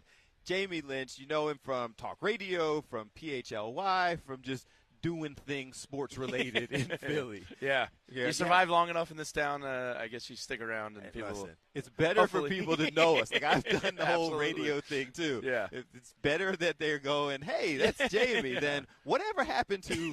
Exactly. Like, that's the alternative. What do you got? What are you down here doing right now? You guys got a couple shows going. Yeah, so we're doing like 9 or 10 shows this week. We just finished up, me, Bo Wolf, Zach Berman. Vinny Curry's going to be joining us down here tonight. Fran Duffy also works with us, so we're all going over to media night and doing that. I'm really excited to see Vinny on the other side of the microphone, getting to ask his former teammates some stuff, so that'll be fun. And then we're going to do a show after the media night, and then basically we're doing a 2 o'clock show every day, trying to capture interviews like you guys and get the sights and sounds to the people back home. You have done, both of us have done traditional radio, sure, yeah. And then do kind of the streaming stuff, and you guys continue to expand. Is it cool being on that side of it and kind of seeing how the industry is advancing? Yeah, I mean, if you're not adaptable, you're going to die, right? So, learning and being on the forefront of new tech and new world media is fun. It's cool. It's we've been around about 1.5 years now, so it was a startup and startup pains, but you get like kind of that ownership feeling of it. So it's been a fun 1.5 years, and bigger and better things are ahead with the Bird Super Bowl. Hopefully to kind of kick us off here. I don't know how many, because you were doing radio for a while. Did you get to do Super Bowls before? I worked for NBC Sunday Night Football for like 10 years, so I did Super Bowls through them. Anytime I was doing radio Super Bowls, I was the guy back in the studio. So I didn't really come out here and do these. So this is my 4th Super Bowl I've worked, first time like in Radio Row. Okay, so are you, is it old hat to you, or are you like me, who's been walking around like the guy with the press credential, just seeing how far I can go before somebody says you're not supposed to be there? Yeah. It's just soaking it all in. No, it never really gets old. It's still really cool. We are fortunate to work in a very cool profession where we get to do cool things. It's still work, but it's never going to lose its luster to me now. Jamie, the last time I was on radio, I'm Hank. What about Hey, nice to see you, man. It's a too. pleasure to meet you. Thanks for showing up. The last time I was on Radio Row, I think it was 8 years ago in Houston. And looking back on it, it brings the kid out of a 50, 60, 70-year-old man. Because you can make me 45 years old, whatever it is. I'm here, and here comes Billy White Shoes Johnson. Yeah. The inventor of the touchdown. Sure. Like as soon as and he'll do an interview with me. Really? Okay, so I start the interview with him and literally collapse. I'm like, Billy White Shoes. I used to literally look at the paper to find out if from Carolina, when are the Oilers playing? Sure. The Oilers. What Carolina kid's watching the Oilers? Well, I wanted to see Billy White Shoes. But that's what Radio Row's all. He brought up Ricky Williams, apparently. Like, I knew somehow he would be here because there's too much. He's going to be here later this week. That's what I'm talking about. And multiply Ricky and Billy White Shoes by like 100 because there'll be so many that won't have a publicist come through and tell you they're here. They'll just be here. You know? So are you this excited? But if you love football, and we all do. Yeah. It's really cool. You just kind of turn your head every once in a while, and you're like, oh damn, I know. oh that's cool. So it's awesome. And then tonight's going to be a circus out there. It's going to be cool because everybody from the team is basically available. So like that's another cool element of tonight. And then as the week goes, the celebrity level of people increases daily. So it's going to be cool. On tonight, the primal level of the questioning, once players and coaches become available, it really is a bit of a cattle call. You'll hear people yelling things in Spanish occasionally, and the coach is like, can somebody, But it's wild. And you do wind up getting coaches and players to say things that maybe they shouldn't necessarily as far as future plans are concerned, maybe even some bulletin board material. What are you looking forward to tonight? I'm especially out of KC. Who's going to say something stupid? They have a lot of stupidity on that team, I feel like, so chances are high. I guess I'm curious to see what Kellen Moore has to say about the New Orleans job. I wonder how much he tiptoes around that. I hope he says nothing. Yeah, he's pretty good at dodging stuff. Do you want it? You got to be like Vic and just be like, I'm happy here. Yeah. How much money do you need? Do you really want to double your money to go to a crap job? I'd rather have $4 million a year and stay right here and win 5 more Super Bowls than go and win twice as much and lose. No, but you can't take over the Saints because there's actually news out today that I'm not going to get into that's real ugly, but it has everything to do with the front office. And do you want to be the head coach with a front office that's in turmoil? Yeah, I guess the problem is, there's only 32 of those teams, so guys view it as a potential once-in-a-lifetime thing. But you're right. The Saints organization stinks from the top down right now. So, like, do you want those people to be your bosses? I guess everybody's different, right? The short answer for me is no, even though I can't coach. But you raise an interesting point, and I'm curious, doing it with the interviews, you've done it with radio, you're doing it with PHLY.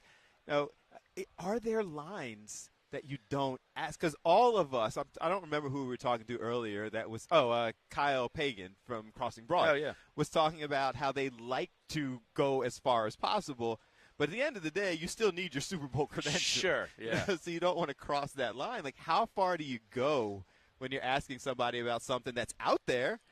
No, but do I want to be the one? Yeah, probably not. Yeah. You don't want to get that credential revoked. Not on Monday. Yeah, it's kind of a touchy, gross story, and I'm sure people aren't going to press him too hard tonight. My experience is that it's already out, So why do you need to ask? I mean, all anybody's got to do is watch New Orleans news, and it's pretty clear.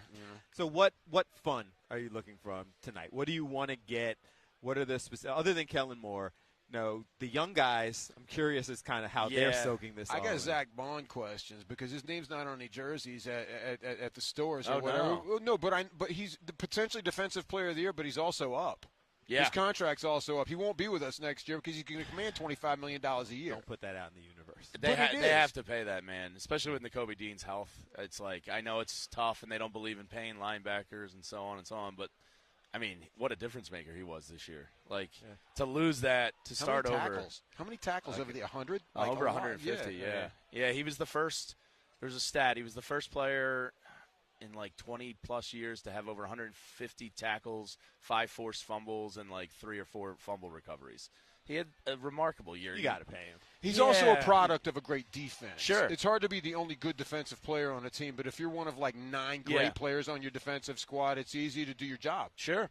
And, there's probably a little bit of equity with Vic Fangio there since Vic took that shot on him and gave him this opportunity. Not to say hometown discount, but maybe, maybe it helps. He wants to discount. I would be but nice. I was actually, I was going to ask that because you feel like guys now, Zach Bond's going to get so much more than the minimum that you can't expect him to take too much of a discount. Yeah. But do guys like Bond, Mekhi Becton, like guys who were not getting that opportunity and certainly weren't successful, do they, in your experience, kind of say, you got to pay me, but you gave me a chance a little bit? Mekhi Becton's going to be an interesting one because he was kind of a cast-off, bust and all that, and Stoutland University, he's another great product of it. So I would imagine it helps in that regard. Do you want to go somewhere else where you could cash grab an extra $1.5 million?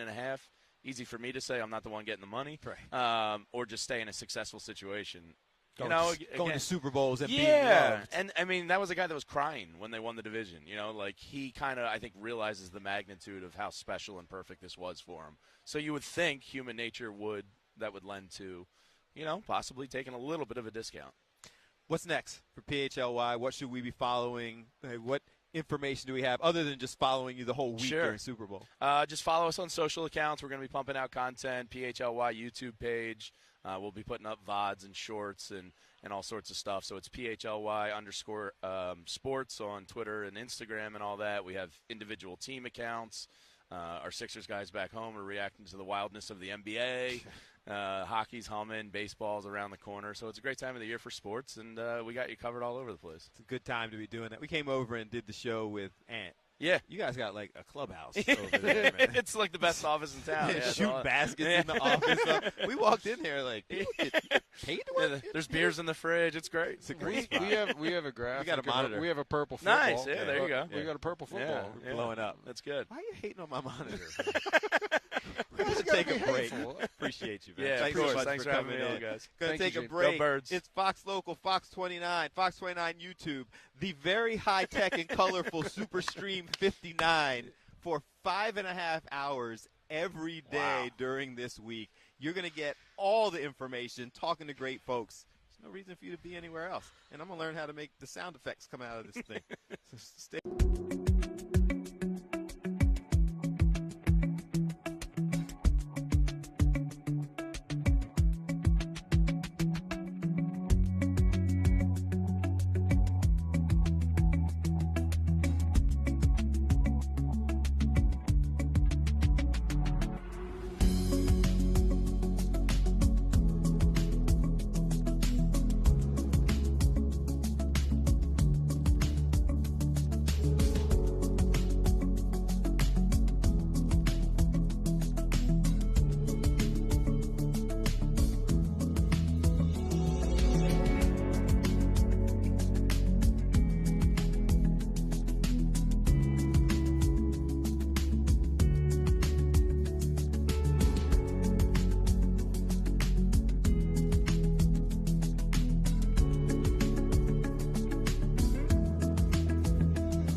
the Convention Center in New Orleans, Louisiana. This is Super Street 59 on Fox Local.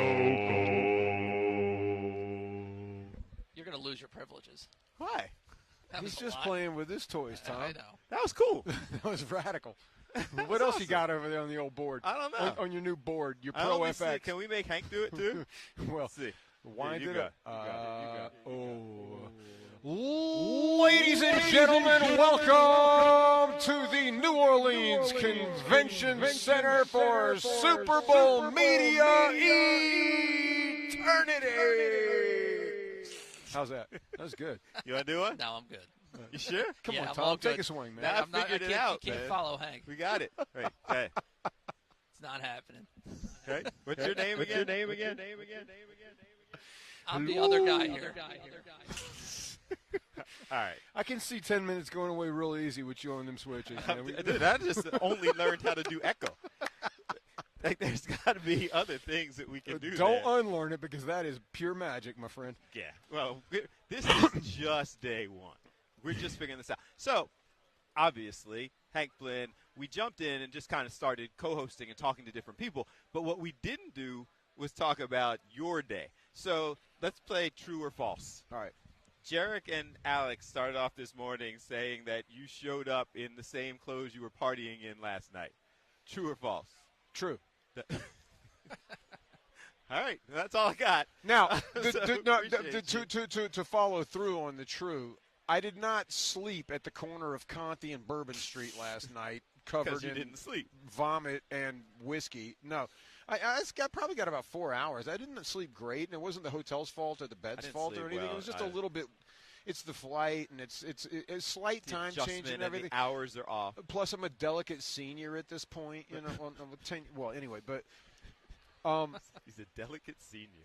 no, look. Here's the thing. It's like, a good outfit. We have an audience, you know, and like I'm waiting until later in the week to bust out my black Jalen Carter Super Bowl jersey. You That's know, a solid like, purchase. But you're born and raised. I mean, you've got probably a half dozen Eagles I jerseys. don't. So I had to.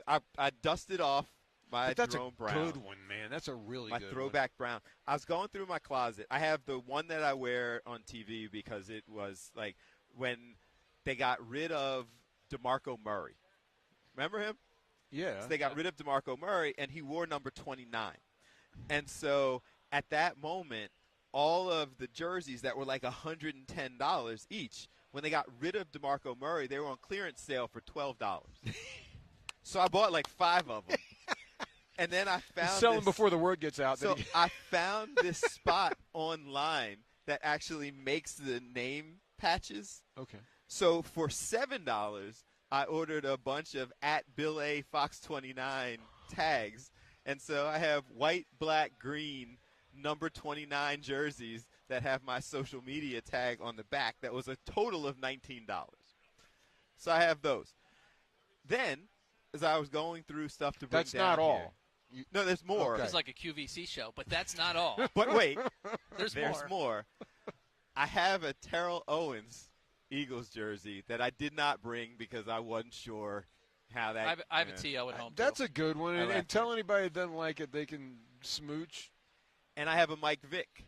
Nice. Number Dude, that will 7 never get old. I was at the jersey. UN the day that you would know it better. What was 6 minutes left, and they were down 24 points or something. It Oh, was down to the New York Giants. Giants. That was and the it end. was not a playoff game, but it was the end of the season. I was working at the UN, and the guys working in the camera at the UN got it up on the monitors, and I saw every play that Vic made. It was either a 40-yard run, And then a that was- 60-yard bomb, a score, and we're like, we're okay. We still got 17.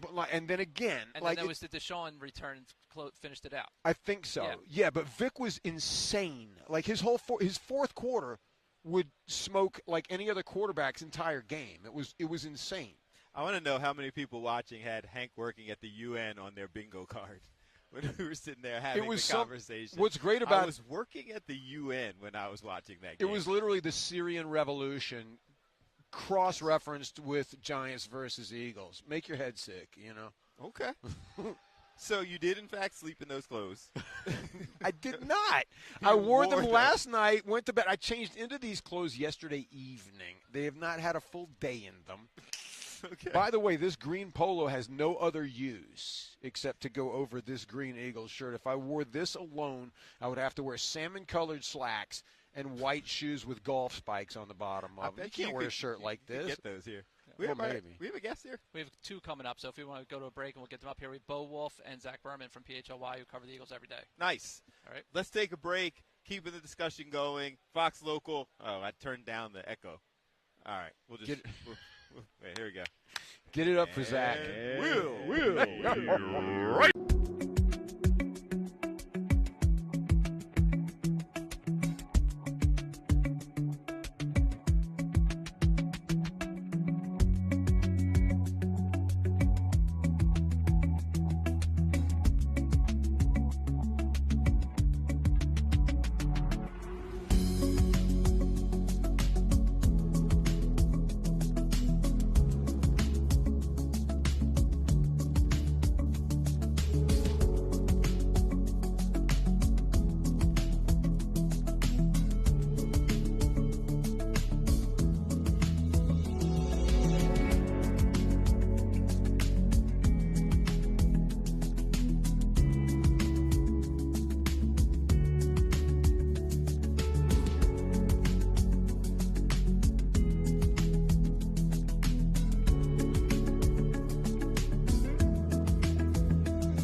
Superstream 59. You see our high-tech graphics and everything that we've got going on here.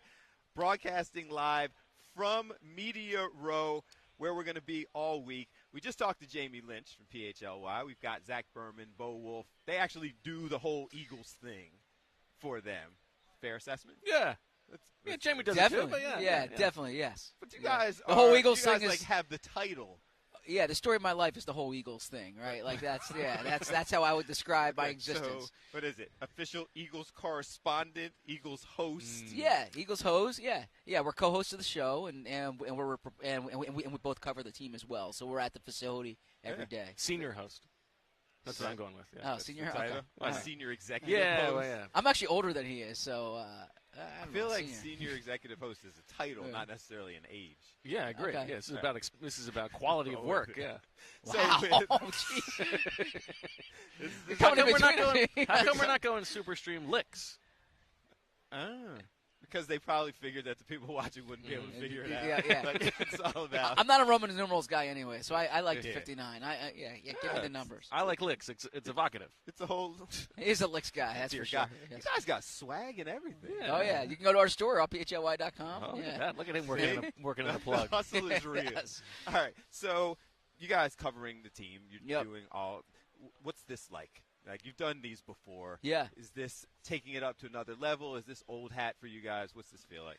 Yeah, so I'll jump in first here. So this is my 8th Super Bowl covering, but the third one that the Eagles are in it, and it's two totally different assignments when the Eagles are in it and when the Eagles are not in it. And what I mean by that is when the Eagles are in it, you're actually covering a team, covering a game. When the Eagles are not in it, you're covering an event, right? And so you wouldn't if this was the Commanders versus the Chiefs this weekend, you wouldn't really get into the matchup. You wouldn't really get into some of the stories that are football specific, but like. Here, you have to cover the team that's in it. People want to know, and the other thing too is like these stories aren't new to us. Like if I was covering the Commanders, all these stories, it's the first time my audience has probably heard them. Now, like if I'm writing an Eagles story or we're talking about an Eagles story on the show, it has to go way beyond the surface. So it's a different beast, but I welcome it, and like from a competition perspective, I'm like, bring it on. Everyone's here. You want to do the best work possible. Do you enjoy that more? Because that sounds more like. Oh yeah. Oh, he enjoys it more. Yeah, for that's sure. Work. Yeah. That's what they pay me for, right? That's work. Like we get to come here and describe all of this and eat wings on bounty. Like you're actually having to follow the depth of story. Yeah, that's his dream. That's what I signed up for. That's what he's here for. Yeah, that's what. Yeah, that's. He's a worker bee. When give him some work to do, he's a happy man. Okay, so what's your take on all this? The fun side of it, the worker bee side of it? No, I think it is a lot of fun, and it's also like if you cover a team, we don't root for the team or root against the team, but what do you do it for if not to cover the big stories, right? And this is the biggest story, and so yeah, to be here on the ground and to be able to cover both the sort of the silliness and the like seriousness of the game itself, that's what it's all about. Is it hard? I think with lifetime Philadelphian. I think that Philadelphia, especially PHLY, and you're doing Philadelphia media, they expect a level of loyalty to the team. They expect that commitment to the team. But you guys are journalists, too. Yeah. Is that ever a tough balancing act that people expect the rah-rah go birds versus the, you guys aren't going to like this, but I got to tell you. I think they respect truth. Right, and this is a bit of a misnomer and a misconception of our jobs, right? This happens all the time when you're just like talking to friends, and they're like, yeah, but like you're rooting for the team, right? No, like it affects our jobs, If the team is going to the Super Bowl, people are going to be more excited. But also, if the team is having a historic collapse at the end of the season, people are interested in that too, right? So you just don't want to be boring, and that's one of the good things we can say about the Eagles is they're never boring. Yeah, well said. And I think there's an expectation from this fan base. It's a smarter fan base, right? And they can see through the fluff. They can see through. They want authenticity. Now, authenticity looks different for every person, right? And the way person X might perceive something with the team is different than person Y. But they don't want Pollyanna coverage. They don't want you just saying something because it's gonna I think Philly has a certain aggressiveness to it, and to cover sports here, I think you need to be on board with that. Other than Hugh Douglas, every person that we've talked to who has some level of objectivity is saying they're going Chiefs. Oh, interesting. I disagree. Okay. Yeah, I'll jump in first. How do you guys first. see this playing out? I think the Eagles are the better football team, and I think they're better on both lines of scrimmage, which is kind of how I really try to look at it. Now, the Chiefs have the better quarterback. Chiefs have the best quarterback who's ever played from my perspective, right? And that can alter a game. But I vividly remember being in Minnesota, before the Eagles-Patriots Super Bowl, and the whole week I was like, it's Tom Brady. It's Tom Brady. Like, they're not going to beat Tom Brady. This is what Tom Brady always wins. And then we got near the game, and I'm like, well, the Eagles are better. They're better on both lines of scrimmage. I thought they were the better football team. And I think the Eagles are better than the Chiefs. But Patrick Mahomes would scare the crap out of me. Yeah, and he should. I'm not ready to go on the record with a final pick yet, but I'm leaning the Eagles. And I think it's because it doesn't work like this. You can't just compare a game 2 years ago to a game, now. But you think about how close that game was 2 years ago, and this Eagles team is better than that Eagles team. Now, maybe you can't rely on Jalen playing quite as good of a game as he played then. That was probably the best game that he's ever played. But the offense is better because of Saquon Barkley, right? You can count on, I think the Eagles are going to try to run the ball down the Chiefs' throat in this game. And then on defense, they are much better prepared to handle Patrick Mahomes, both because of a guy like Jalen Carter and because the secondary is probably a little bit better. They're certainly a better tackling team. And also because of Vic Fangio. And I think you can rely on he's going to put something together to not just stop the Chiefs necessarily, but to mute them a little bit. It's interesting because I think it falls into that category of Philadelphia sport fans, diehard. We feel like we can't have nice things consistently. And you sit back and look at this team, and I agree with you. If you look at this team and forget for a second, it's impossible to do it, but the legend of Patrick Mahomes and this guy doesn't lose, you really do look at the Eagles and see the better football team. And it's almost like we don't believe and haven't throughout the season. Like, you're going to fire Sirianni early on. We don't believe they're supposed to be this good. So it's almost like we're still looking for the reason why the Chiefs are the better team. And I think you went through it 2 years ago where the Eagles were probably the better team then too, but they didn't have Patrick Mahomes. And sometimes that is all that matters, is the quarterback outweighs everything else. Okay. Fair enough. I don't know. We'll see. You're going Eagles. You're not sure yet. Yeah, we'll see. I like to wait. What can we look forward to seeing from you guys throughout the week, following shows? What kind of things are coming up? I appreciate you asking. Yeah, we're doing 2 shows. I'll let you take over there, then I'll add to it. But well, we've got two shows a day on YouTube or allphly.com. Lots of guests, lots of good people down here, and then you can talk about the written coverage as well. Yeah. So in addition to our shows, we part of what we pride ourselves on at PHLY is like we do everything, right? So listening, watching, and reading. And so our written coverage, too, on allphly.com, we'll have multiple stories behind the scenes of the team, some exclusive stories, some stories you can't find anywhere else, and then some of the big characters involved in this game, whether it's Jeffrey Lurie, Howie Roseman, Nick Sirianni. We'll take smart, nuanced looks at them, and we have a full staff of people here for the shows, for the audio, for the writing, for the written coverage. So everything you need for the Eagles, you can find on allphly.com. It's got to feel kind of cool seeing the growth of all the streaming platforms and everything. You guys have covered this. I'm fairly new to this. But to sit back and see all of this, you're like, huh. This is big. It's not Radio Row anymore. Well said. This used to be Radio Row, and it's not just your local radio stations as we can see, and just like the evolution of the job. I started covering the team for the Inquirer. Okay. Then the place I went to after the Inquirer didn't exist when I started at the Inquirer. The place I work at now didn't exist when I started at the Athletic before this. So the business constantly changes, but I think what endures, if I can be a little big picture here, idealistic, is good coverage of the team. Like if you're providing a service to the fan base, to the readers, the listeners, the viewers. If you provide good, honest, creative coverage of the team, people are going to follow you. And you can get swag at phly.com. Right. Sounds good, gentlemen. I appreciate you spending time. We'll see you throughout the week. We'll be here. Sounds Absolutely. Good. All right, we're going to take a break, keep the conversation going. We are going – Tom, who are we talking to? He's going to break it down for us. The former GM of the Falcons is going to tell us why Howie is either doing great things, why he should be respected, how we're blowing up. We're going to come by and see these guys doing great work on PHLY. Make sure you check them out. And it's time.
here. Superstream 59 is what we are doing here from the convention center here in New Orleans. And we're just kind of giving you a look of all the things that are taking place, various guests making their way in, and some of the groups that just continue to get set up. It is an interesting reminder that it's just Monday.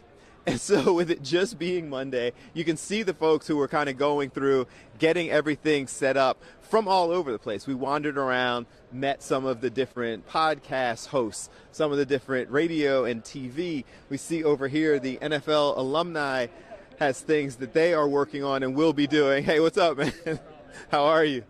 You can see all the different groups, podcasts, everybody just kind of getting set up. And it goes on for as far, obviously, as you can see. I'm a little bit limited by how far I can go with microphones, but just kind of walking you through the process. All of these tables, this one just happens to be 99. I have no idea what's going to be at table 99. But all of these tables making their way around are all set up for various organizations to come out and do their shows. You got Ike Reese walking around taking pictures and stuff. Doing breaks during your own show, man? I had to get a picture of the Super Bowl banners. So it's 5 of them. So I made the mistake of tweeting out the 4 losses. Completely forgot about 52. How did I do that? Can't do that. So I had to come back and get it so I can retweet it out for everybody. Commercial break? Yes. When you come talk to us at some point. I know you're doing a show. Yeah. But we're going to be here for the next several days.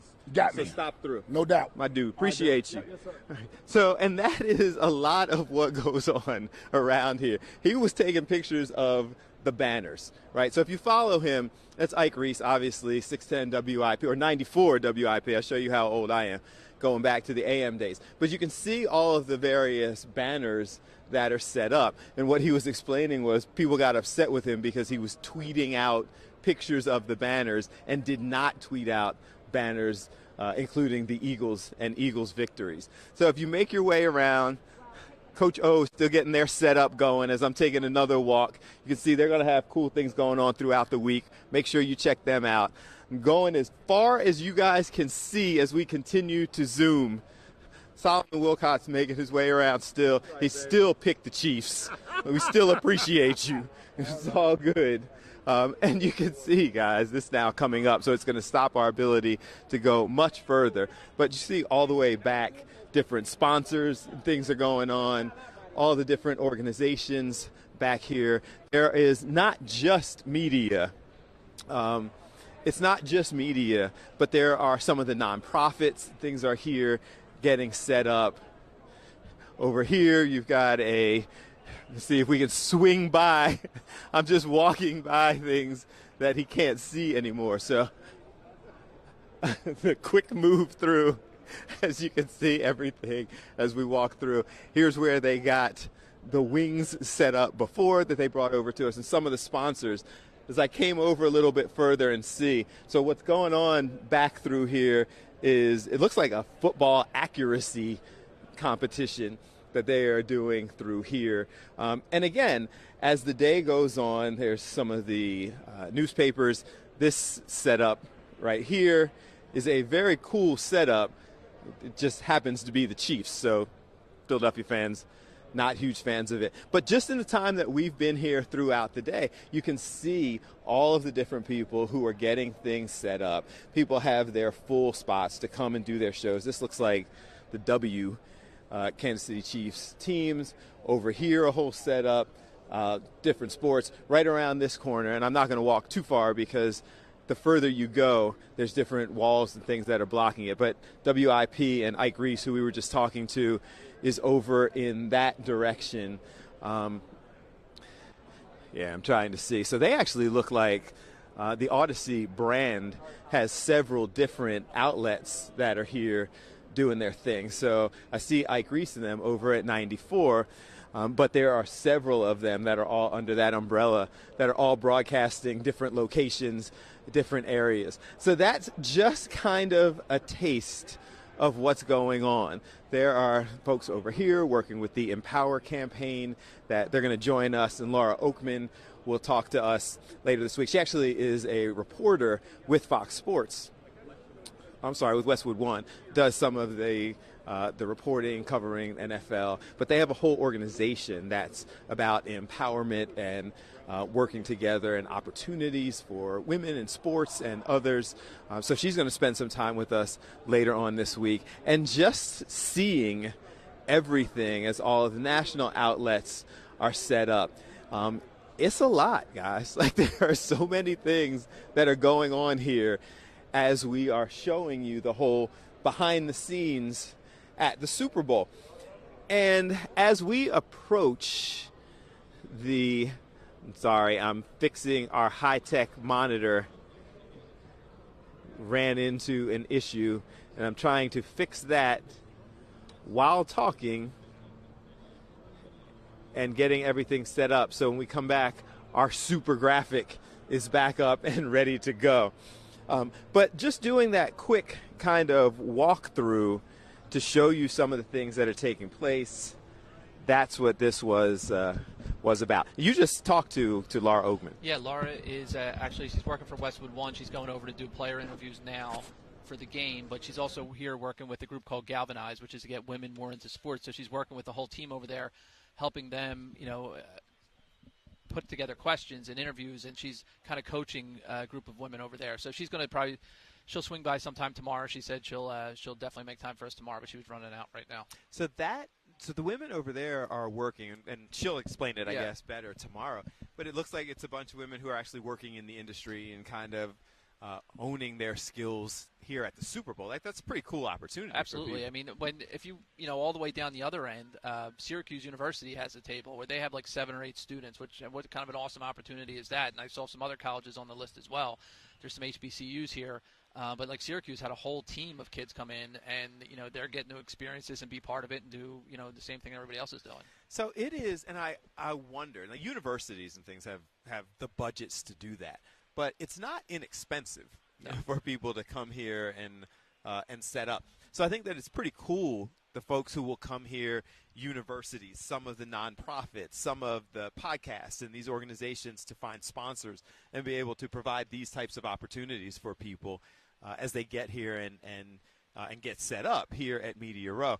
It would be a really great experience for young people to get this early in their career. Absolutely, and you get to see really, I mean, it's obviously, like you said, it's a lot of fun. It's a great opportunity, but there's a lot that goes into it, and there's a lot of variables. There's a lot of setup. I mean, give our Dave Eitzen a shout out again. I mean, there's a lot that puts something like this on with a couple people, and and there's a whole process. It's not just the folks you see doing it.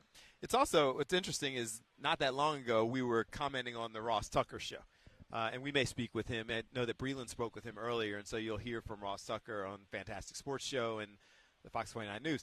But just showing you the level of resources and high technology that's going on here, that set right behind us before was the Ross Tucker show, and all lit up and banners, and now it has transitioned into the next show with sponsors on top of it and like full movie theater type monitors and things set up. And again, this is not like DraftKings a couple years ago when you're talking about somebody who would have had a large presence at Media Row. It's not what you would have expected. Well, no, it's also the flip, because for years, while gambling and fantasy and all was big, the NFL never really embraced it because it was like, keep it at arm's length. But once they went in, now you walk around here, it's FanDuel and DraftKings and every bookie and everything else, and our odds maker there walking around, and it's all part of it. And it's a fine line, and it's also where the money is, to be quite honest with you. So that's where it goes. It really is fascinating, though, when you say that, because the same organizations that the NFL was trying to keep at arm's length, now over there it says the official partner, of Super Bowl 59 are these betting sites. Yeah, and because that's where the money is and that's where it goes. We should mention it's 4:00 at home, so that means all your loyal Behind the News viewers, they're tuning in. This is Behind Radio Row. It's a different version this week. So Bill's still here, which is a different look. I apologize for me being here, but that's what we're doing. It's all good. It's the whole Behind the News that has been a thing. So at 4:00, I'm sorry, I just saw the look on somebody's face behind the camera that was like, keep it moving. Just keep going. Keep the conversation going. So you're used to us generally coming on now for Behind the News. And what Behind the News is showing you what it takes for us to get on the air at Fox 29. It's interviewing our various reporters and all of the folks who are spread out throughout the area. This week, 4 to 5 Behind the News takes on a little bit of a different look because we're behind the scenes at Super Bowl 59. So today was and is, for another little less than an hour, our first look at what goes on here on Radio Row, previously called Radio Row, now expanded to Media Row, because there's so many things going on. And so you have gotten, and I wonder if back at the station there's a way to kind of do a time lapse of what was going on behind us. As you could see from when we first started, it was us and our monitor and me standing here to start the show, and a lot of open space kind of going back as the tables were coming in and getting set up. Now, 4 hours later, 4.5. 4.5 hours later, you can see people are set up, ready to go. You can see more and more folks are going to be coming in throughout the week. And I would imagine tomorrow, as we have a whole battery of guests lined up to come on with us again tomorrow, you'll continue to see more and more folks walking through. And you've seen them coming through and offering up different guests. Some rather bizarre is probably too strong, but completely unrelated to Super Bowl type guests. It's unusual that they're there. If you're trying to get the word out about anything, what bigger event, in at least American sports, than here? I mean, obviously the World Cup or whatever is what it is, but this is it, and every media outlet is represented in some way. Radio stations, there's radio stations from cities that have nothing to do with Philly or Kansas City here. Some of them are small, some are big. I mean, there's a way to get your message out, and you're hitting podcasts, you're hitting the PHLYs that do everything, you're hitting, Fox 29. We have the team doing everything on Fox 29, and we have us here doing everything on Fox Local and YouTube. It's brilliant when you think about it. Like, I have no idea the resources required to come in and do all of this from a PR and marketing standpoint, but it's brilliant when you think about it. And the people who are wandering around just trying to get bookings, and exposure for their various clients. Like, it would be an absolute essential if you're a PR and marketing company with something to push to get in this building, and walk around and talk to people, which is another reason why I would imagine the security is so tight. Like, you can't just show up with your agenda. Yeah, as we found out today, it's not the easiest thing to get people in here, but we're making do. So what happened? There was a confusion. It was just a mix-up on the day. For just a little backstory, if you're not already credentialed, like a lot of these folks are that we've talked to, we just have to get them a day pass. There's just a mix-up on the day, but the guest was nice enough. He'll be back tomorrow, so it's not the end of the world, but we kind of knew that was going to be a dicey thing, because it's in the past years, you would just basically give a list to the front door and say, hey, these folks are coming in today. But it's beyond that now. Like, there's a whole process. We have to give a lot of information, pictures, all that other stuff, and for good reason. I mean, obviously, we don't have to explain why, but there's a lot of security, and they're doing their jobs. It was when we came over last night and got everything, like yesterday afternoon, and got everything set up. That level of security, and people kind of looking around, and you're seeing everybody set up. But above and beyond, like, the kind of cool that you see of all this, keep in mind that you're also looking at millions of dollars of equipment that is spread out through here and set up, and people's cameras and soundboards and high-tech monitors and things that echo and all of these things. And they're all pretty much left here as people are set up throughout the week, because it is a very welcoming and well-lit and friendly fortress that has been established here. Yeah, and it's not just, it's obviously all the great people here in New Orleans, but it's also, I saw a thing today where there's hundreds of dogs, sniffing dogs going around from all across the country. They were interviewing a gentleman who came in from Las Vegas because he went through it last year, and they brought him back, and he was saying everyone's different. Like, the Superdome is a lot bigger than where the stadium in Vegas is. So, there's people from around the country here to be part of it, and you could see it because everywhere you go, there's that level of security. So the guys I was talking to earlier, when I took a walk over there, and they said that tomorrow, I guess, on their show, they're interviewing Cam Newton and a couple of other people on their show. On Two Mics and a Bill this past week, we pointed out that Cam Newton had a run-in with Jason Whitlock, the sports commentator. And in the midst of that run-in, he said to him, "Keep that same energy the next time I see you. I'm expecting it will be at the Super Bowl." So it'll be interesting to see. I don't know if Whitlock's... Well, no, Whitlock's set up right over there. His setup is not far from it's on that end over there. He's supposed to be here. So it's outside of our scope of view. I think it's outside of our scope of view. Breland was pointing out a few folks that were down there to me. So Whitlock's supposed to be over there. I know that Cam Newton is doing an interview right here. So we're going to be sitting there. We're going to turn up the reverb, and in this corner, go ahead and do that. We might be right in the middle of Super Bowl settling it. He said, point blank, keep that same energy. You want to act like the tough guy. So we'll see. Well, that's one of behind the scenes. This is one of those things where you got a lot. Listen, sports in a lot of ways has become all hot takes, right? So everybody's got to go extreme one way or the other. They got to get their bite for TikTok or whatever. This is one of those times where all those folks who are speaking a lot of stuff are going to be in the same room. And you see if you still have those same opinions when the person's next to you. And that is another thing about this that you don't necessarily think about. So one of the things, and we walk around, and a lot of the a lot of the announcers, the sports commentators these days are former athletes. So there's a very interesting dynamic between the hot take experts on social media who talk all of this junk about the athlete and then sit there and to be standing, eye to chest with the guy who you just said all these things about them or their family or whatever. That's going to be interesting. Cam comes rolling in his wild hat and the puffy neck collar and everything else. Cam is a hat guy. He's got some it's his company, I think. Yeah, I'm sure it is. Just circling back real quick, earlier in the show or before the show even started, we put out that Twitter poll about how people are feeling. It's Monday, and actually people are feeling better than they were. It seems like some of the conversations maybe. Really? It's up to 71%. People feeling great. Go Birds. 22% are still a little scared of the Chiefs, and it's down to 7%. So we have more people making decisions there. Early on, the too early crowd was like 11%. That's down to 7%. I feel like we talk ourselves into this because I believe, and all the people that we've talked to throughout the day, like I sincerely believe that the Eagles are the better team. It's just a matter of talking yourself into believing that you can beat Patrick Mahomes and Andy Reid.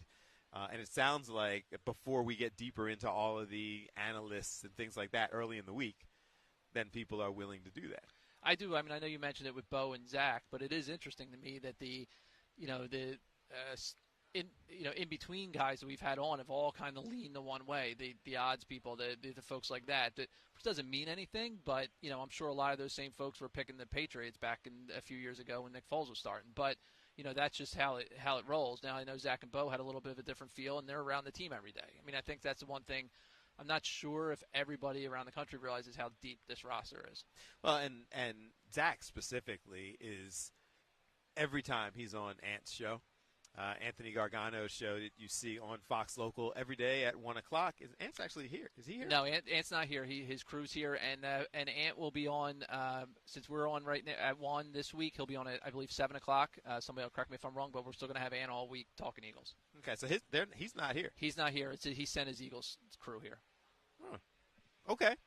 But anyway, Zach Berman, when he's on Ant's show, is always the kind of objective analyst. Like, he's not the rah-rah fan guy. No. So for him to come out there and point blank say, I'm all in for the Eagles. Like, I believe the Eagles are the better team, and they're the ones who are the team to beat. That's meaningful.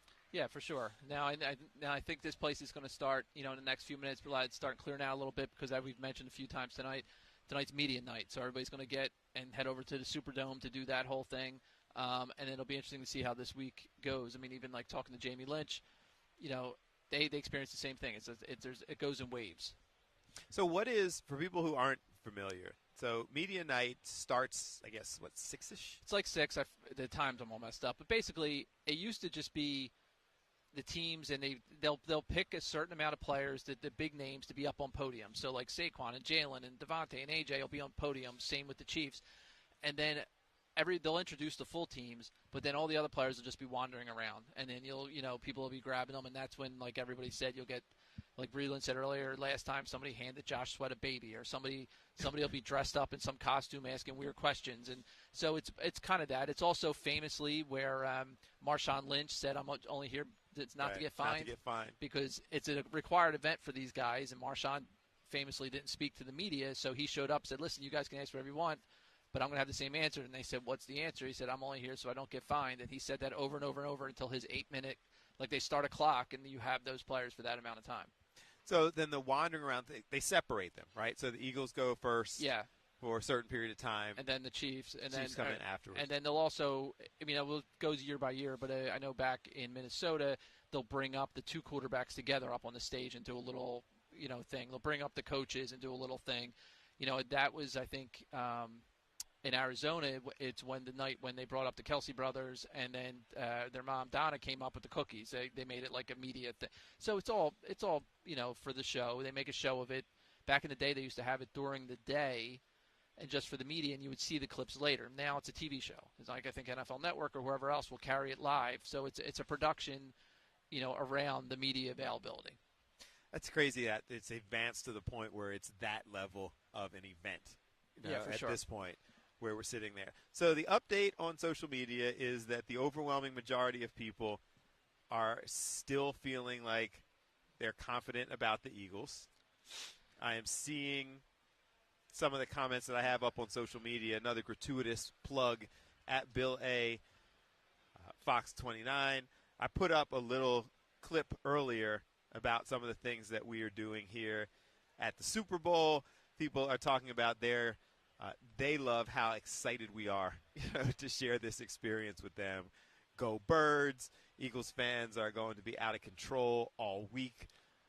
Some of the comments coming in from people. And you can follow us and get updates from all of us because not everybody, large numbers of representation from each show. Actually, there's more people who aren't here than who are here. But there are representatives from each show. So Jason and Breland and Shred and Chris O'Connell are here for news, afternoon, evening news, and the Fantastic Sports Show. Mike and Alex and Hank are here for Good Day, as well as several producers and photojournalists and what have you, and myself and Tom and Hank. And Dave. Well, he's one of the photojournalists that I was talking about, the 13-time Emmy-winning photo. Is it 13? How many? What's happened to you, Dave, that you're here with us now all week? I know, right? Like, what's the deal? No, next year, you hear the voice starting to go. I feel like if we do this again, knock on wood. We're just starting this week. The Eagles go back to the No, we're good. Yeah. The Eagles back to the Super Bowl. We should set up a rack right here behind the high-tech monitor with the graphic with Dave's 13 Emmys. That'll draw more attention. We might get more guests. Set up around here. Yeah. And we can just keep going ahead and referencing them. Like those people who do interviews, like the pundits on the different shows who sit there and have it perfectly framed out. And they're like, I'm very happy to be on Superstream 59. Oh, is that one of my many Emmys? You can just have it there set up. Yeah, but the problem is, though, the shot would just show them the whole time. It would never show you. But, yeah. All right. That's good things. Emmys look good. So he won't tell us how many, which means it's an embarrassing amount. You got Emmys, too. Yeah, couple. Yeah. Look at this. I'm surrounded by greatness. Not really. Ladies and gentlemen, appreciate you spending time with us. We need to take a break. So we have one more guest coming in. One more for sure, although he's pushed back 3 times, but that's okay. One more for sure, and then we'll see. You never know who could walk by. Like Bill was just walking around and grabbed like Reese. I mean, you never know who's walking by, who's got to get up and do something. So, yeah. So there's another guy. When I talked about the whole concept of big guys all appearing to be NFL players. Yeah, I don't know who it is, though. No? So we're going to continue with that whole look. So they're going to go sit down. Yeah. What's up, guys? Yeah. So Dave's zooming in for that person. But that's what I was talking about earlier. Like the challenge is when you've got all of these like 6'3", 6'4", 240, 250, and it's context, right? Because context matters. So I'm about 6 feet tall. Ever since I started leaning out, I'm a little under 200 pounds. Just a little under 200 pounds, depending on what I'm wearing. But when I was standing next to Hugh Douglas or Ike Reese or some of those guys, I'd look like a child who was sitting there trying to get the interview with, their big brother, sitting there going like this. Yeah. There's a bunch of those kind of folks wandering around and then trying to figure out exactly who's those people are. Like, this is Jerome Brown's jersey that I've had to, double tuck. Jerome Brown jerseys come in big. It's an attention grabber. Yeah? Yeah. People notice the JB jersey. Yeah, I'm trying to figure out the size of this thing because I was going authentic with the Jerome Brown, bring it home for Jerome jersey. So, is the pro shop open yet? I don't believe it is, but I don't even know exactly where it is. This convention center is supposed to hold, obviously, where we are, the media center, media radio row, the NFL experience, which is where the fans can go through and do different things, which opens on Wednesday, and also the big NFL shop, the big one, is supposed to be in this building as well. Where, I don't know. I don't believe it's open yet, though. I got to go see if there's a place, maybe over at the media. So the media event tonight is just open to the media. So fans can come into that? You can buy tickets, which is fascinating to me, but you can buy tickets and sit up in the Superdome seats. And some of the stuff, watch people being interviewed. Some of the stuff up on the stage they'll have over the speaker, but a lot of it is just, Bill, you're going to be going around with your gear. Say, people can't hear that or whatever. So it's like a show. So they try to fill these things, and you'll have people, and you'll get the feel of who's in there, and if who gets the bigger reaction, the Eagles or the Chiefs and stuff like that. When we were in Minnesota, the Patriots definitely got the bigger reaction, partially because they were popular, but also because the Eagles had just knocked out Minnesota the week before, and they hated us. And they were that was supposed to be their Super Bowl that they were hosting, and then the Eagles knocked them out. And that was when everybody was upset about how the Eagles fans were behaving. Yeah, and they took over, whatever. But yeah, they were just bitter. I still have a picture. When we showed up to Minnesota, there was one establishment that said, everyone welcome except Eagle fans. You'll get a beer thrown on you.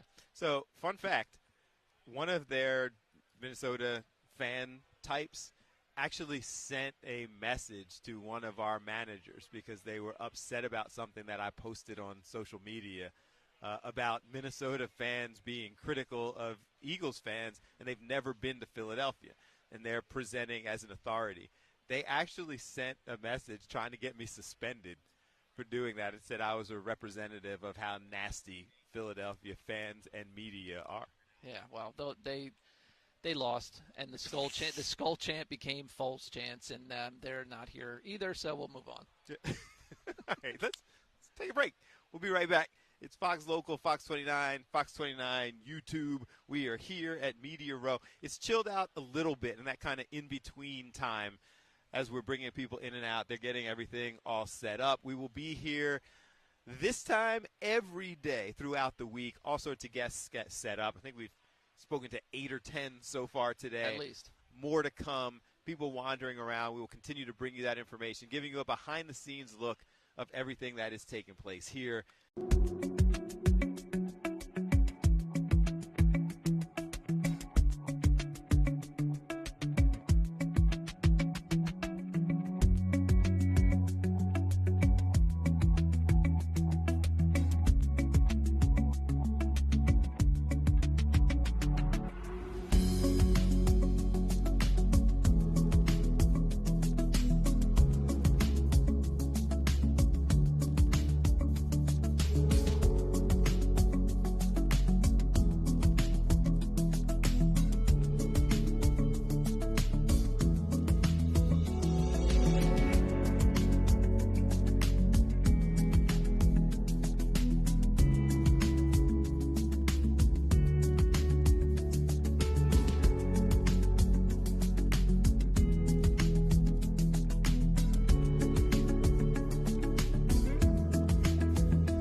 All right, everybody, welcome back to Radio Row live from New Orleans. I'm Tom Loudon.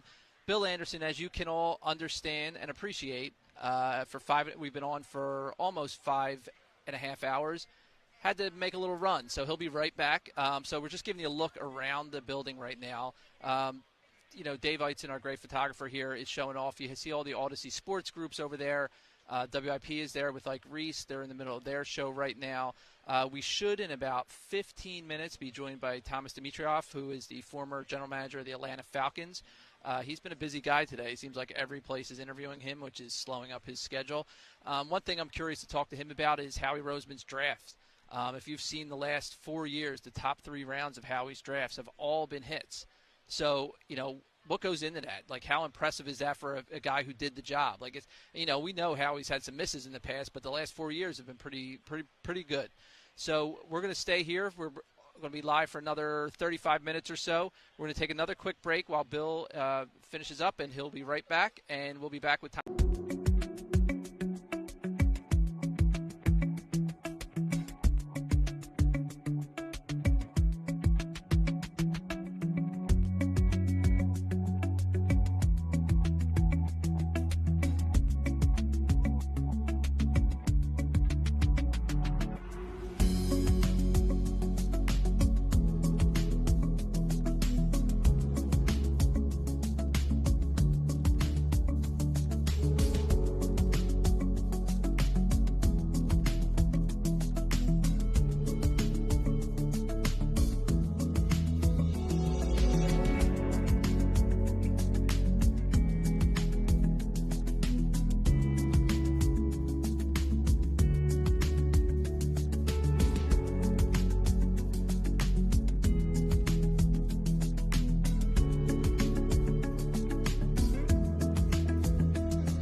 Hey guys, we are back here. I'm sitting here taking care again of the high-tech monitor issues.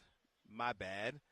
As I ran and left the monitor here and everything set up and ready to go. So there are all kinds of things going on. Let's see if the galvanized ladies want to talk to us. Come here, talk to us. What? We're live. You can't just point to the watch and keep going when we're live? No, we really are on a time crunch. Wow. Talk to your girl. Talk to your girl. This was like 5 minutes. Tomorrow. All right, so they're going to come back. So you guys will come talk to us tomorrow about Galvanize. All right, so just what is Galvanize so we know what's going on? You can go. Just tell them what is Galvanize. So Galvanize, it's super amazing. So basically, it's started by Laura Oakman. Yeah, she's going to talk to us too. Exactly. She started this organization for women in sports to kind of create just a space for us to have support, really dive deep and pursue this industry. And it's all stages, all ages, right? Okay. So anyone is welcome, behind the camera, in front of the camera, anything like that. We welcome all the ladies to come out here, feel like a comfortable space for them to excel and empower themselves and yeah, it's really amazing. We have thousands of women that we're out here trying to inspire. So, yeah, galvanize. All right, I'm not get you in trouble, but we want to hear the whole story. Yeah, so you're when you gonna want guys, more time for it. 100%. Yeah. But we wanted to talk to them guys, even briefly, because we saw everything you guys were doing, and it seems like a really cool thing. So we'll talk to Laura, we'll talk to you, we'll be good. It's magic. All right. It's magic. All right. So that was, my apologies, folks. So I saw them. We were talking about the galvanized crew a little bit earlier, and we saw them. And I don't know if Dave wants to do it. We can do the smooth swing around so that you can see what's going on with them. There's a lot of wires and cords and everything, but 13-time Emmy winner photojournalist, I'm sure, can figure out how to spin this around so you can show them. So part of what the cool part of all of this has been, and Tom was talking about it a little bit earlier, it is so galvanized, and you're seeing some of them right now. It is that organization that's providing these opportunities for women to work in this industry. And so their table is right next to us here on Media Row. And we've seen them kind of move around doing a lot of different things. So we've seen them moving around shooting social media. We saw them yesterday when we were here. Crews of young women were coming in and actually built their structure up and set up the cameras and the lighting. And they've been working together to, get everything established here with their booth just as we were doing ours. But they also have been moving around, interviewing people. And Laura Oakman from Westwood, who's going to come on with us tomorrow, she is a reporter and a journalist, but also heads up this organization. She's been here throughout the day and was actually going to talk to us today, but it got to the point where she had to go run off and do some interviews, so she's going to talk to us tomorrow.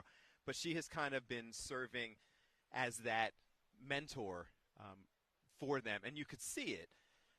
And I didn't – so part of the reason why I didn't give them too much of a hard time is because I'm not sure the various stages of their career or whether there are folks who are working, training, being mentored. And so I don't want to push somebody to go on camera and get them in trouble for doing it. Yeah, for sure. While they're going through training. They've been over there all day. They've been working hard all day. No, absolutely. And they were here, and I was explaining to people that it was before yesterday when we were here getting set up. They were here setting up. And all aspects of setting up the cameras, building the lighting. There's a set that we couldn't really see, and they were helping to build the set. In terms of how she briefly explained it, the whole training aspect of it was pretty cool, to see it, because they're doing it from soup to nuts. Nice. When we were just back, someone approached me.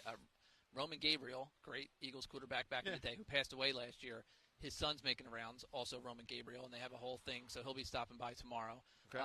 They're launching Fatheads with some legends, and and the woman's like, "Do you even know who Roman Gabriel was?" I'm like, "Yes, yes, I know who Roman Gabriel." Yes, we're rocking a throwback Jerome Brown jersey. He's like, "I don't know much in life, but if you want to play this game, we can play this game." But yeah, so Roman's son will be. Wow. It got a little aggressive. We were sitting there trying to schedule things. You want to play this game? Yeah. You want to play 6 Degrees of Roman Gabriel? We know what's going on here. We can do that. So, that's cool. So he'll be stopping by tomorrow to talk about his dad a little bit. And, obviously he was a great player back in the day.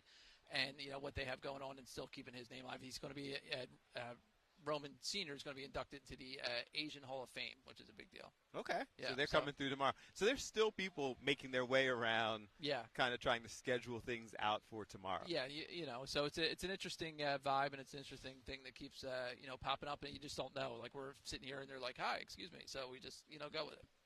I like it. So you were pulling up the YouTube page. Yes. That is our streaming page?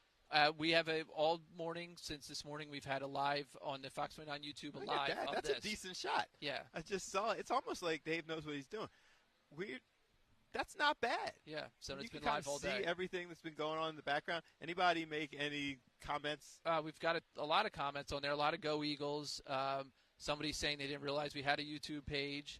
Asking who's on Radio Row. Somebody at one point couldn't hear us. Hopefully they can now. So it's all good. Speaker was muted. And we can ask, so now that we know that we have the questions going up there, then we can ask the question of the day and kind of post it up there also. Yeah, for sure. I'll get somebody back at the station to do that. But yeah, so if everybody on YouTube, and this is kind of the reason we're doing this. You know, if you're at work and you put it up Fox Local on your phone, or you just put the YouTube page up in the background, or if you're at home, you do it on the connected TV or in the YouTube page, you're just kind of hanging out with us at Radio Row, and you'll see stuff as we see stuff. So, you know, if you're in the YouTube chat and you see somebody walking by behind us, let us know. I mean, we're just hanging out to see what's up. I feel like, so I'm looking at the monitor now, I might need one of those, like, stage seats, because they can't see the Jerome Brown jersey. No, especially when when I'm like in relax mode and sitting back there, you can't really see it. So we're gonna have to do tomorrow. We have to be like, we'll get you some phone books, but it might not be the best look when you're trying to go I don't get need talk to to like be Hugh like Douglas. legs dangling, sitting on the little stool. I'm just saying that it's a little bit of a low chair, and it's an oversized jersey. Yeah, surrounded by haters. So we're hoping to talk to the former general manager of the Falcons. We're supposed to. What we're supposed to for the last 3 hours, so who knows? You don't sound terribly confident. No, it's all good. Listen, I think we've had, so far we still got like 30 minutes left almost. We've talked to a lot of people today between, and Ike it's Monday. and Hugh and, Zach Berman and Bo Wolf and two handicappers, which we'll probably have more of them during the week. A couple people from Yahoo, different organizations. We found our guy Wilcox. Solomon Wilcox was huge. We found our guy from Pashannock Avenue who works for Fox Sports. And our whole team. So Jason was by, Breland was by, Hank was by. We have not seen Mike and Alex. I think that we will see them, or Chris O'Connell. But in fairness, they actually are working on reports during the day for news that comes on right after we get finished here. So it's going to be a little bit of a challenge for the folks who have been up since 5 a.m. if not earlier, to come over and spend significant time here. They said that they will stop by at some point, and there is no shortage of time. For sure, and we'll see plenty of Hank. Hank loved it. Hank said he thinks he misses calling. He enjoys radio. He really does. Yeah, he likes the looseness of it. You guys should have seen Hank during the break. So I've known Hank. Wow, it just occurred to me. This is February. So February marks my 10 years at Fox 29. So I say all that to say I've known Hank now for about 12 years. Hank and I met together at Chasing News, and we've been friends ever since and kind of carried an interesting path, followed a similar path. And so Hank, during all of the different breaks, he loves this, and he loves the free-flowing conversation. Hank, as you saw during the discussion, is a master of obscure statistics and bizarre knowledge. He's a very well informed and well read guy on a lot of topics that you would just be surprised to hear them coming out of his mouth. So Hank during breaks was like, man, I know this is what you're doing, but I love this. Like I'm not trying to step on toes. I don't want to. And we finally said to him, I was like, Hank, I've known you for 13 years. When it's time for you to go, like, we don't have any problem saying, like, my dude, like, don't you have something that you need to cover? We're all good. We told Hank he's got to see here all week whenever he wants to stop by. Yeah, and for people who are sitting back saying that we went ahead and ushered him out the door, we didn't. No. Like, Hank had someplace that he had to go and is trying to figure out if he's going to meet us over at Media Night tonight. Yep. So the plan for us going over to Media Night is to just kind of try to grab some sound from the folks, because I'm not guessing, I know that Breland, Jason's going to be outside doing their live broadcasts on Fox 29 News from outside of the Superdome media area. But we're just going in trying to get some more sound. Absolutely. And then Mike and Alex are going to be over there, so they'll have a bunch of stuff, with their own special spin that you'll see on Good Day. And we do have the ability here through this high tech, so we can roll some sound, tomorrow. So we'll try to get some stuff lined up. We'll see who's there. Just kind of get a feel for it. But we do, looking ahead to tomorrow right now. So we'll be on at 11:30 again tomorrow. We have, we talked about the country singer we have coming on. We have this, I just mentioned Roman Gabriel's son. We have DJ Dozier, former NFL player.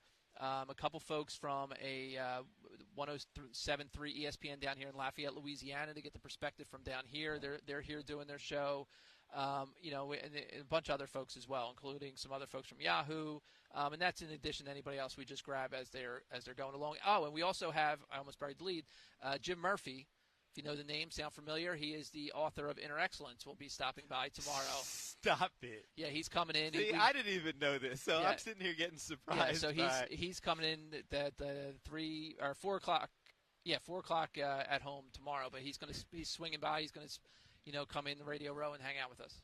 100% sure that 3 months ago he had zero plans to be at the Super Bowl. Well, and that's also, it'll be fun to watch if you're watching with us. Obviously the interview, we're looking forward to it, looking forward to talking to him.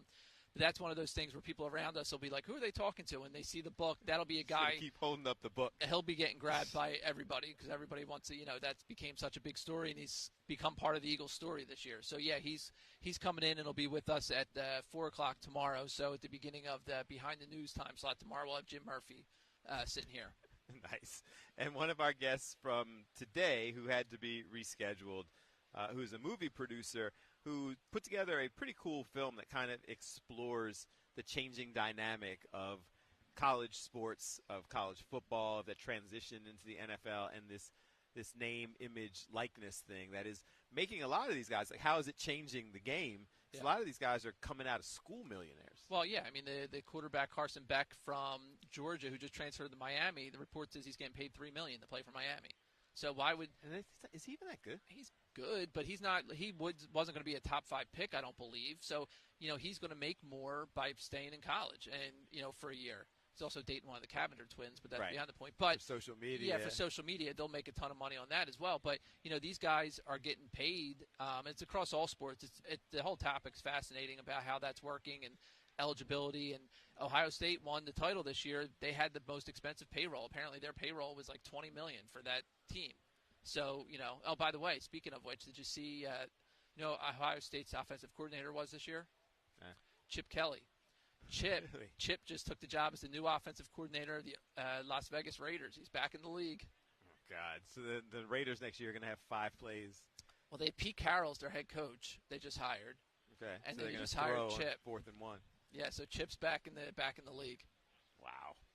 Some people, this just shows you the kind of fraternal, close-knit nature of a league that will allow you to just consistently fail forward.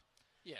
It's an interesting concept. If you know the right people, you're in the right place, you're connected at the right time, you can fail forward. Yeah, for sure. I mean, it's a recycle thing. And that's why in a lot of ways when you think about the Eagles, people raised an eye about Nick Sirianni. He wasn't in that train, right? He hadn't had a job. I don't even think he was an offensive coordinator, but they have a history there. They did the same with Andy Reid when Joe Banner and Jeff Lurie hired Andy Reid. He was never an offensive coordinator. He was a quarterback's coach for Brett Favre. So they have their way of doing things, which, I guess is a little different than some others.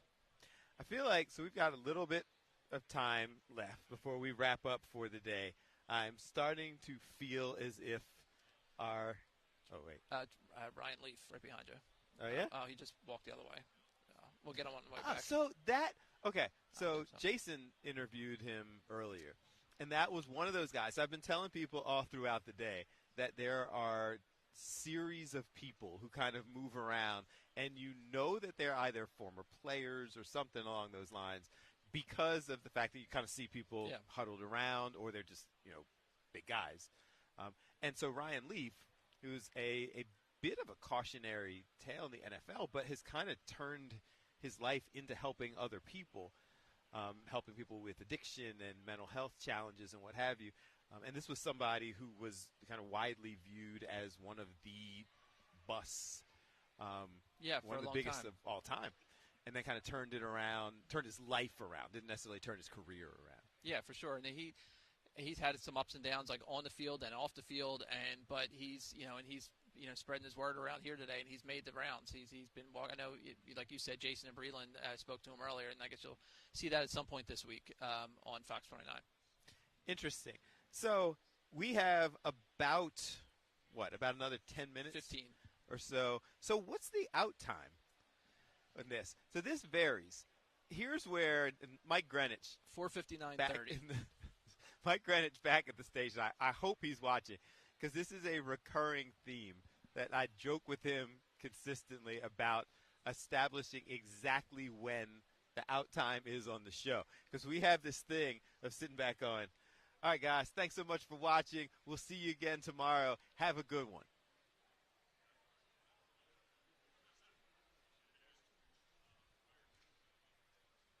And you sit there and wait for the actual click out time. So we have an official. Yeah, 4:59:30. So we got like 15 minutes, so we'll see what we've got going on. So I want to see. It's harder now with all the different people who have gotten their things up. And you can see, as we talked about, like a lot of people got set up and then they've bounced out. They feel like this is that period of time where people are grabbing something quickly to eat or whatever and getting ready to head over for media night. Yeah, for sure. And the one thing I mean, everybody's got their banners. And listen, we're Fox. Ruben Frank? Yeah, we're Fox 29, right? And we're represent Fox 29. But I want to show everything that's behind us. You know, the people with their big things, like you could be at home in front of one of those things. Like show the room. So, and that's an interesting point because we had that discussion and I move out so Dave can see more of what's going on.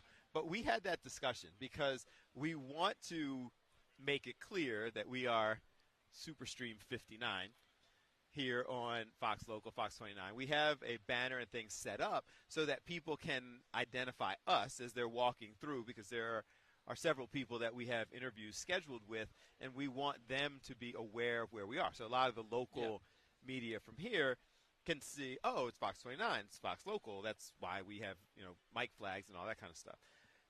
But I agree with you that at some point you have the background set up directly behind you, and then nobody gets to see all of the things that are taking place here. It makes you wonder, some of it is branding, but I think some of it is that people don't want you to see the other media outlets that are actually here. Which I'm the exact opposite. I want to see everybody that's here because that's why we're doing this, to show everybody what's going on. Well, and plus the overwhelming majority of them are just from places all across the country. So there's no downside to us sitting there and showing a competitor from across the country. It shows just how many different outlets are here. So it does seem like, if you're looking back off into the distance and people have kind of followed us throughout the whole process, it seems like the transition has begun. So people will leave here. Now, some of the shows, like this room is open into the evening. Yeah, I don't know what the exact time is, but listen, if you're the West Coast station, your afternoon drive show is late. It's later. Same thing, and it's open up early, so it'll be this is pretty much a 24-hour room. Yeah, and people are doing all the different shows from across. Sirius XM is back there, and they have shows going on consistently throughout the day into the evening. So a lot of activity, a lot of things going on as I'm continuing to take a look every now and then, just get up and stretch. So let's take one more break. We're heading into the home stretch for day one of 5 days of wall-to-wall coverage here at Media Row. So let's take a break. We will come back, wrap things up neatly, and pass it off to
Fox Local. We are here. This would normally be Behind the News. Today it is Superstream 59 as we continue to be here live at Media Row here at the Super Bowl in New Orleans. And guys, we've been doing this for hours. We will be doing it every day. And you are kind of hitting that period of time. There's a couple of new groups that are coming and getting set up here as we move around and check it out. But you can see everyone kind of getting in, getting set up.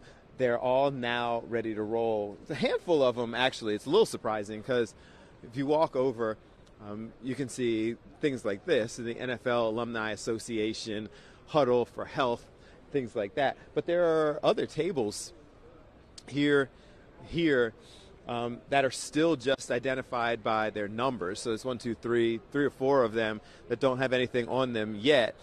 But the overwhelming majority of the others are set up and ready to go. You see, we already showed and talked about this one. There's a handful of others going back this way. But there's really just stations from all over the country. So if you zoom back down here, 1025, 1063 down here, not exactly sure where they're from. Going down in this direction, there's that Lambeau Field situation that we explained. And some of the others moving around back throughout the area. I'm trying to see, there's a cool setup there.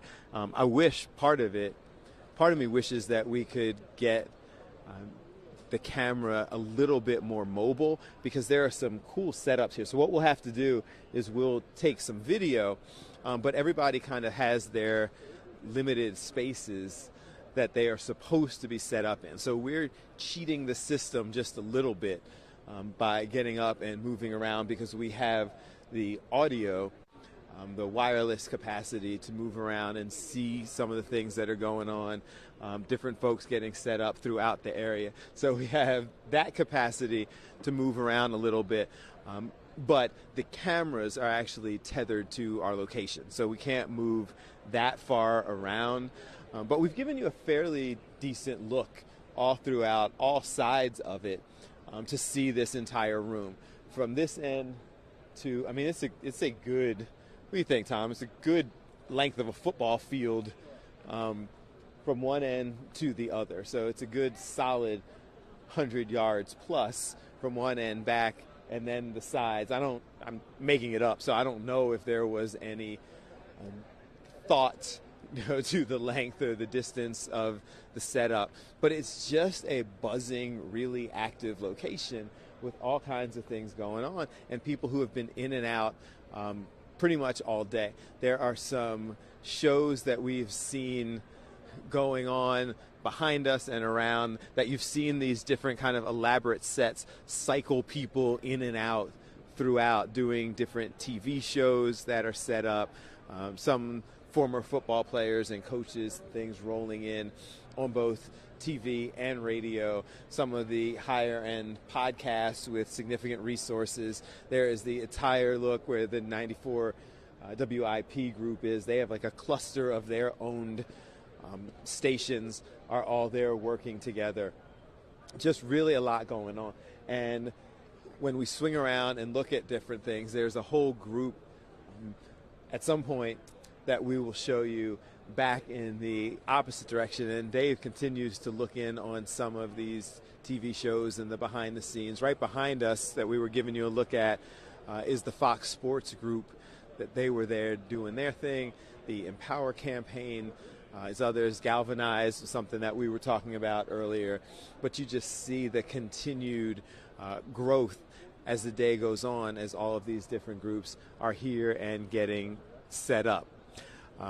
So we've had a bunch of these things set up here throughout. So we're going to spin this around real quick as we're getting ready to wrap up. How are you, sir? Good. How are you doing? I'm fantastic. What are we doing? We're doing it on the fly? We're moving around? Right here. Oh, my goodness. Do it on the fly. All just right. that quick. Okay. Yeah. Introduce yourself to our Hey, Thomas Dimitrov. Yeah. CEO. Yeah. I was a former CEO, now the president of Sumer Sports, data analytic football company. Used to be with the Atlanta Falcons as a general manager. You're running things there. Back in the day, yeah, for 13 drafts and 13 free agencies. I used to compete a great deal with Howie. He used to ask me for second rounders on everyone. That's how he did it. And I used to say, this is a back-end roster guy, but that's what makes him so good because he's so driven. We have a great relationship. He's the best. He's at the top of his game right now. 2 GMs are at the top of their game, right? Yeah. Howie Roseman and Brett Veach are killing it right now, so it's good. What's that like? Give us that. This whole setup has been kind of the behind the scenes of the things that are going on. What's it like in that whole negotiation process, trying to do deals, especially with people who have a little bit of a history of doing good deals? No, look, if you're talking about the way it is right now, there's a lot going on in the league. You're talking about doing the deals in general, right? I mean, when you're trying to work your deals and trying to make sure that you have a good value for someone and you're not getting twisted around and you know that you have the right background information to make the right deal is big. And I was saying to someone earlier, Howie Roseman has a reputation for making sure that he knows what he's doing. And I don't think his peers are worried about battling with him, meaning they get it, they know him. The young guys right now, I think, are intimidated by Howie Roseman's deal to get things done. So they're making sure that they go into these deals with him, with everything, all T's crossed and I's dotted, because he is so damn good at what he does. So somebody who has that reputation, to make it harder to do deals with them is like make you second guess what you're willing to do if they have that reputation, or are you just confident in your ability that can be a win-win for both? Yeah, I think a lot of people know that the win-win is the ideal situation. It's rare. There's always going to be a winner on one side. I mean, I did the biggest trade of my lifetime, and quite honestly, at the time, one of the biggest trades was Julio Jones. When we did that deal, I mean, half the world thought my head was up in the clouds. The other thought that we knew what we were doing. Those aren't easy trades to do. I mean, Howie's done some big trades, and those big trades take a lot of thoughtfulness and a lot of big brain about it to make sure that you have all your T's crossed again, and that's important. And there's a lot of data out there now that can support a lot of the trades. That's another thing I think Howie and the good ones out there understand, that you should factor in the data that's available. You can't just go just watching video. You need to factor in everything that's available to you. And I think that's a big thing. Back to your point, there's a lot more depth in the trades nowadays and a lot more research and a lot more background before you do pull the trigger on these big moves. It's fascinating nowadays for those of us who are fans watching it as well. You see the HBO shows and you see all of the behind the scenes. Do you think, and you're not doing that kind of pressure right now, is that more pressure because now people see that process as well as whether or not it was a success or a failure? Yeah, I think the behind the scenes thing is fascinating. Again, now you have staffs that are much bigger than what they used to be, right? As a general manager, you're relying on a lot more people to provide the right information for you. So the hindsight thing, we can go on and on about this. The hindsight thing, the behind-the-scenes situation, the comparatives out there, right? Those are a big thing. Right now, you can look at any trade you're doing or any big move you're doing, and there's always a comparative out there, and there's data to tap into that allows you to compare the move you're going to make. We see some of these big trades that are, well, today, we saw the Cleveland situation. They asked for a trade on one of the best deep players out there. How is that going to go down? I think there's a lot to that, which we can talk about a lot, so I don't want to ramble about that. It's all good. We actually don't have a lot of time left. Tell us what you're doing now these days, the things that we can follow along with your career. So we are right now heading up this data football analytics company, and what it is it's called Super Sports, and Super Sports is a roster optimization company. It's not about making game time decisions, although we have an arm that is working on that. We are about subjective scouting and objective analysis. So we have over 600 years of experience right now, 5 former general managers and a whole bunch of scouts, and then we have 45 data scientists, analysts, and designers that are building all of these algorithms that we have going off of a lot of our subjective work, like our scouting work. So the way that things are going right now in the league, if you're not factoring in data along with your subjective analysis, again, that's the wave of the future, and you have to jump on board. If you don't, you're going to be left behind. I keep saying that, and that's what I believe. It's why I decided to stay in this company and not make my way back into the NFL, though I did interview twice for jobs this year, both for the Jets and Tennessee. But I only would interview for jobs that I think that I truly was looking at. What we're doing at Sumer is, I think, special, and I think it can be game-breaking. Look forward to getting more information from you. Appreciate it. Thanks for helping us understand the input. I appreciate that. Listen, we're stretching our legs a little bit. We appreciate your time, guys. That was cool. You get kind of an insight into what goes on in those deals. Guys, we got to wrap. This has been a lot of fun, but you know what?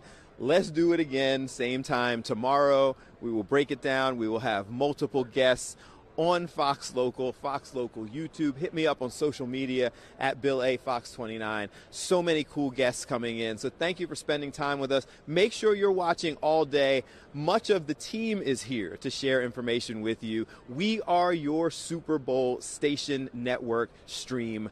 No reason for you to go anywhere else. Thank you. We appreciate you. Have a great day. Take a look around. We'll do it again tomorrow.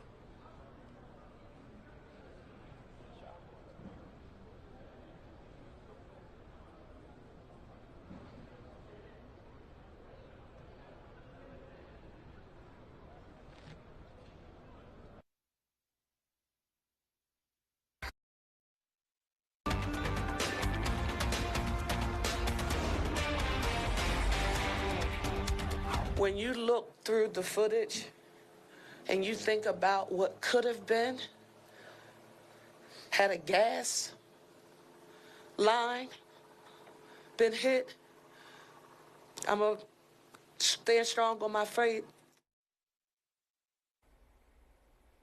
Strong emotions from Mayor Sherelle Parker reflecting on the deadly medical jet crash in Northeast Philly 3 days ago. Today, state, local, and federal leaders also got a closer look at the devastation. This is the news at 5. I'm Sheba Russell. New details are continuing to come in at this hour. The city now says the number of people injured increased by 2 to 24. Hundreds of properties were impacted by